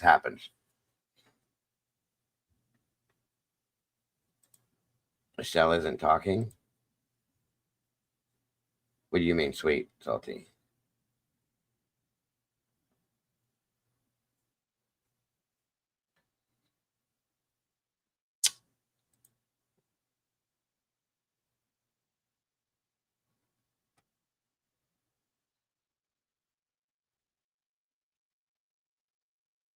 It doesn't matter, guys. Listen, this has happened before. That guy that jumped up on my panel yesterday. That's what I thought, Twiz. The fire's just starting. That's what I thought. Listen, we're going to see it on July 11th, but Emily Onstott made a statement in that video clip that she showed. And her mom, she said her mother said to her, it's over now.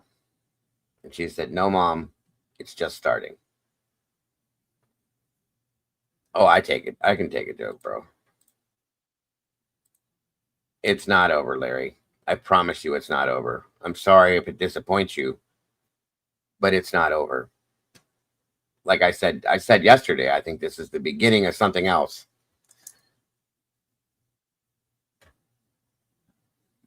And I know all the, and I'm not saying you're guilty, Larry. I'm saying all the other guilters out there, they're going to be very unhappy because they want this to be over. They want this to be the end. They want Brian to be the one. They want Brian to, it's over, you know, this, that, and everything else. They want that to be the ultimate end to this, but that's not the end. I don't believe that.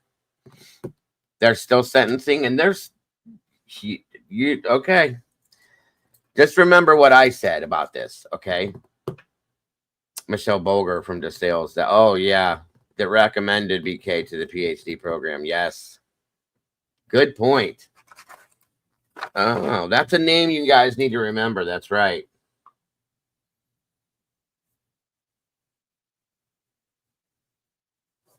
Thank you. I couldn't remember her name. Damn it.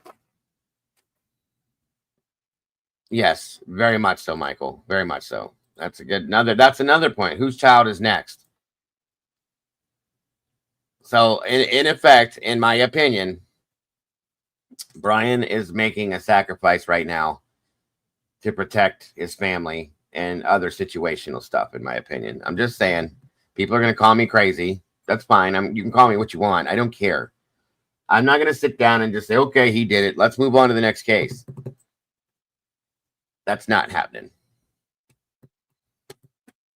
Now, listen, everybody that is getting upset with like other judges and attorneys and this and that, you can't. I stand up. It's never too late. I sit down, stand up. That's why my camera goes on and off, because I have a bad back, so I have to stand up and sit down a lot.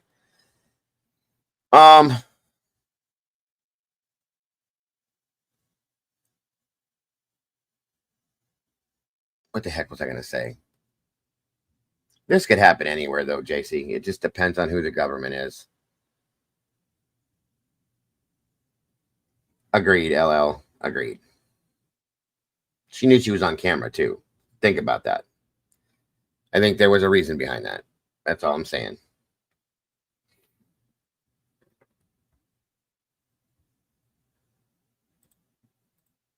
There's something coming. Whether it's a storm, the perfect storm, a bad, whatever, it's coming. Yeah, the judge did what he was supposed to do, guys. He has no idea. He would not be involved in this. I promise you that he's not involved in this. If this is what this is, it's not him by any means whatsoever. I have faith that he had no clue of any kind of a frame job or any kind of conspiracy or anything like that by any means. I believe he had no clue, and that's truly how I feel. So don't blame him. Like I said, he was just doing what a judge is supposed to do. And in fact, he even, in my opinion, looked kind of confused and kind of like surprised, maybe uncomfortable with Brian doing this. That was me. I may have seen that. Others didn't. It is what it is. Yeah, what else could he do? There's nothing he can do, guys. As the judge, he has to follow the rules. He has to do his job with what he has. If he saw something different that wasn't supposed to be, or saw something that shouldn't have been, he would have said something. He has to. That's his job. He'll lose his job, and you don't want to get fired as a judge. That's bad. Bad. You ain't getting a job nowhere else if you do that. So, wonder what happened in the ex parte meeting that the defense had. It's a good question. Very good question. Dad, we will be back talking about this stuff again, guys. There's more to talk about. There's more to find out first, but yeah, we'll figure it out. Hopefully, we figured out as much as we did. Hunter's Emily, yes, JC, and the clip that they showed from the One Night in Idaho series that's coming out, she made that statement where she said that doesn't relate to this. I'm just saying that was a perfect statement for this case. Excuse me. What about the IGG? What about it, Larry? It never was used. They never got to show any of that. That's where Cy was going to come in and make a big bit of a difference. Or not the IGG, I'm sorry. I got so much floating through my head. It was never, they never got to bring that up or talk about it. It would have been discounted, in my opinion. They didn't even want to use it, I don't think. If you were seeing all these things from all angles, you could tell that the prosecution's case was falling apart, and it was all due to their own bullshit. The Dateline hit piece, that didn't, in my opinion, that could have helped Brian. Cy Ray is the Jesus, what is his title again, you guys? He's the one that basically stated in his document that he put out that, in his opinion, in 30 years, he's never seen something so absolutely ridiculous, and he believes that there is something way bigger being covered up in the background. Jay, he's the guy that invented the whole with all the phones and all that stuff. Yeah, Jesus Christ, I can't think, you guys. I can't think of his damn name. Where'd Twiz go? Cell Daddy. Yeah, he's the Big Daddy cell phone. That's it. The cast. Thank you. Jesus, I can't think right now. He knows all about the towers and the pings and the cast information and all that other stuff. That's what he deals with. He's a pro with that stuff. So he was prepared and was able to tell the whole world that Brian wasn't there. He went in and then talked about how the towers and all that stuff worked, and just all that stuff. It's okay. What is it then? I keep screwing up. I can't remember the names that I'm thinking of. He doesn't do cast. Geofencing, whatever the cell phone data, okay? That stuff. The cell phone data stuff. Cell signal expert. Okay, so there's the absolute title then. Sorry. What is the cast then? I thought that's what the cast was the cell signal information as it when you build that stuff. Location data expert. Timing advance was the other word I was trying to think of. He deals with the timing advance data.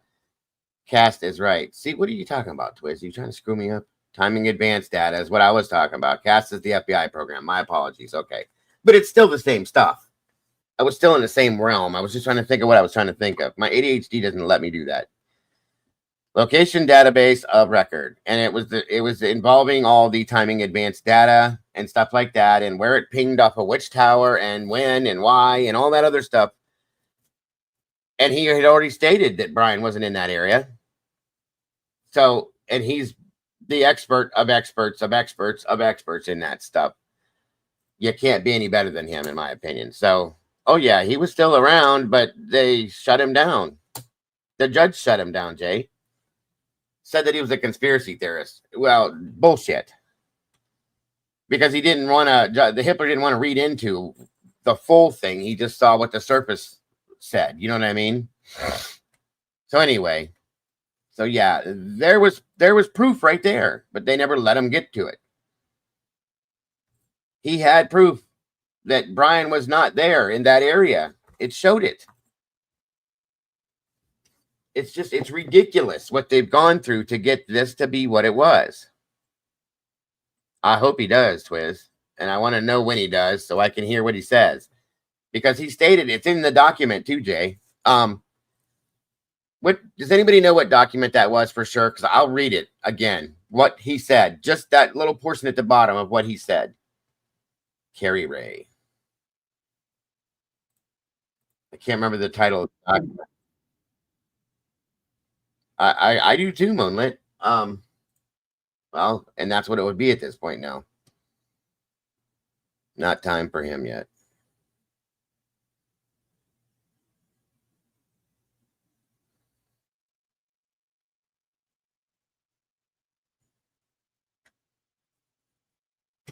I can't click on that. There, Heather, what document was that he put his affidavit in?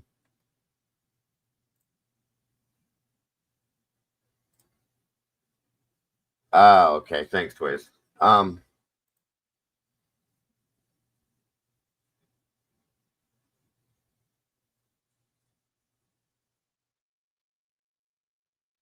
So what I read to you guys was an excerpt from the Idaho 4 about that conversation between Michael and the older friend.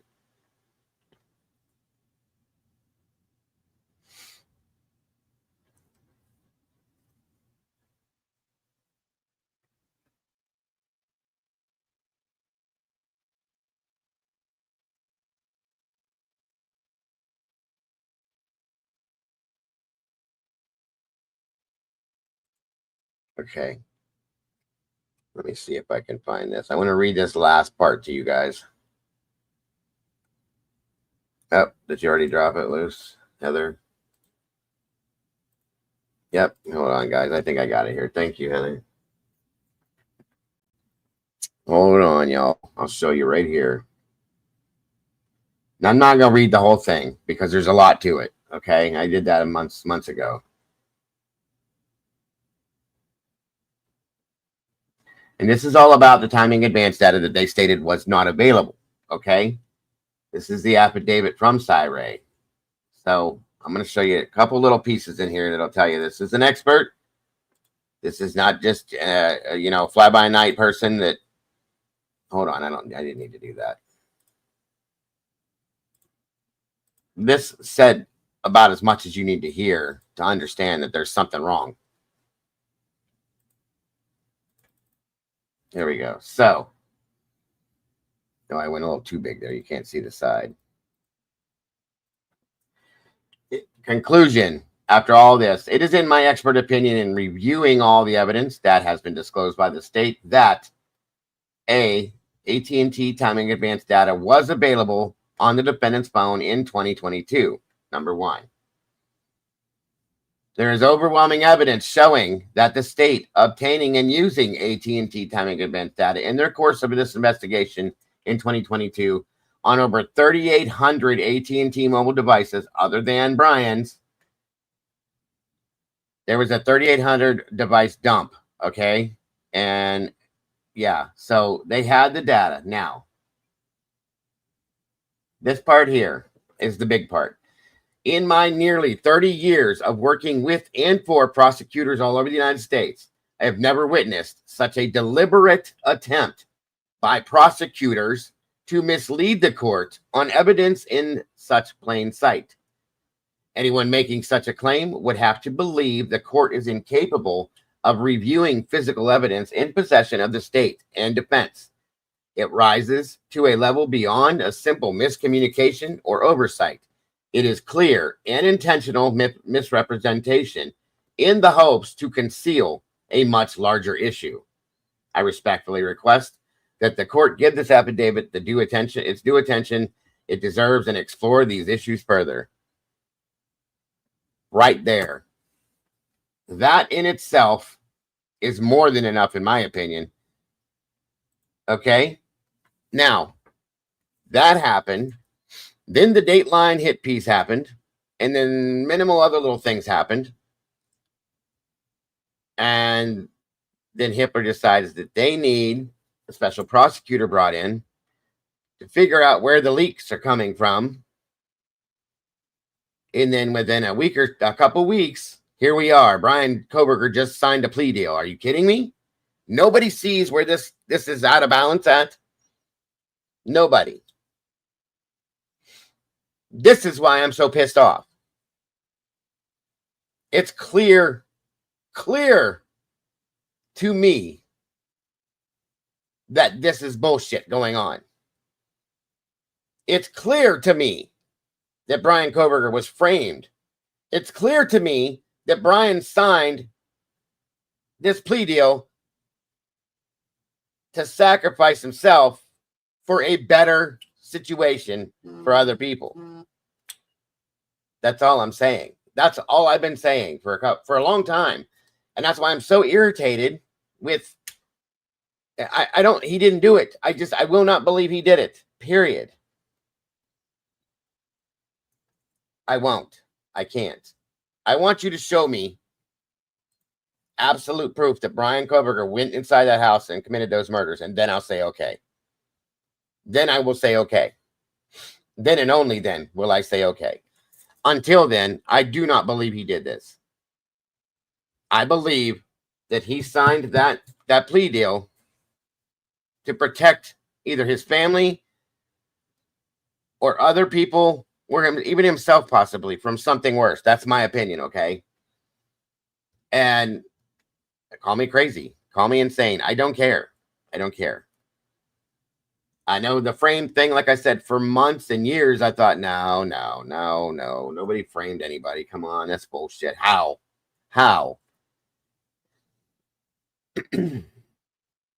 Just saying.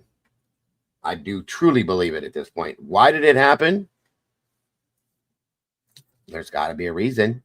It's got to be a pretty big reason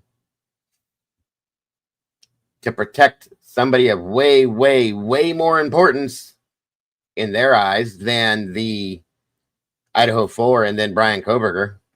Way more important in their eyes.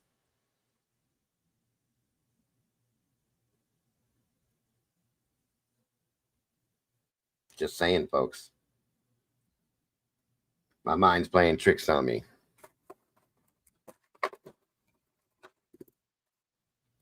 Yes, they are.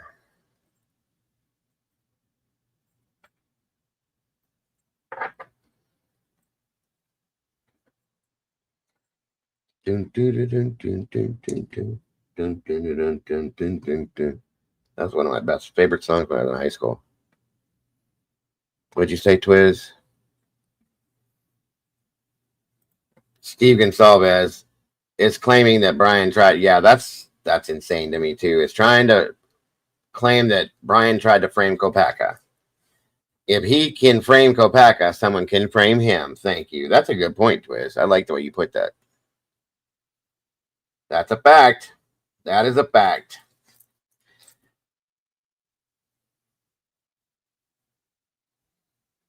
Willie was in here this morning and then he bounced out. I don't know. He's probably busy. I might have to pop back in here tonight and maybe he'll show back up.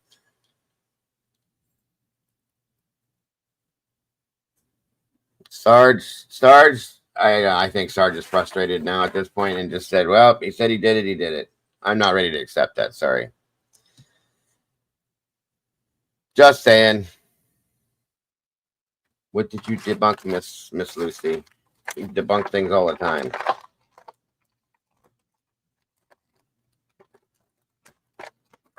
This year, Halloween fell on the weekend. Me and Ghetto Boys. Why did you put that in my head?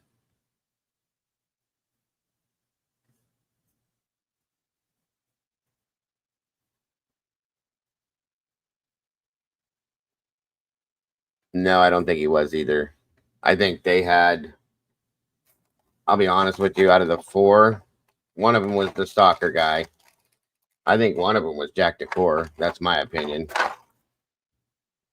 Oh, definitely, Melissa, definitely. Very deep and very high up, in my opinion. Way up there. And why? Power and money. Money and power. That's what gets us anywhere these days, folks.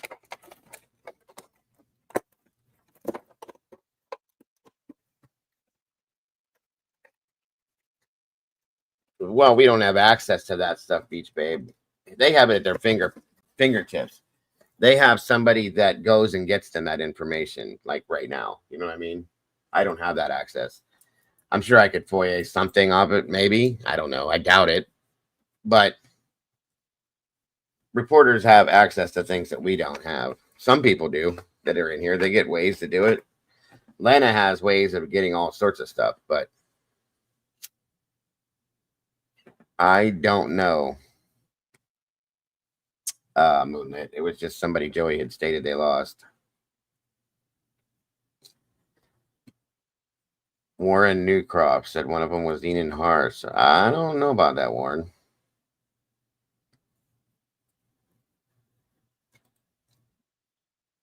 I know one of them was the stalker guy. That was one of them, and I think one of them was Jack Decor. But it did state in the document that there were people that had already shared their DNA that were already cleared. So that's the only reason why Hitler wouldn't look at them the right way.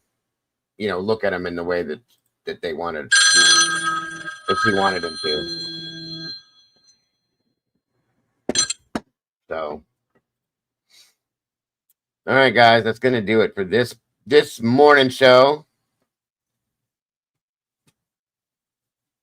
Yeah, it's true. It really wasn't stalking based on what I heard. As far as I know, critical, yeah, because I tried to FOIA it twice and they sent me back. Sorry, but we can't help you. Yeah, that's the one I was talking about, the stalker guy. But it really wasn't stalking. He just wanted to talk to her. He thought she was attractive and he wanted to talk to her. That's what I thought it was. And nothing else than nobody other guy would have done. In my opinion. Yeah, it's definitely sealed. He's still listed as a protected person, too. MH, hello.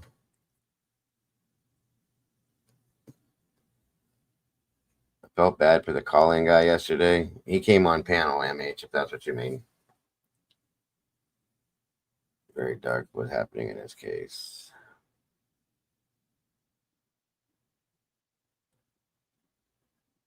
He wasn't understanding what was being stated, though. Thank you, Michael.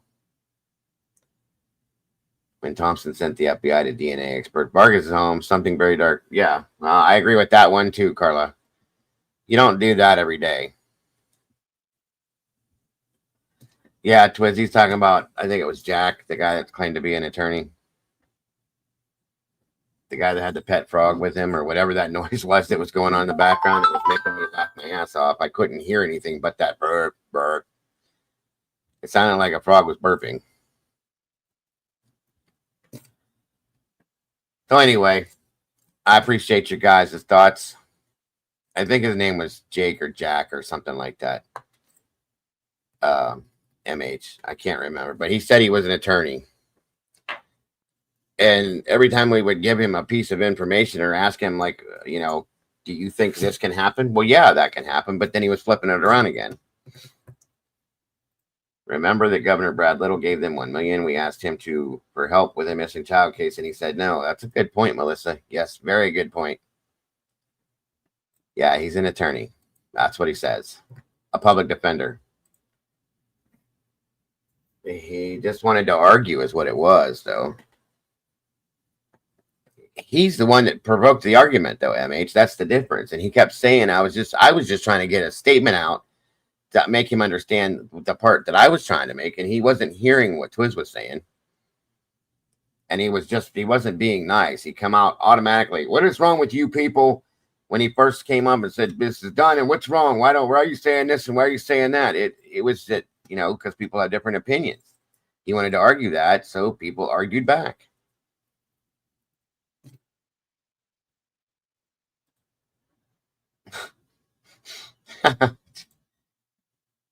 All right.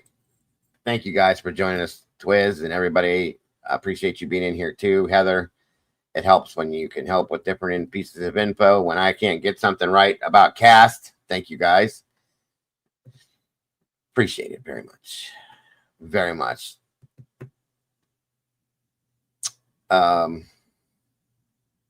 He never went to Africa, Larry. Never went to Africa. He even claimed he never went to Africa. He went home that night. He didn't go anywhere else. So anyway, I hope you guys have a great rest of your day. I very likely may see you in here later this afternoon or this evening. And we can talk more about different things. Or this, who knows? We'll see. You guys are amazing. Thank you so much for joining us. Thank you to anybody that donated to the channel, whether it be super chat, super stickers, donated. We have 3 new members. So somebody donated channel memberships. Thank you so very much for that. Appreciate it. Thank you to my blue crew that is in here. I appreciate you so much. You're all amazing. Don't forget to love yourselves and love each other, folks, and don't change a thing because you're the beautiful people. You are why I'm here, and I'm why you're here. And I hope I see you guys very soon. Have a great one, folks. Much love. Bye-bye.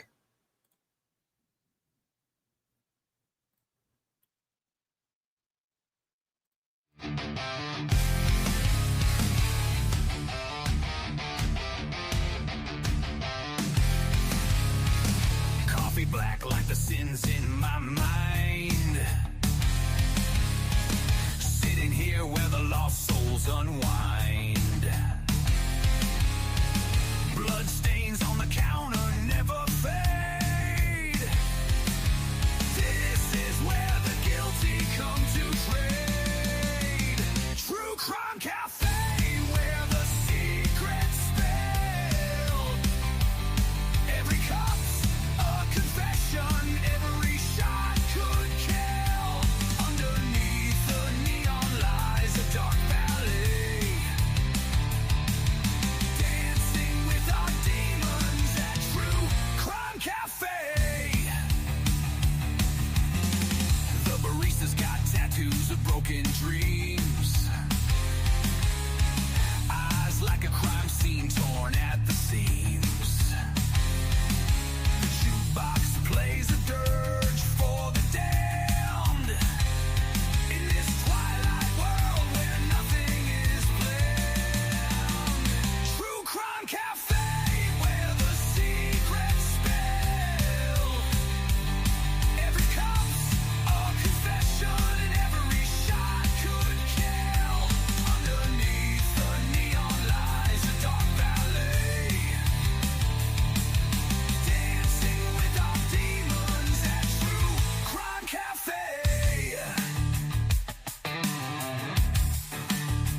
like a lover's last fight. The air's electric in the neon light. A place where lies and truth collide. Order a double shot and swallow your pride.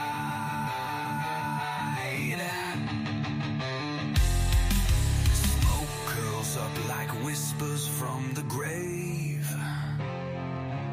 No redemption here, no soul to save.